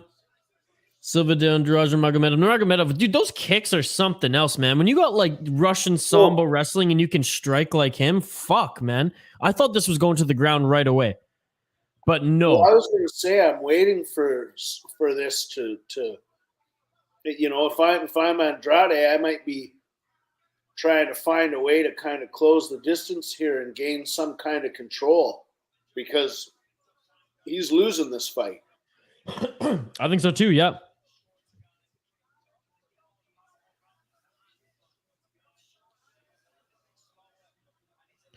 Live odds. Let's check in on those as we're 2 minutes, just over 2 minutes left in this second round. Oh yeah, Nurmagomedov a minus 1100. Douglas Silva, De Andrade plus 550. So if you think that De Andrade can somehow throw a haymaker or something and get a knockout, it's a good bet. But oh, they attempted the flying knee. That's a veteran move, catching that leg there. That's a veteran move. Oh, things turning up a notch here. Yeah. Dude, right when I make that comment, I go on Twitter and see Mac Malley. Kyle, he's a great follow, Mac Malley MMA. He said, Said Nurmagomedov is really just Khabib from the multiverse who preferred striking, like the version of Batman that has no issue smoking someone with a 0.9 bat millimeter. Shout out Mac Malley. Absolute beauty. Content creator from MMA On Point and just like an absolute character on MMA Twitter. There we go. Oh, well, I thought he was going to nice knee. Nice knee. Dude, Nurmagomedov is so clean. Like, man, he's good. Like, look at Silva De Andrade. He's not defeated. Like, he's still controlling the octagon. He's pressing forward, but like he's starting. You can see on his face. He's like, what's the answer to this guy? I don't know. Yeah, no, he's taking punishment, and like I said, he's got to figure out something to close the gap and start scoring some points some way, somehow. Whether that's even just trying to gain a bit of control up against the fence, and try to maybe work some low knees and get something in going on the clinch. But I don't see what else he has in the toolbox. Oh, maybe that's what he's got in the toolbox. Bet on Andrade, bet on Andrade, bet on Andrade. Everybody, bet on Andrade right now. Oh, could he be going for a triangle here? No. I don't think he's going to get it. Look at how mean he is, kicking him, scowling. He's Holy mad. I love shit. it. You blink, and a taste of your own medicine. Holy shit. I mean, De Andrade, credit to him, and I know we have a whole other round left. Ended that one looking good, but I mean, a lot of good veteran moves in that fight, right? Like he did a lot, like catching that kick. He's truly the veteran out there, but Nurmagomedov is something else, boys. And he's been pressing all those spinning strikes, and it's funny to see Andrade land that significant spin. Yeah, that's what I'm saying. That's like a veteran move there. Let's check in on the stats before the start of the third round. So there you go. 30 out of 52 strikes for Andrade, 43 out of 83 for Nurmagomedov, 15 head strikes, which is nice, but out of 52 thrown, there's going to be a few that line. 9 out of 23, that's kind of a better stat. Body's pretty even. Legs, it's up there. The control time, I don't know. This is one thing that, that's a big difference. But like, what judges? I don't give him minute 51 control time. I'm sorry, I don't. Just because he's stalking him in the octagon. So like, that's the thing. That's one of those judges things. That's like whatever. 0 for 3 on the takedown for Nurmagomedov right now. Look at the sign of respect for both of these guys. Wow, that's what I absolutely love about hockey and and mixed martial arts. Two sports that you fight in. The biggest respect for each other.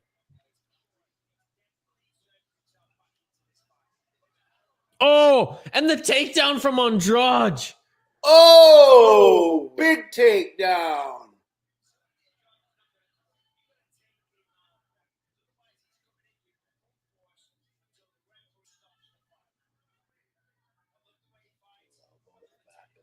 Dude, this is a good scrap too going into the third round. Fucking right.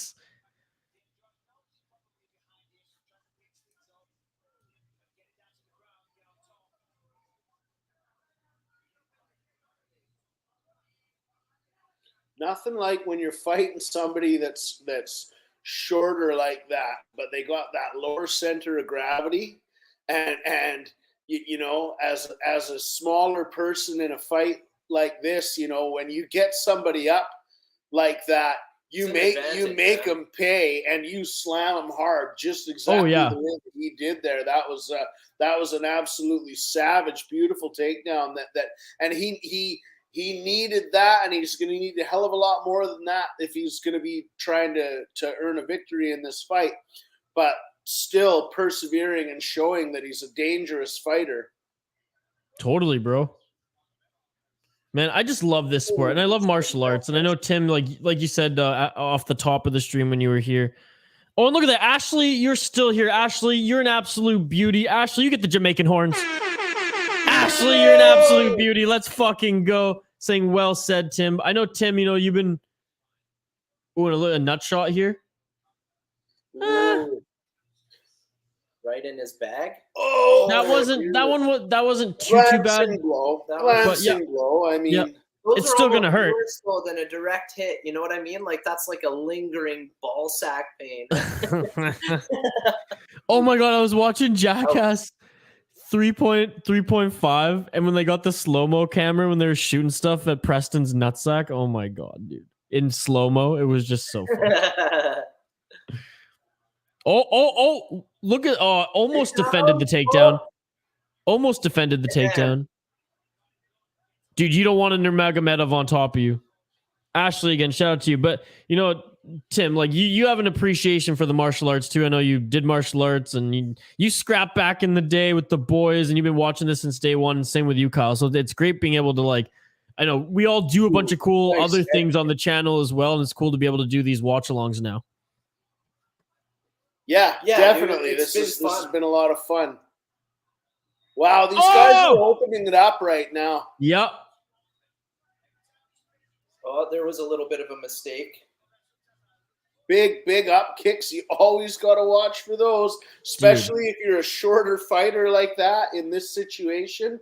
That can be really dangerous when you're trying to come down and get in a dominant position on a fighter like that. But he's reining in a couple of nice close elbows now.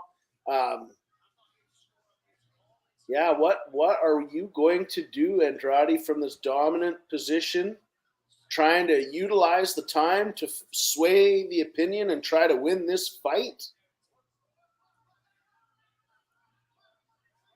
Stand him up, Herb. Stand him up. Herb, stand him up. Yeah, you know, those wild kicks are no joke. Oh, dude, Nico Price has two knockouts from up kicks in the UFC.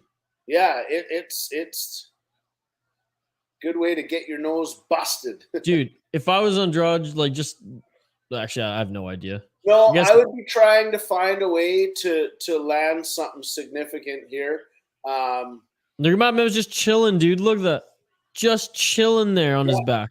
He's scoring from his fucking back right now. That's insane. And this can be a bad thing if you've got a dominant position and that your opponent is able to score. That's detrimental.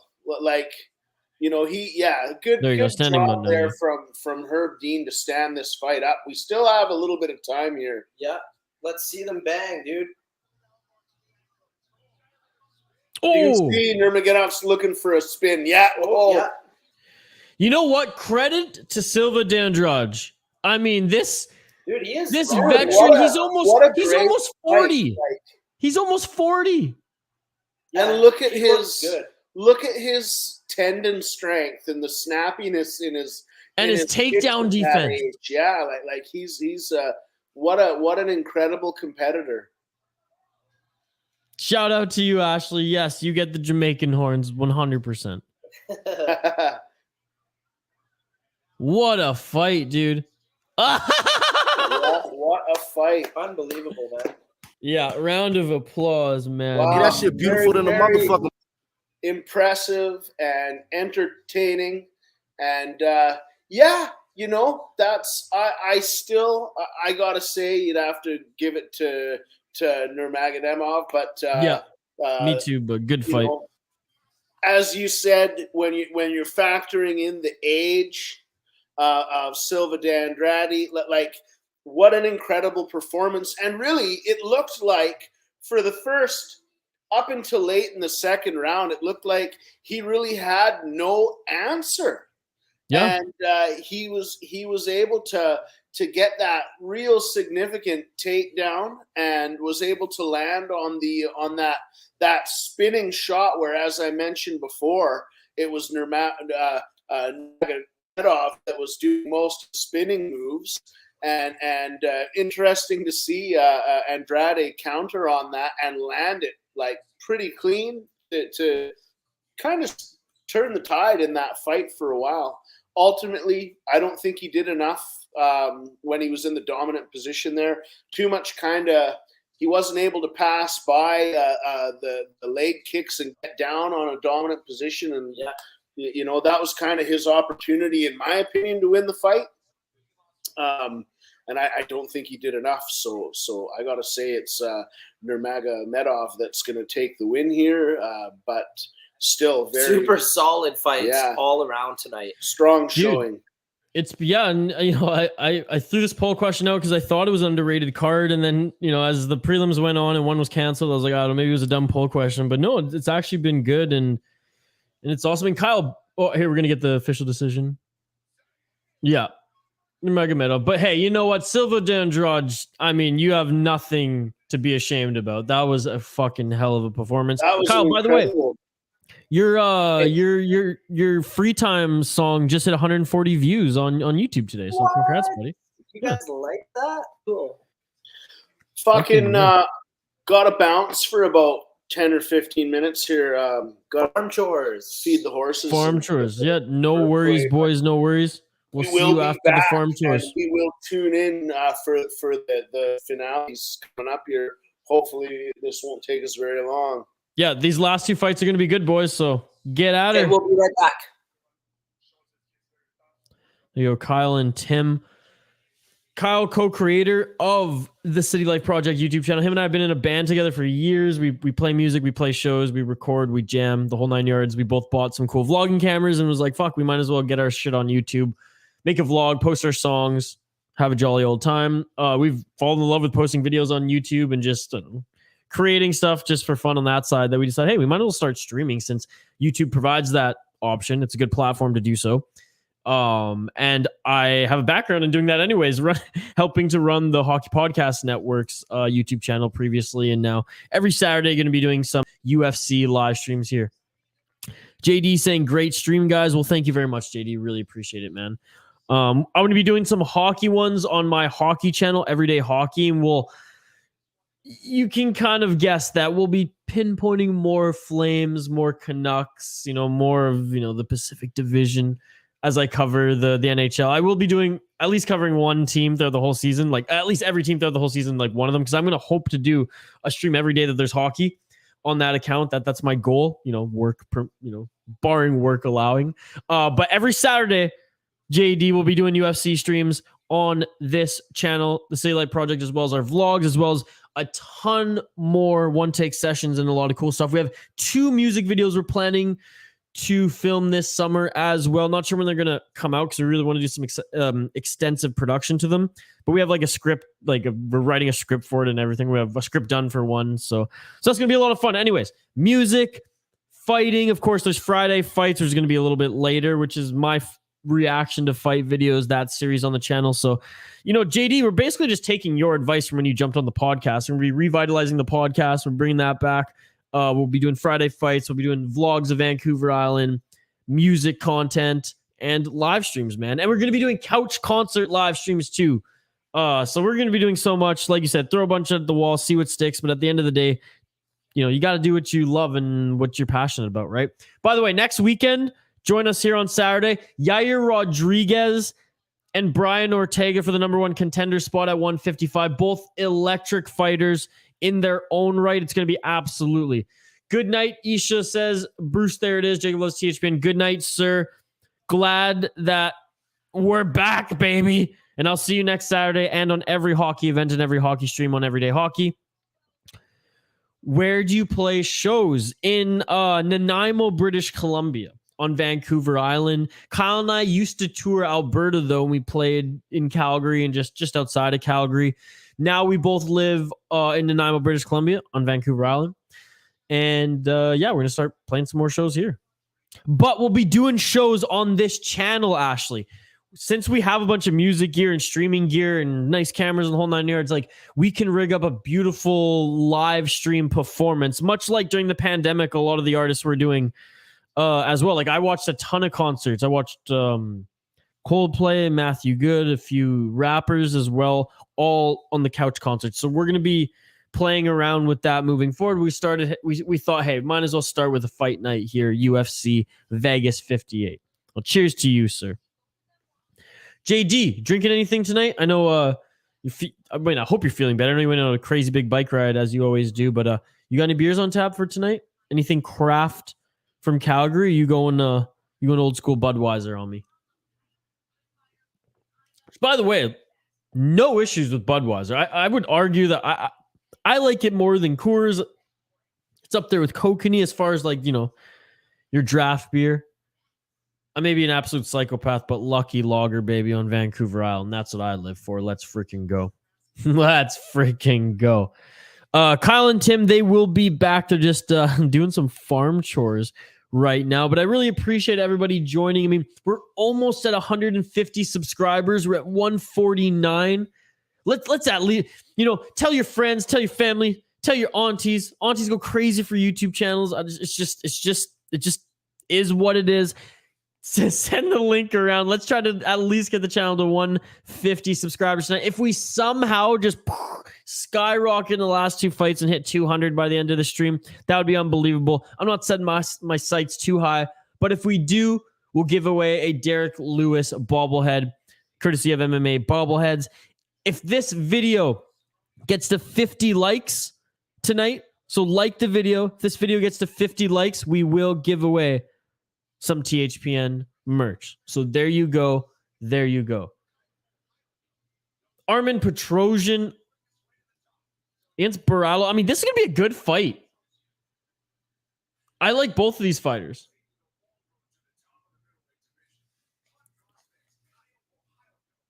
Kyle Bohalio, I believe he won his last fight, but it was like courtesy of like an eye poke or something like that, but he was winning enough of the round. Yeah, to snake it out. He's got charisma. He's got swagger, drip, as the youngins are saying. Petrosian, though, is fucking Superman. Bohalio kind of reminds me of like a more respectful, a more like less controversial the Borchina. What's his name? The wine drinking guy can't make. Wait, Paulo Costa. So there you go. There you go. By the way, 0 for 2 Ultimate Fighter tonight. 2 Ultimate Fighter. I mean, I'm going to say Tresean Gore was the winner. 2 Ultimate Fighter winners, and both of them out. Tresean Gore getting knocked the fuck out.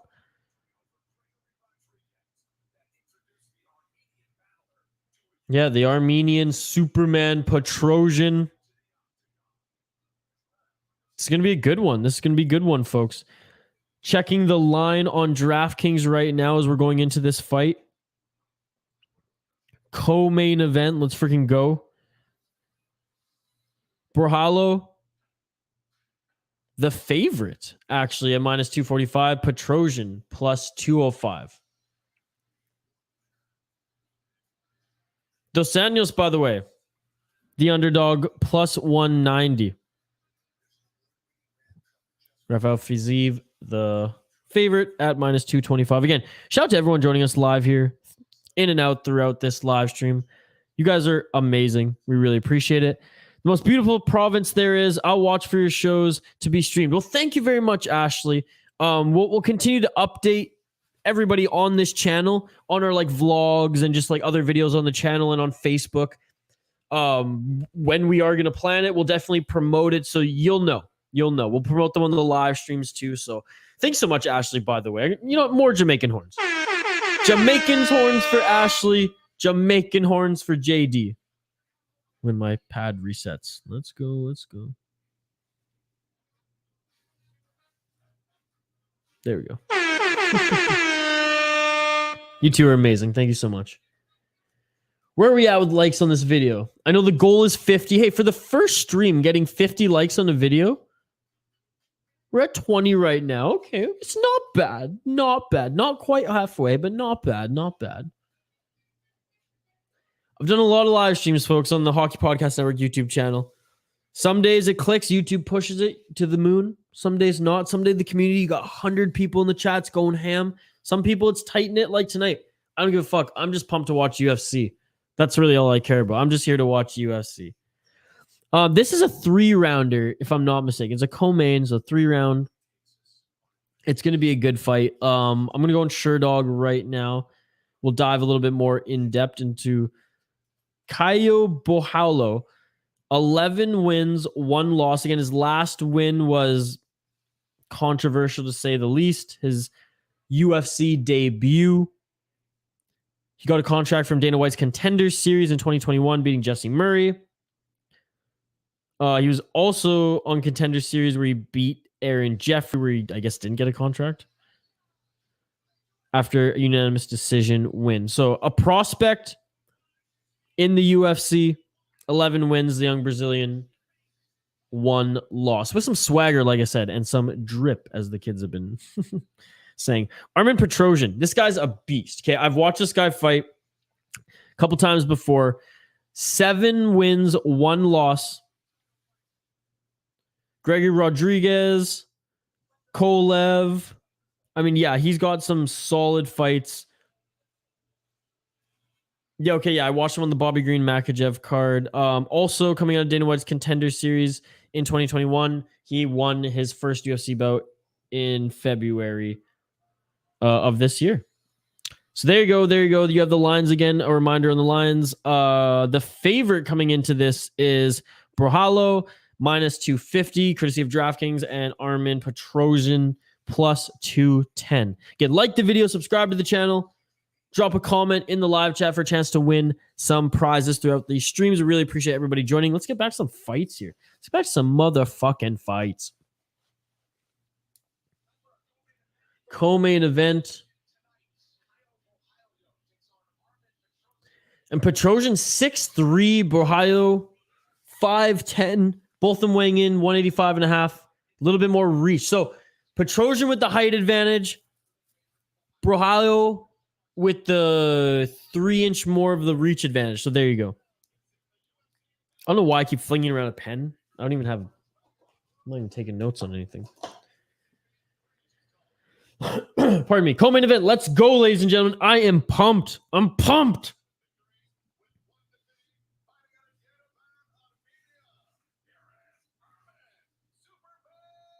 Superman. Let's go.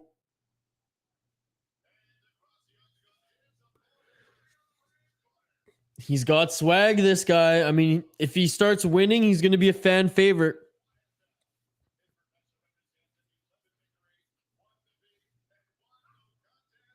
$29 years old, too, so he's veteran in the fight game. He's been around for a little while. Older guy. Like coming up as an older age, not, like I said, with the comparison to Paulo Costa.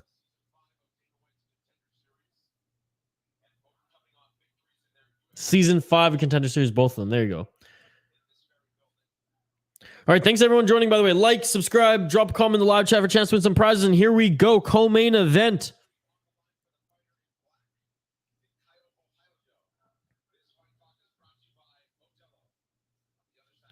A 3-fight win streak for Petrosian.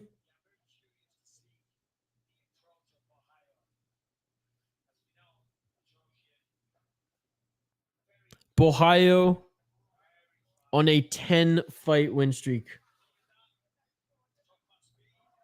Whoa, look at those punches by Borralho. Front row, you're back. What's up, front row? Thank you so much for joining again. Co-main event here.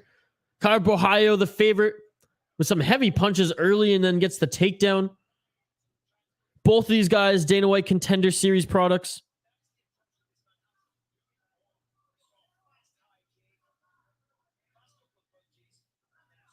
I mean, this one might be quick.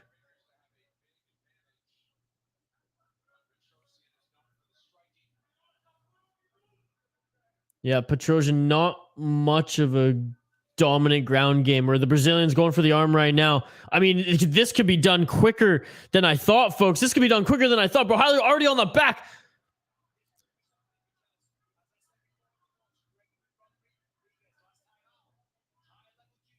Yeah. That's the thing, Petrosian. You got to get past those jiu-jitsu guys in the UFC. Thanks to those who are just joining us in the live stream right now. Like the video, drop a comment in the live chat, and subscribe for a chance to win prizes throughout our streams. We'll be doing streams every Saturday for the UFC. Every single Saturday, folks. So subscribe now to the City Light Project YouTube channel. We have vlogs, music, podcasts, fight reactions, and fight live streams here on the channel, folks. Caio Borralho, if you get a submission, there's 3 minutes left to work. Barry saying, putting out the Nate Diaz. Or no, it was Nick Diaz. All you motherfuckers on steroids. I need that for my soundboard. All you motherfuckers on steroids. EPO probably, not steroids, right? Because you saw us test for steroids, but not EPO. Yeah, here we go. I mean, Petrosian, can he get past a jiu-jitsu guy right now? No, he's sinking in that choke. Borralho's sinking in that choke.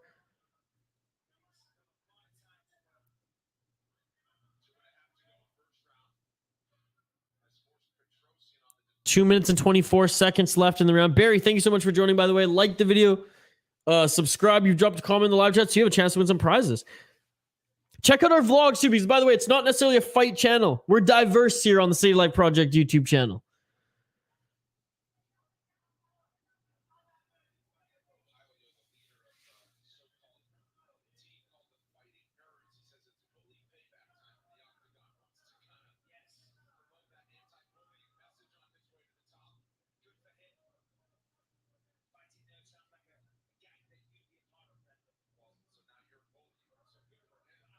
Yeah, it's still rolling there on the back. 1 minute and 40 seconds left in the first round. You got to think, well, he's gonna really want to finish this now. I mean, you got 1 minute and 30 seconds to finish this fight. Get that first round finish, baby. Let's go.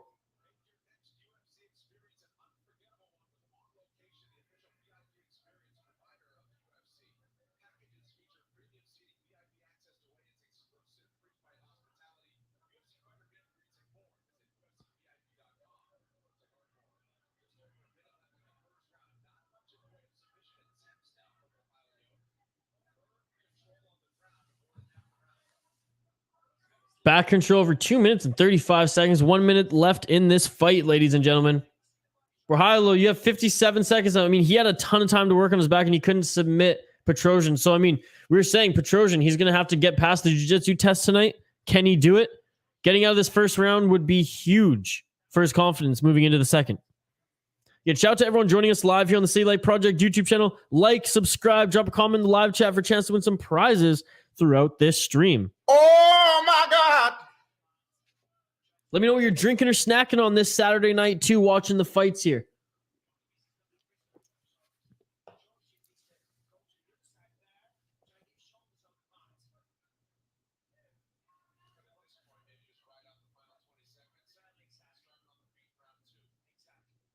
Yeah, so I mean, Borralho clearly wins the round. Oh, yeah, he tried to get that choke there with only 10 seconds left. But yeah, I mean, credit to Petrosian. Didn't win the round, clearly. Was on his back the whole time. But got out of it with a jiu-jitsu specialist on his back. That's something. That's something, folks. So there you go. There you go.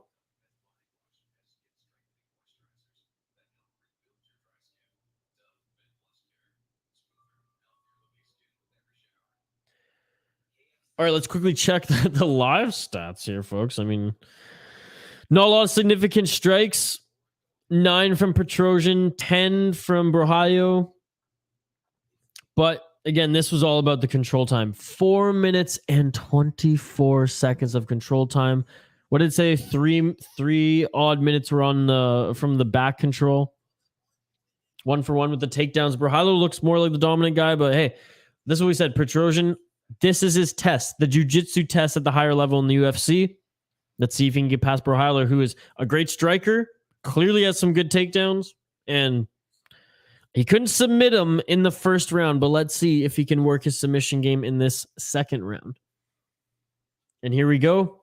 Ready to go. Let's get it on. Let's get it on, baby.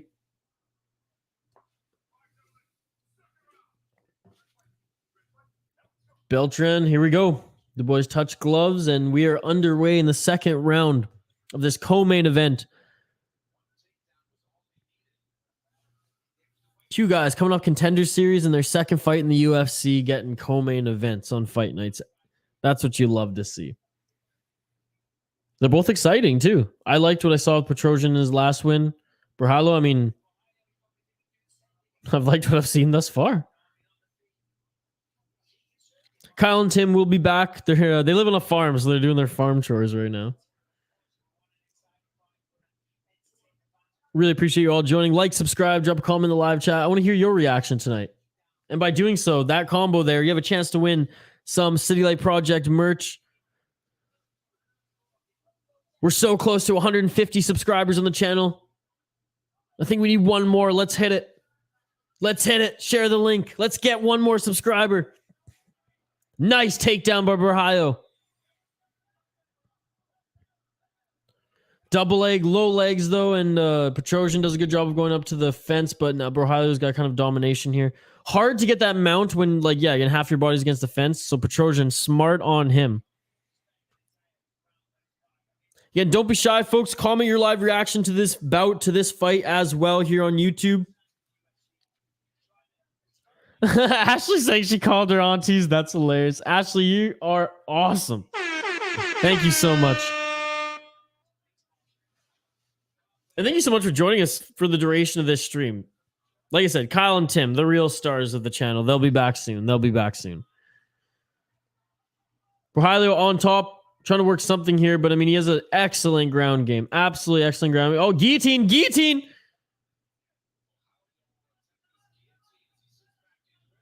No, out of it. And now, because he went for the guillotine, Petrosian is on his feet. Broheiler on his back.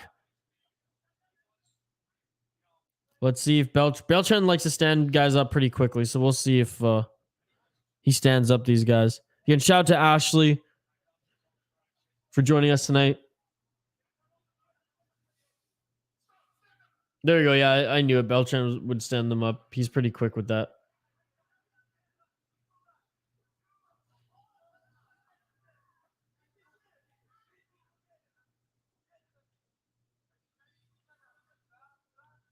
Here we go. Good fight. I mean, this card, again, our poll question in the live chat on Twitter, or in the live chat on YouTube, and I also have it on Twitter at VI Sports Talk. Our poll question here tonight: does this card, or is this card the most underrated card of the summer? Simple yes or no. I know yes led the poll question in the YouTube chat earlier tonight. I haven't checked on the Twitter one. And another takedown from Broheiler. What is that, 3 for 3? Not Petrosian. No, I mean, it was like kind of a side guillotine attempt. Just kind of wrapped around the neck. But yeah, Broheiler is definitely the better ground game, but Petrosian has some decent grappling defense, to be perfectly honest, folks. What do you think? Hit me up with your comments in the chat. By doing so, and if you like this video and subscribe to the channel, you're automatically entered to winning prizes.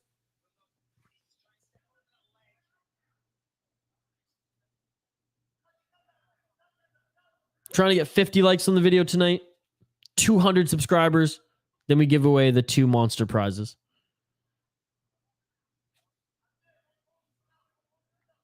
Broheiler with the back again.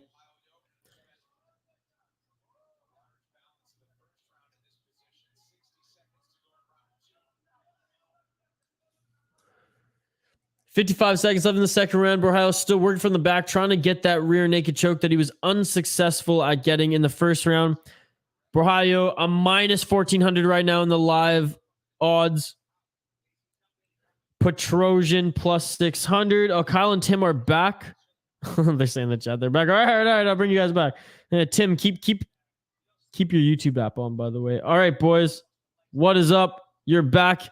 You've been missing a hell of a fight. So basically, to catch you up, this Brazilian Brahio, dominant Brazilian jiu-jitsu specialist. He had, like, look at the control time. 7 minutes and 3 seconds of control time to 26 seconds.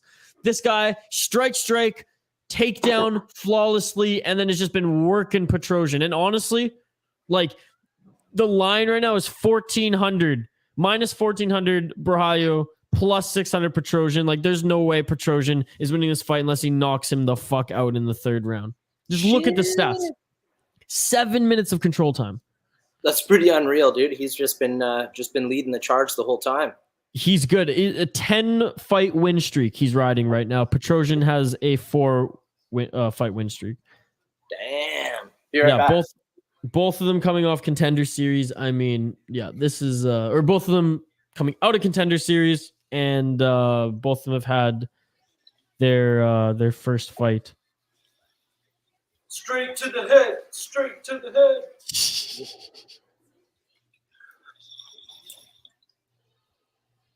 The boys are back. The boys are back. The boys are back. They were momentarily back. They're like, but we're back. Bring us up. And then Kyle's like, I'll be right back. Oh, holy fuck. Sorry about that. Round 3. Ohio's definitely up 2 rounds. That was big. Let's get it all. Here we go. Here we fucking go there, bud. Fucking, throwing fucking bombs to start. Ooh. Yep. Like I said, Brahio, excellent striker. I mean, I've seen Petrosian. He's got some bombs there, as you can see. But he's just like, he's not a ground specialist. Some good defense thus far. But Brahio, he's the better fighter. But I'm saying that Petrosian, he could knock him out. Plus 600, I mean, you might as well throw some money on Petrosian for the knockout in this third round. I see we got our favorite referee back in. Yeah, lamb chops. The guy's fucking awesome. A dude. man after my own heart. Yeah, no doubt. Mike Beltran. I want to be that guy. He's cool. That's like the dad that cleans his gun when you're at your girlfriend's house. Doesn't even have to say a word, just intimidates you just by sitting there. Yep. Dude, he actually has a braided beard. So he has 2 strands of his beard that go down like to his knees. They has to tuck in his shirt. Really? I want to. So like next time you see him, you'll see. I can see it actually. Yeah. My brother Chris has got a fucking braided beard. Way I've seen it. Tim, it's got nothing on Beltran's, man. This guy's it's like, it's insane.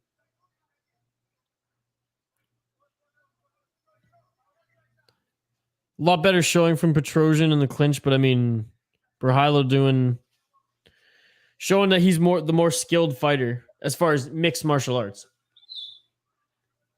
Bus. Come here, dog. Rufus? Come here, you dog. Yeah, and Beltran, he stands you up or separates the clinch real quick, so. Well, you know, if it's wasting valuable time, it's wasting valuable time. No, he's good. I like it. Yeah. He's just he's quicker than the others to do it. He looks like Gimli from Lord of the Rings. He likes violence. Yeah, I guess so, eh? Oh, he dropped for the heel hook. That was... Speaking of violence, this dog loves violence. Oh, it's Rufus. This dog is so vicious. He's the most vicious dog in the world. The most vicious, dangerous. Say hello to the people, Fuss. Hello, Rufus. Good day, people. He has like weird accent, but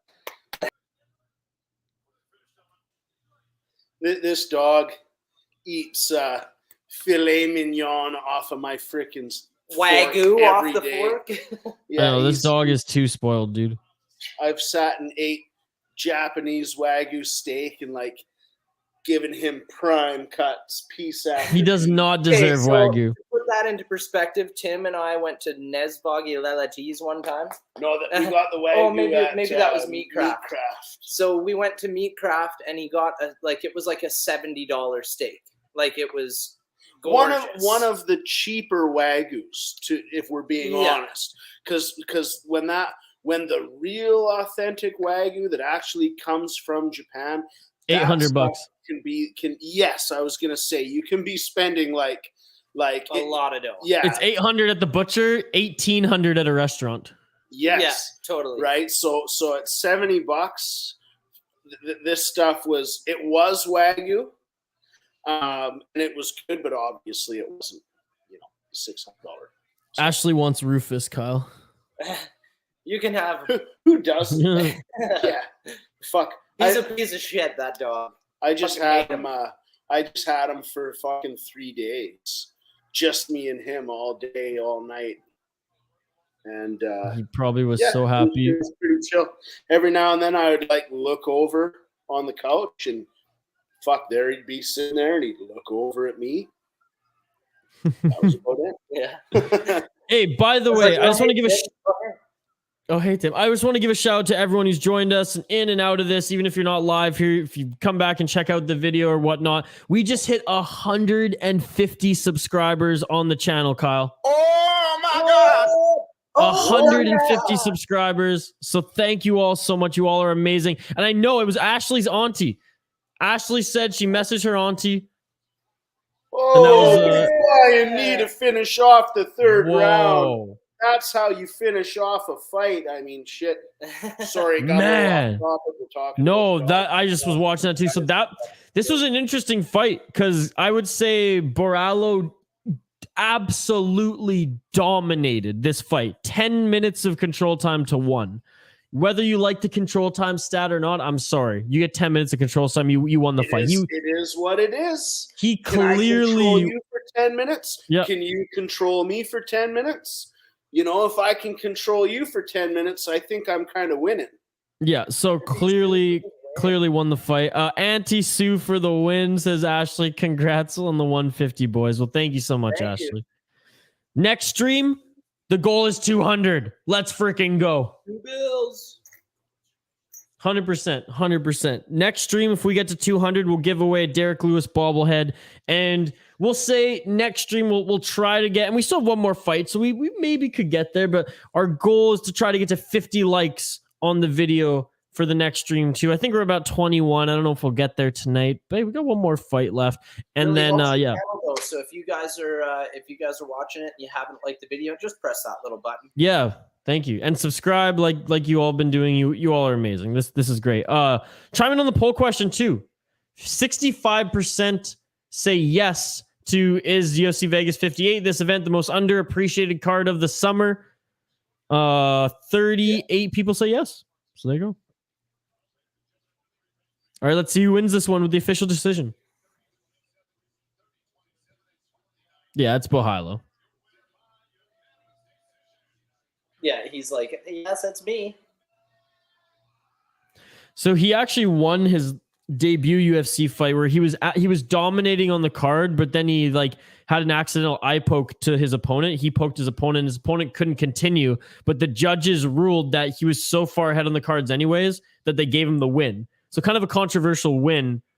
Not the win you want to probably get in your first UFC fight. So to come out like this, despite getting rocked at the end there, absolute dominant first and second round. And he's got swagger, this guy. So I think he's kind of like Turcios. I think he could be a star if he wins a few more fights in the UFC.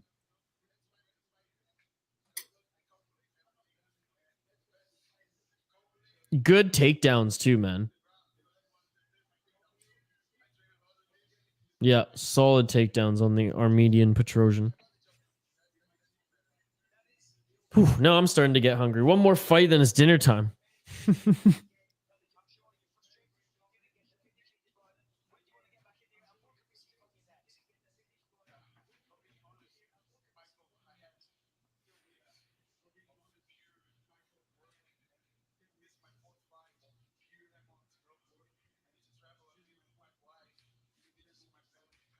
All right, main event coming up.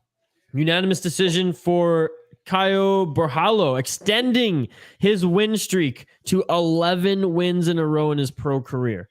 Damn, Unbelievable. Now he'll be 12-1. And here we go. The main event, 5 rounds, 155.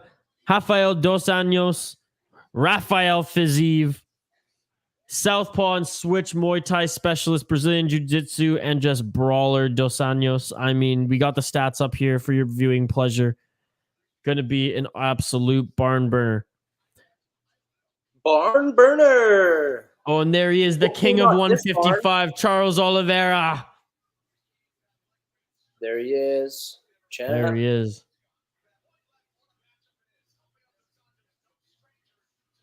Dos Anjos.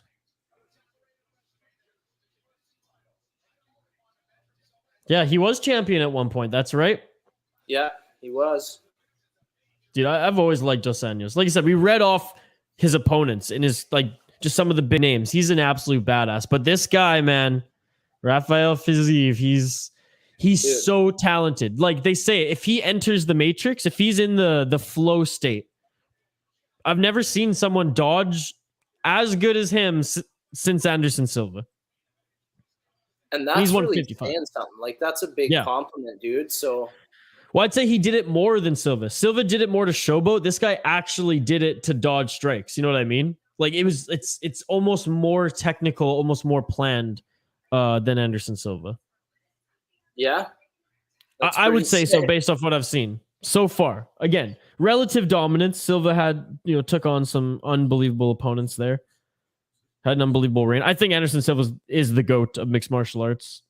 St. Pierre right behind him, but Silva is the best. Such a dominant run where he was literally untouchable. Made it look easy. Sit there and dance in front of you and beat the shit out of you. Exactly. Where St. Pierre got in some wars, right? Where St. Pierre almost lost a few fights. Where Silva, he didn't almost lose until he lost, right? Yeah. He just slayed all the time. That one leg break that he had though was man, shit. In the rematch, that was hard to watch. Ouch. But here we go, main event, boys. Well, let's this is something else, this matchup.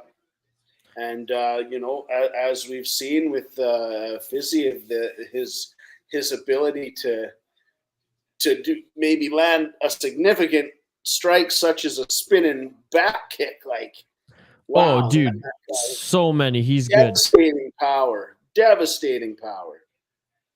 Absolutely.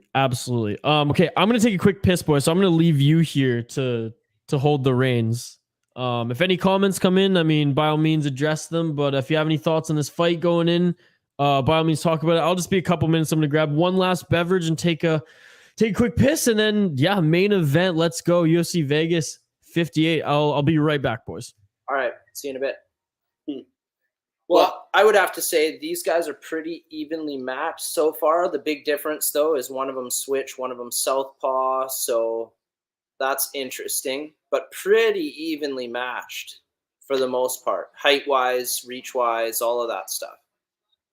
Yeah, you have to wonder if age could be a big factor in this one. Could be. With a veteran, Dos Anjos. But this is... You never know with somebody that's got that type of experience. They can bring a lot to the table in there. Experience said a lot. Then again, so does youth. Yeah, so I'm really excited to see how this goes down. I would say don't blink. This is one of those fights that could be over really quickly.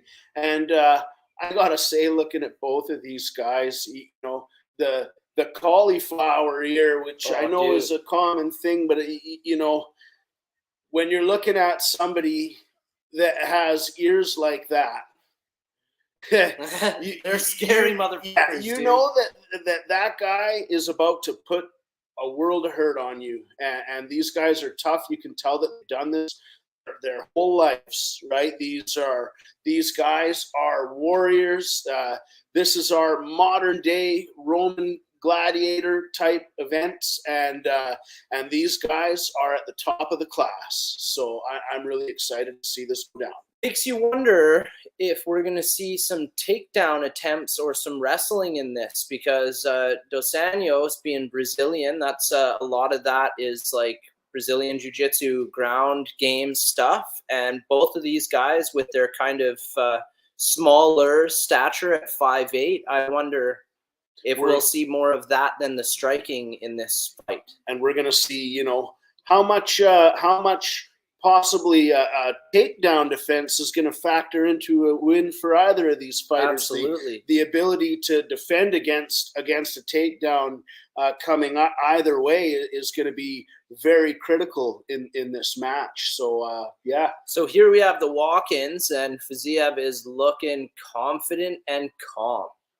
Yeah, you know, he looks like he just he's ready to go. Oh, yeah. You know, he knows what he's there for. He's driven. He's got his purpose, and he also, at the same time, it looks like it's just every day right now. It doesn't look like he's too amped up. It looks like he's mentally prepared for the moment.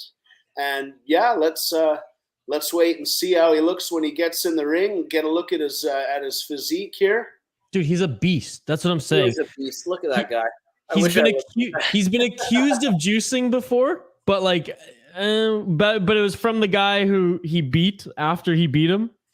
So I mean, with the grain of salt, he trains in 2 unbelievable training camps: Tiger Muay Thai in Thailand, the most deadliest Muay Thai training camp, and Sanford MMA, where Kamaru Usman, Gilbert Burns, train at. So some unbelievable training camps. Ashley saying, Kyle, grab your guitar. Ashley, we're going to be doing, like I said, some couch concert streams soon. We want to do it right. Like, we want to plug in our nice gear so we sound crisp, clean, not just chilling on the couch, drinking beers, watching UFC. Totally. Oh, and Tim, grab a spider. Dude, we could do a live spider feeding. If we set up everything with the tripod and got the lighting, we could do that. We could. Now, the only problem with that, though, is spiders are choosy. They don't always enjoy. I don't know if you can see. Probably not. It looks like there, you can kind of see them. But yeah, like we'll do some live couch concerts, and I'll put a set together. We can do that, and you guys can hear some of mine and Isha's songs from the City Life Project's early days, and we are working on some more tunes. So eventually, the brand new one that we've pretty well completed will be up probably on one take sessions, which would be really cool. I just can't wait to drop the ones that we filmed yesterday, Kyle. Dude, so stoked. I think it's gonna look real good on there. Oh, here we go. Dos Anjos, dude. Oh, this is another hard one for me, because I was telling you guys, like, I like to pick a team. I like to pick, a fighter to root for. That's just me as a sports fan. This one's hard too, because I love Rafael Dos Anjos. Like, I always root for him, but Fiziev, man, like, he's literally Neo from the Matrix. So definitely a predatory advantage to the young buck in this fight for sure.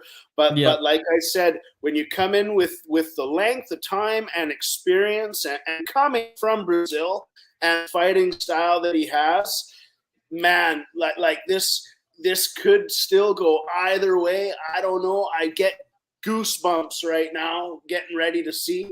And wow, I think that there might be a lot of noise in that ring tonight. Oh yeah, Dos Anjos is in incredible shape. At 37 years old, 155, he's in incredible shape. And he looks calm, collected, but determined. He knows what he's up against. He's trained for it. He's a professional. This is his life. He's a former UFC lightweight champion as well. So 5th most significant strikes in UFC history. 1,642 4th most wins. Significant strikes. Unbelievable. And does this guy know how to hit or what? 4th most takedowns as well, too. That was kind of a cool stat. So again, I think we're going to see a little bit more of the jiu-jitsu come through here. It's going to be, I think there will be some takedowns for sure. Probably some good striking, but I'm excited for this fight. We'll see. His tattoo's sick as hell too, eh, Kyle? Well, both of you guys have a bunch of tattoos, like just the half of the back and sleeve, half sleeve. That's so badass. Well, yeah. I'm as we kind of touched on a couple minutes ago, as said, with the significant amount of experience that Dos Anjos has with the takedown, we are going to see how big of a difference it can make with having solid takedown defense from either fighters. Dude, absolutely. And I think, Fiziev's not going to wrestle. Fiziev is a Muay Thai striker.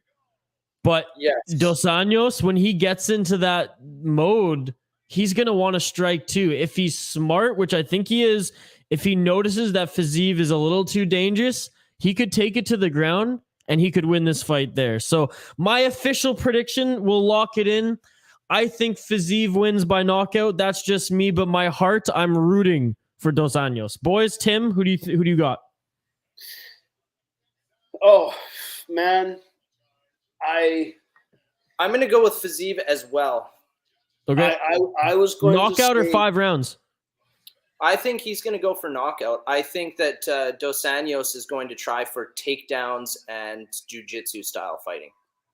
Tim, I'm going to agree. I think that this is going to be a knockout victory for the young buck, for Fiziev. And I just think that he's too fast and dominant right now, and he's just sliding right into his prime. Dude, he's fucking mean looking too. Like he's like ready for battle, dude. From Azerbaijan, man. How many fucking fighters are from Azerbaijan? You don't see many. Once again, though, we've seen it happen tonight where we've ended up with a war on our hands. And I mean, you got to think both of these guys with their resumes and everything, this could also be a brawl. This could be a brawl. We could see everything in this fight, right? We could see ground and pound. We could see submission. We could see stand-up war with knockout. Like, we have no idea where this fight's going to go. I'm so pumped, man. I've been waiting for this fight for a little while, too, like I said. Well, here we go.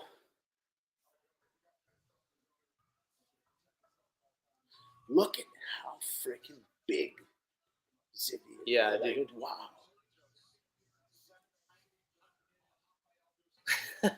Fuck, seeing these guys is like, you know what? We got a whole pile of gym equipment back there. Might as well use it. I might have to start jumping on Like that. 2 caged animals right now, both of them. The pacing back. Here we go. Here we go. Yeah, we got a couple of caged animals, and it's go. Yeah. Here we go, boys. Let's do this. Oh, exciting.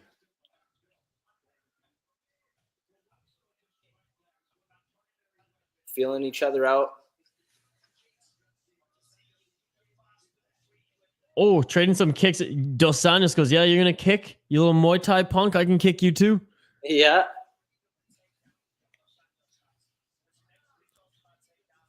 Yeah, man. Snappy, quick kicks. Head movement by Dos Anjos. Oof. Going for a high shot there, kind of rolled up over the back. And this would be humbling if say Dos Anjos knocks out Fiziev.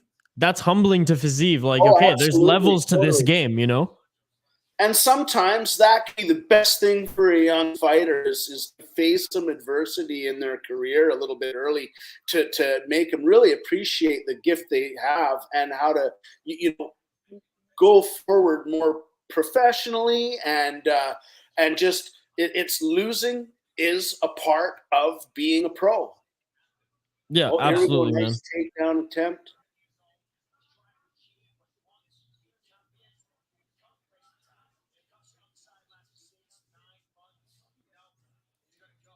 Nice clinch.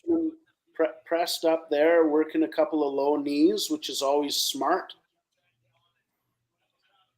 I mean, this is 5 rounds too, so we might not, we're probably not going to see fireworks here in round 1, I knew we were going to see some grappling, right? Like, oh yeah, that's what, because this is the higher level fight. You're seeing the 10th ranked against the 7th ranked, so you're not just going to see I'm here to impress Dana to get another contract. You're no. Yeah. I'm trying to get up to win a championship. I'm going to do what I can to win this fight.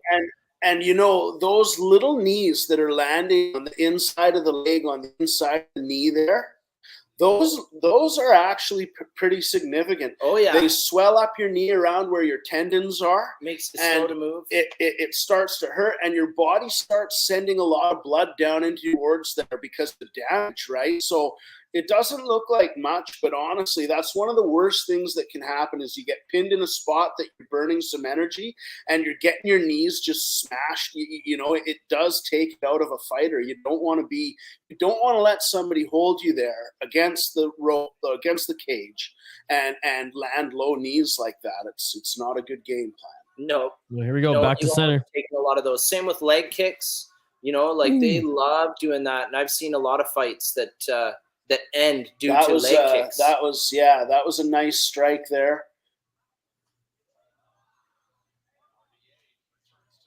Looking like things are going to open up a bit. Yeah. Both guys kind of showing how tough each other are right now. That elbow from Fiziev, I don't know if it landed clean, but that was nice attempt. Dude, Fiziev's fucking sick, man. You can see the power in his punches too. You always gotta be careful when you're fighting a guy that can punch that hard. You know what's crazy, guys, is like RDA's fought at 170. Look how much bigger Fiziev is. Fiziev is so much bigger. Like Fiziev must cut a lot of weight, man, because he does not look like he's 155.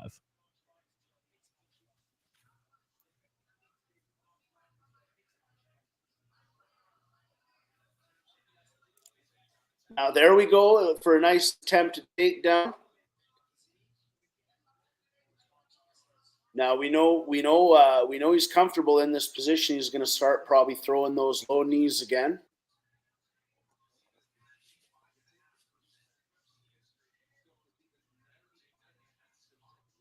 Fiziev is a 98% takedown defense percentage in the UFC. That's what the broadcaster said. Holy shit. Against a specialist like RDA, I mean, he's showing that, hey, like, nice elbow from RDA. Oh, yes. Yeah, and this is, he's kind of fighting, RDA is fighting the fight that he wants to fight right now, I think. Yeah. Although he got clipped a couple times there. Yeah, I don't think we want to stay with that, but he wants to take down. Okay, that's one round. That's one round.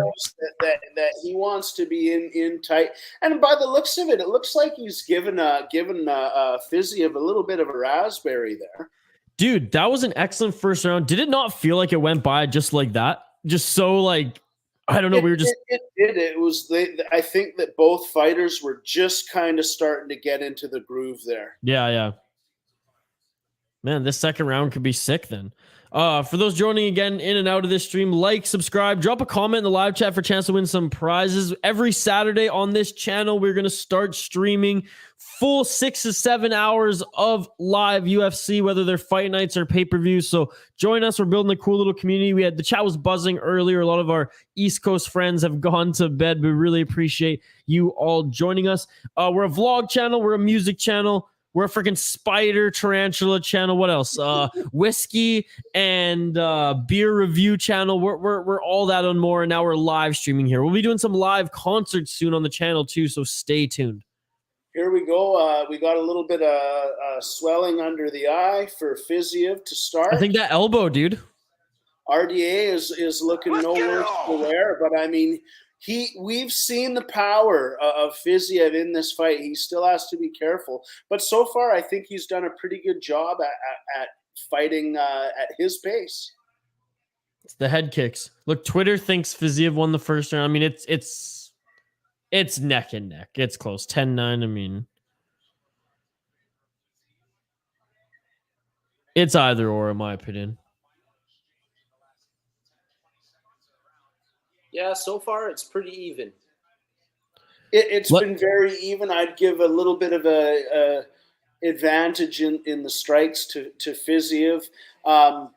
It's not scoring much points with those low knees, I don't think, but I know a little bit about that, and whether they're giving you points or not, when you're striking somebody against the fence, that generally does do some damage. Eye poke. You never want to see that. It always fucking fucks with the flow, and it sucks with the player. It sucks with them. It's those damn gloves too, man. Like, I get you want to touch space, but the gloves force the fingers to go out. Versus Trevor Whitman, he's a coach for a lot of fighters in the UFC. He designed gloves that actually do the opposite, that actually make your hand go in. So that when you are looking for range, your fingers don't actually go up.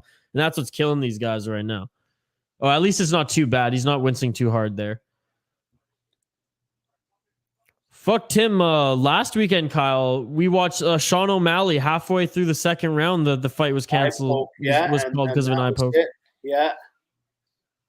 No contest. Too bad, but yeah, no contest.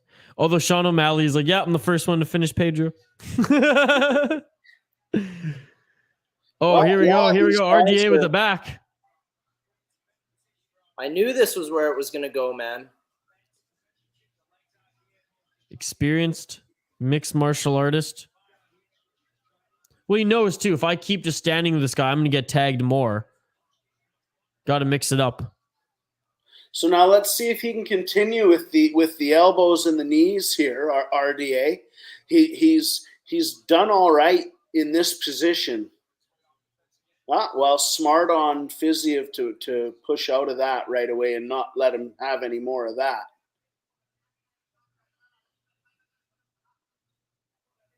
This is where Fiziev wants the fight. Oh yeah, right in the center. He wants a kickboxing match. Ooh, yeah, he's taking a couple shots here.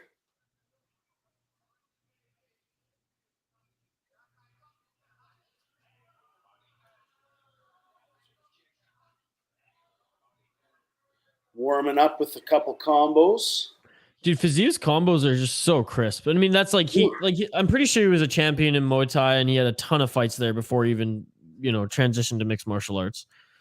Like, he was an absolute beast in Muay Thai. As you can see, like, look at him. Fiziev's found his mark here. He's getting in close now, and he's starting to let some combos out. I think he's kind of found his range, and we're gonna start to see him opening up here. Reversal. Oh.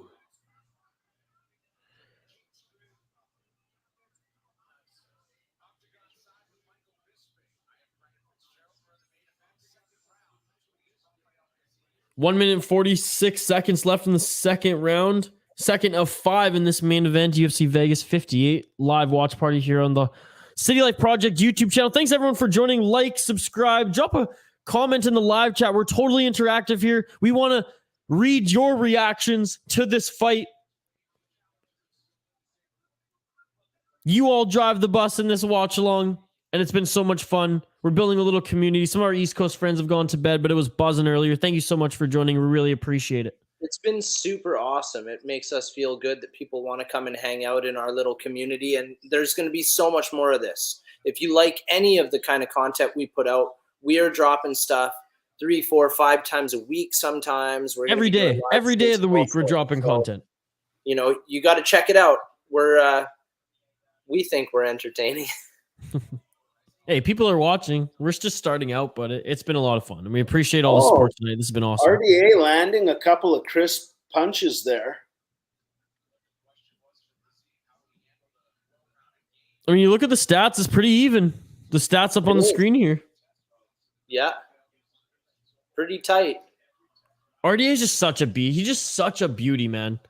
Oh, that left hook just glanced on the temple there of RDA, and it looked for just a split second like it wobbled him. He got clipped with an uppercut too.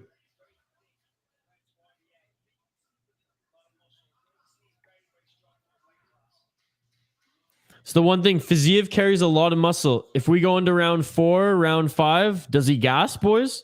How much oxygen is that going to need? Yeah, he's a 3-round fighter, right? I don't think he's gone 5 rounds yet. I could be mistaken. I don't think he has had a There's a lot A of main blood on event. his That elbow was there. interesting. I wonder if maybe his elbow got opened up there. Yeah, it looks The way like he looked at it and the amount of blood, I wonder if Interesting. he's actually got a laceration on his elbow. Let's take a it look. definitely looks that way. It's just the way he looked at it. I mean, it's covered in blood one way or another, but whether it's his or not, who knows? They don't seem too concerned about it. Oh, he's looking at it now. Oh, it is cut. Yeah. Shit.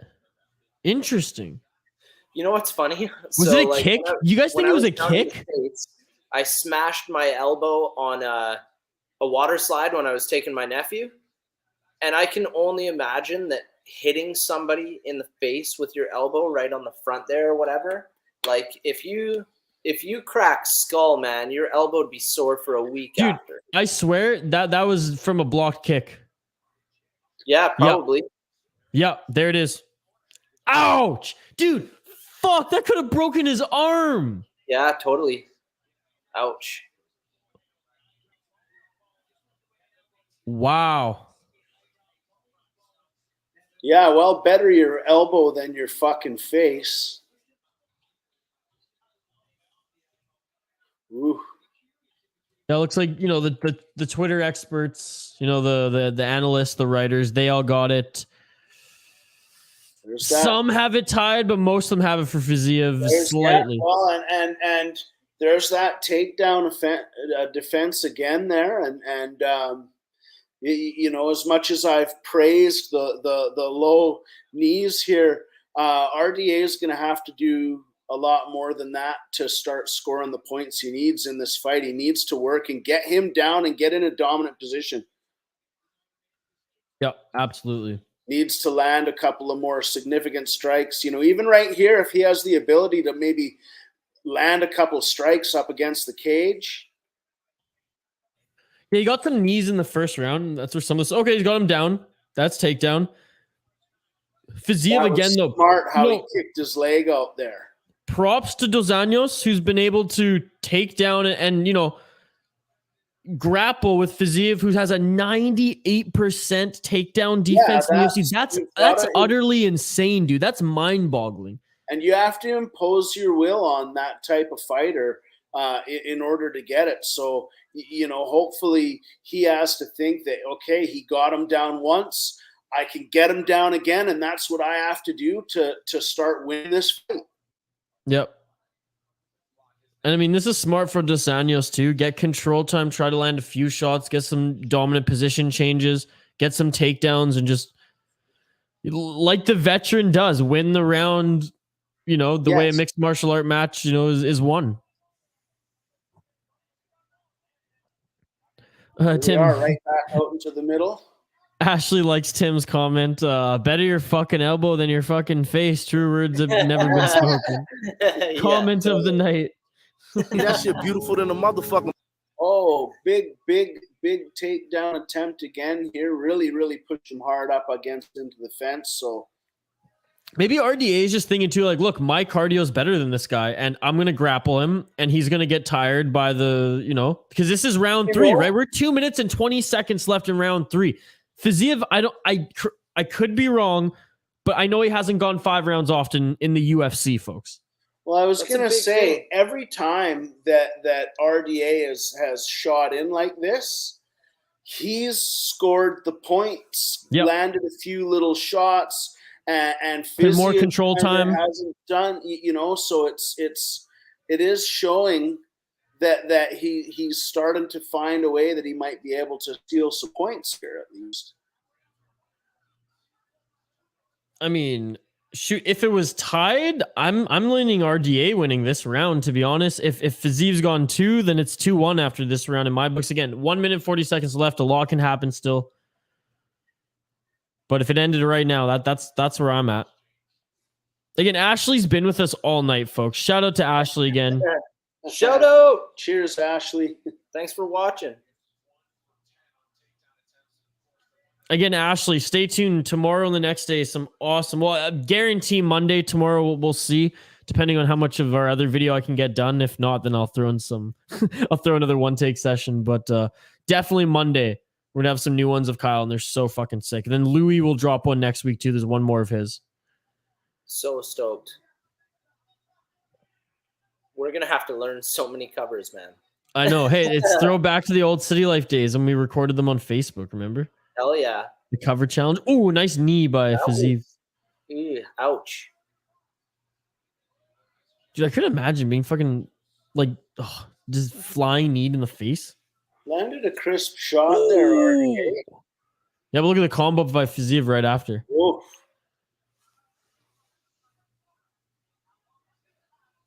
Oh, RDA's head movement still in the third fucking rights, RDA. That shit beautiful than a motherfucker. You see the head movement there? Wow. Yeah. Dude, he's crisp. Like, he's a 5-round fighter, too. That's another thing. He's used to 5 rounds. Well, and you have to think that here at the end of the 3rd round, going into the 4th round, every minute that goes by is a disadvantage to the younger fighter who hasn't gone that deep. Here we go. Championship rounds. Ashley saying, I can't waiting for Name and anything by Pearl Jam. So Name, for you, Ashley, we're posting Name either tomorrow or on Monday. Probably Monday, but maybe tomorrow. But Name's the first one we'll post. Because that one's sick. Such a beauty location too. Like we found such a good spot. Yeah, and we'll do more in that spot too on the tracks and maybe the other side of the lake as well. But yeah, we found a cool lake to film at, and it was just like the perfect time. And the two shots we got were just like creme de la creme, Ashley. So I'm fucking pumped. Pretty wicked. We were actually just talking yesterday about John Mayer said that the most beautiful riff that he has ever listened to was a Pearl Jam song. Oh yeah, Ashley, she wants Pearl Jam. Anything Pearl Jam, please. And by the way, Ashley, Pearl Jam is one of Kyle's favorite bands. So there you go. I don't know. Sorry, I didn't read that part of the comment. Love Kyle, Pearl Jam. Anything Pearl Jam, please. Quick look at the stats here before we go into the first of 2 championship rounds, round 4 of this fight. 117 shots thrown by Dos Anjos, 70 landed, 77 or 79 for Fiziev, 145 thrown. Significant strikes, 44 for Dos Anjos, 62 for Fiziev. And control time, 4 minutes and 25 seconds for Dos Anjos, 1 minute and 29 seconds for Fiziev. It says on ESPN that Dos Anjos has only been credited with 1 takedown out of 10 thus far. I think he at least got 2. At least. But anyways, those are the stats on ESPN Live on the screen, folks. Thank you so much for joining. For those who are just joining us right now, welcome to this watch party. Towards the end of this watch party, we've been going over 6 hours, and it's been an unbelievably fun event. For a lot of our East Coast friends have gone to bed, but the live chat was absolutely buzzing earlier. Every Saturday, the City Light Project YouTube channel is going to be doing live streams. So subscribe, like the video, jump in the live chat for always a chance to win some prizes, and subscribe for every week live streams, UFC, and every Friday fight reactions on this channel, as well as so many other things. But we are in this 4th round, the first of 2 championships round. And what a fight it has been. Hey, if you're just joining us too in the chat, you'll see our poll question. Chime in on our poll question. Is this fight the most underappreciated card of the summer? After all of these bouts, I would have to say yes. What a fight this has been. But now it's Fiziev with the clinch game on RDA.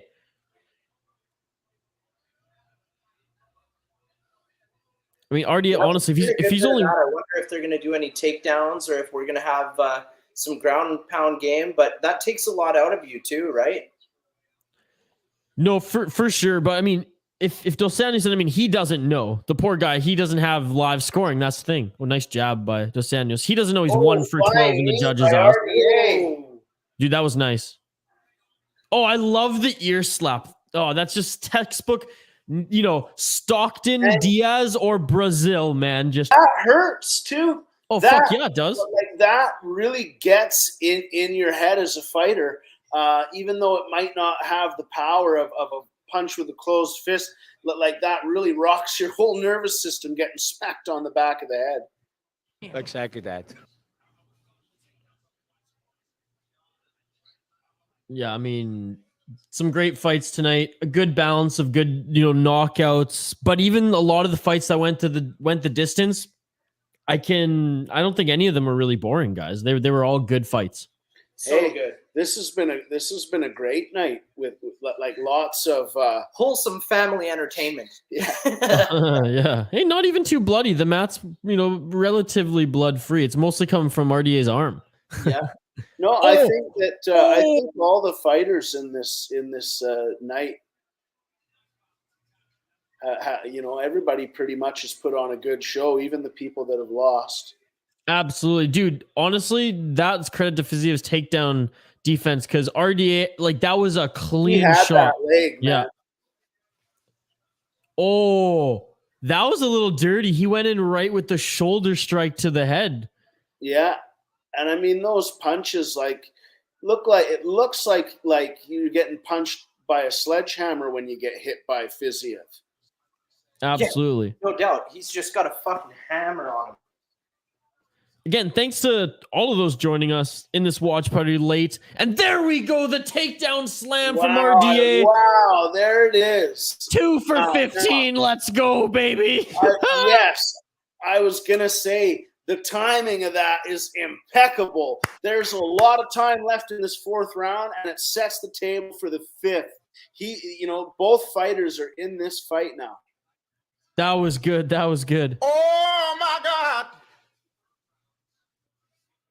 Again, thanks to everybody joining us right now. We do live streams for UFC up to 7 hours every single Saturday. So join us here on the City Light Project if you like watch parties and you want to join us in the live chat. We're going to be giving away prizes during the live stream. So subscribe, like the video, jump in the live chat. We want to hear your reaction. We have fight reaction videos every Friday, as well as a ton of other stuff on our channel, vlogs, as well as just so many things. So check it out. If you like what you see, if you're just here for fights, great. We encourage you to go check out what some of the other things we have, but appreciate it. And glad that you're joining us here in the later part of this fight. See a big elbow print of blood where RDA just had his elbow down on the fucking mat there. Oh shit. Oh, and RDA closes that with an elbow. Honestly, boys.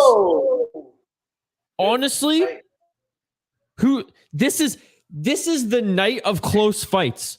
I have no idea who's winning this fight. I have no idea who's winning the fight. What do you guys think? Honestly, just based on the stats, it looks like Dos Anjos had 6 minutes and 14 seconds of control over Fiziev's 2 minutes and 56 seconds, but the strikes were more in favor of Fiziev. It's pretty tight. Yeah, dude, but that takedown was huge. I think Dos Anjos won that round. Yeah. That flying knee. Oh! Yeah, Dos Anjos won that round. It's either 2-2 or Dos Anjos is up, depending on how that second round was scored, in my opinion. Yeah, and the big takedown. I mean, that was big. The big elbow at the end of two elbows there. Actually, that was a pop. Yeah.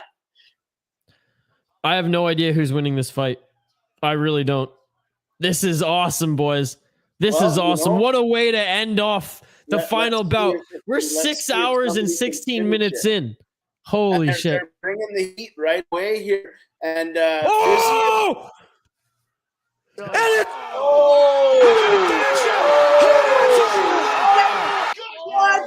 what? That's insane! That's insane! Oh my God! No way! Holy fuck, man! What a way to end that! Right off of the hop. That poor guy, man. He fucking was. Oh, a lot of people are probably possibly even going to try to jump on that and say that it was an early stoppage, but no way. He was out on his feet here. Yeah, big and left he hand. was out on that. That was a dangerous position, and that hit, good on the ref. Good on the ref. He saved him. All things considered. Oh man, look at his head move. That fucking left hook was nasty. Wow.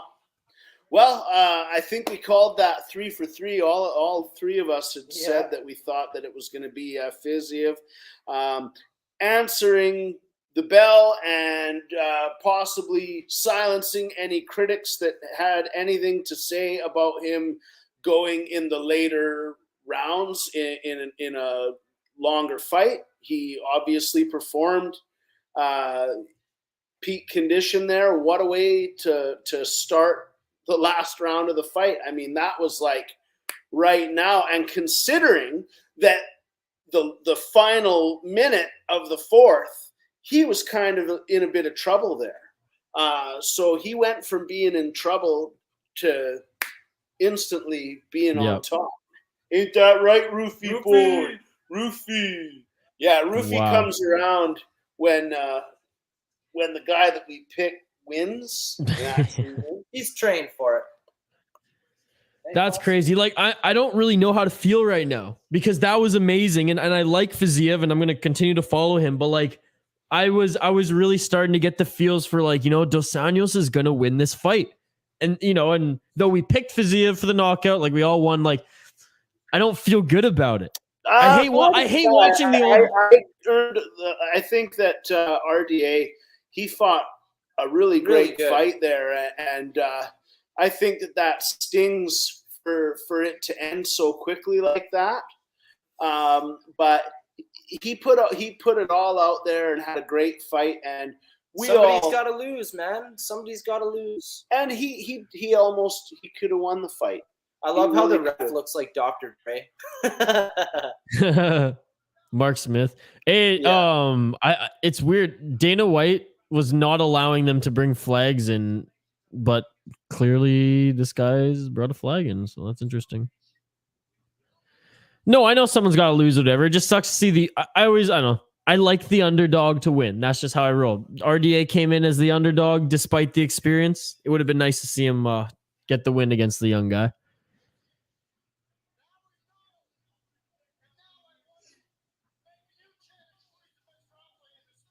Oh.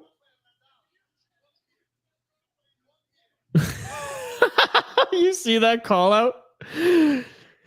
That's hilarious. He's like, we're gonna know now who the best Rafael is. Rafael Nadal, get in the octagon. Yeah, dude, this guy's a beast. Longest active win streak in the UFC, 6 wins in a row now. Behind Beneil Dariush with 7, Islam Makhachev with 9, and Charles Oliveira, the king of the lightweights, at 11. He's pumped. Fucking right. I mean, what a card, guys. What a card. I'm going to check in on our poll question quick. Where are we at? 63% say that, yes, this UFC card is going to be the most underappreciated card of the summer, mostly because it took place at the Apex and not in a live arena. Fiziev is the real fucking deal. He is a bad, bad man. Yeah, he really put an end to things there pretty quick. And it seemed surprising in what looked like the tide had been turned into RDA's favor. And bam, there you go. It just goes to show, like we said at the beginning of this fight, don't blink. Yeah. Even in the 5th round.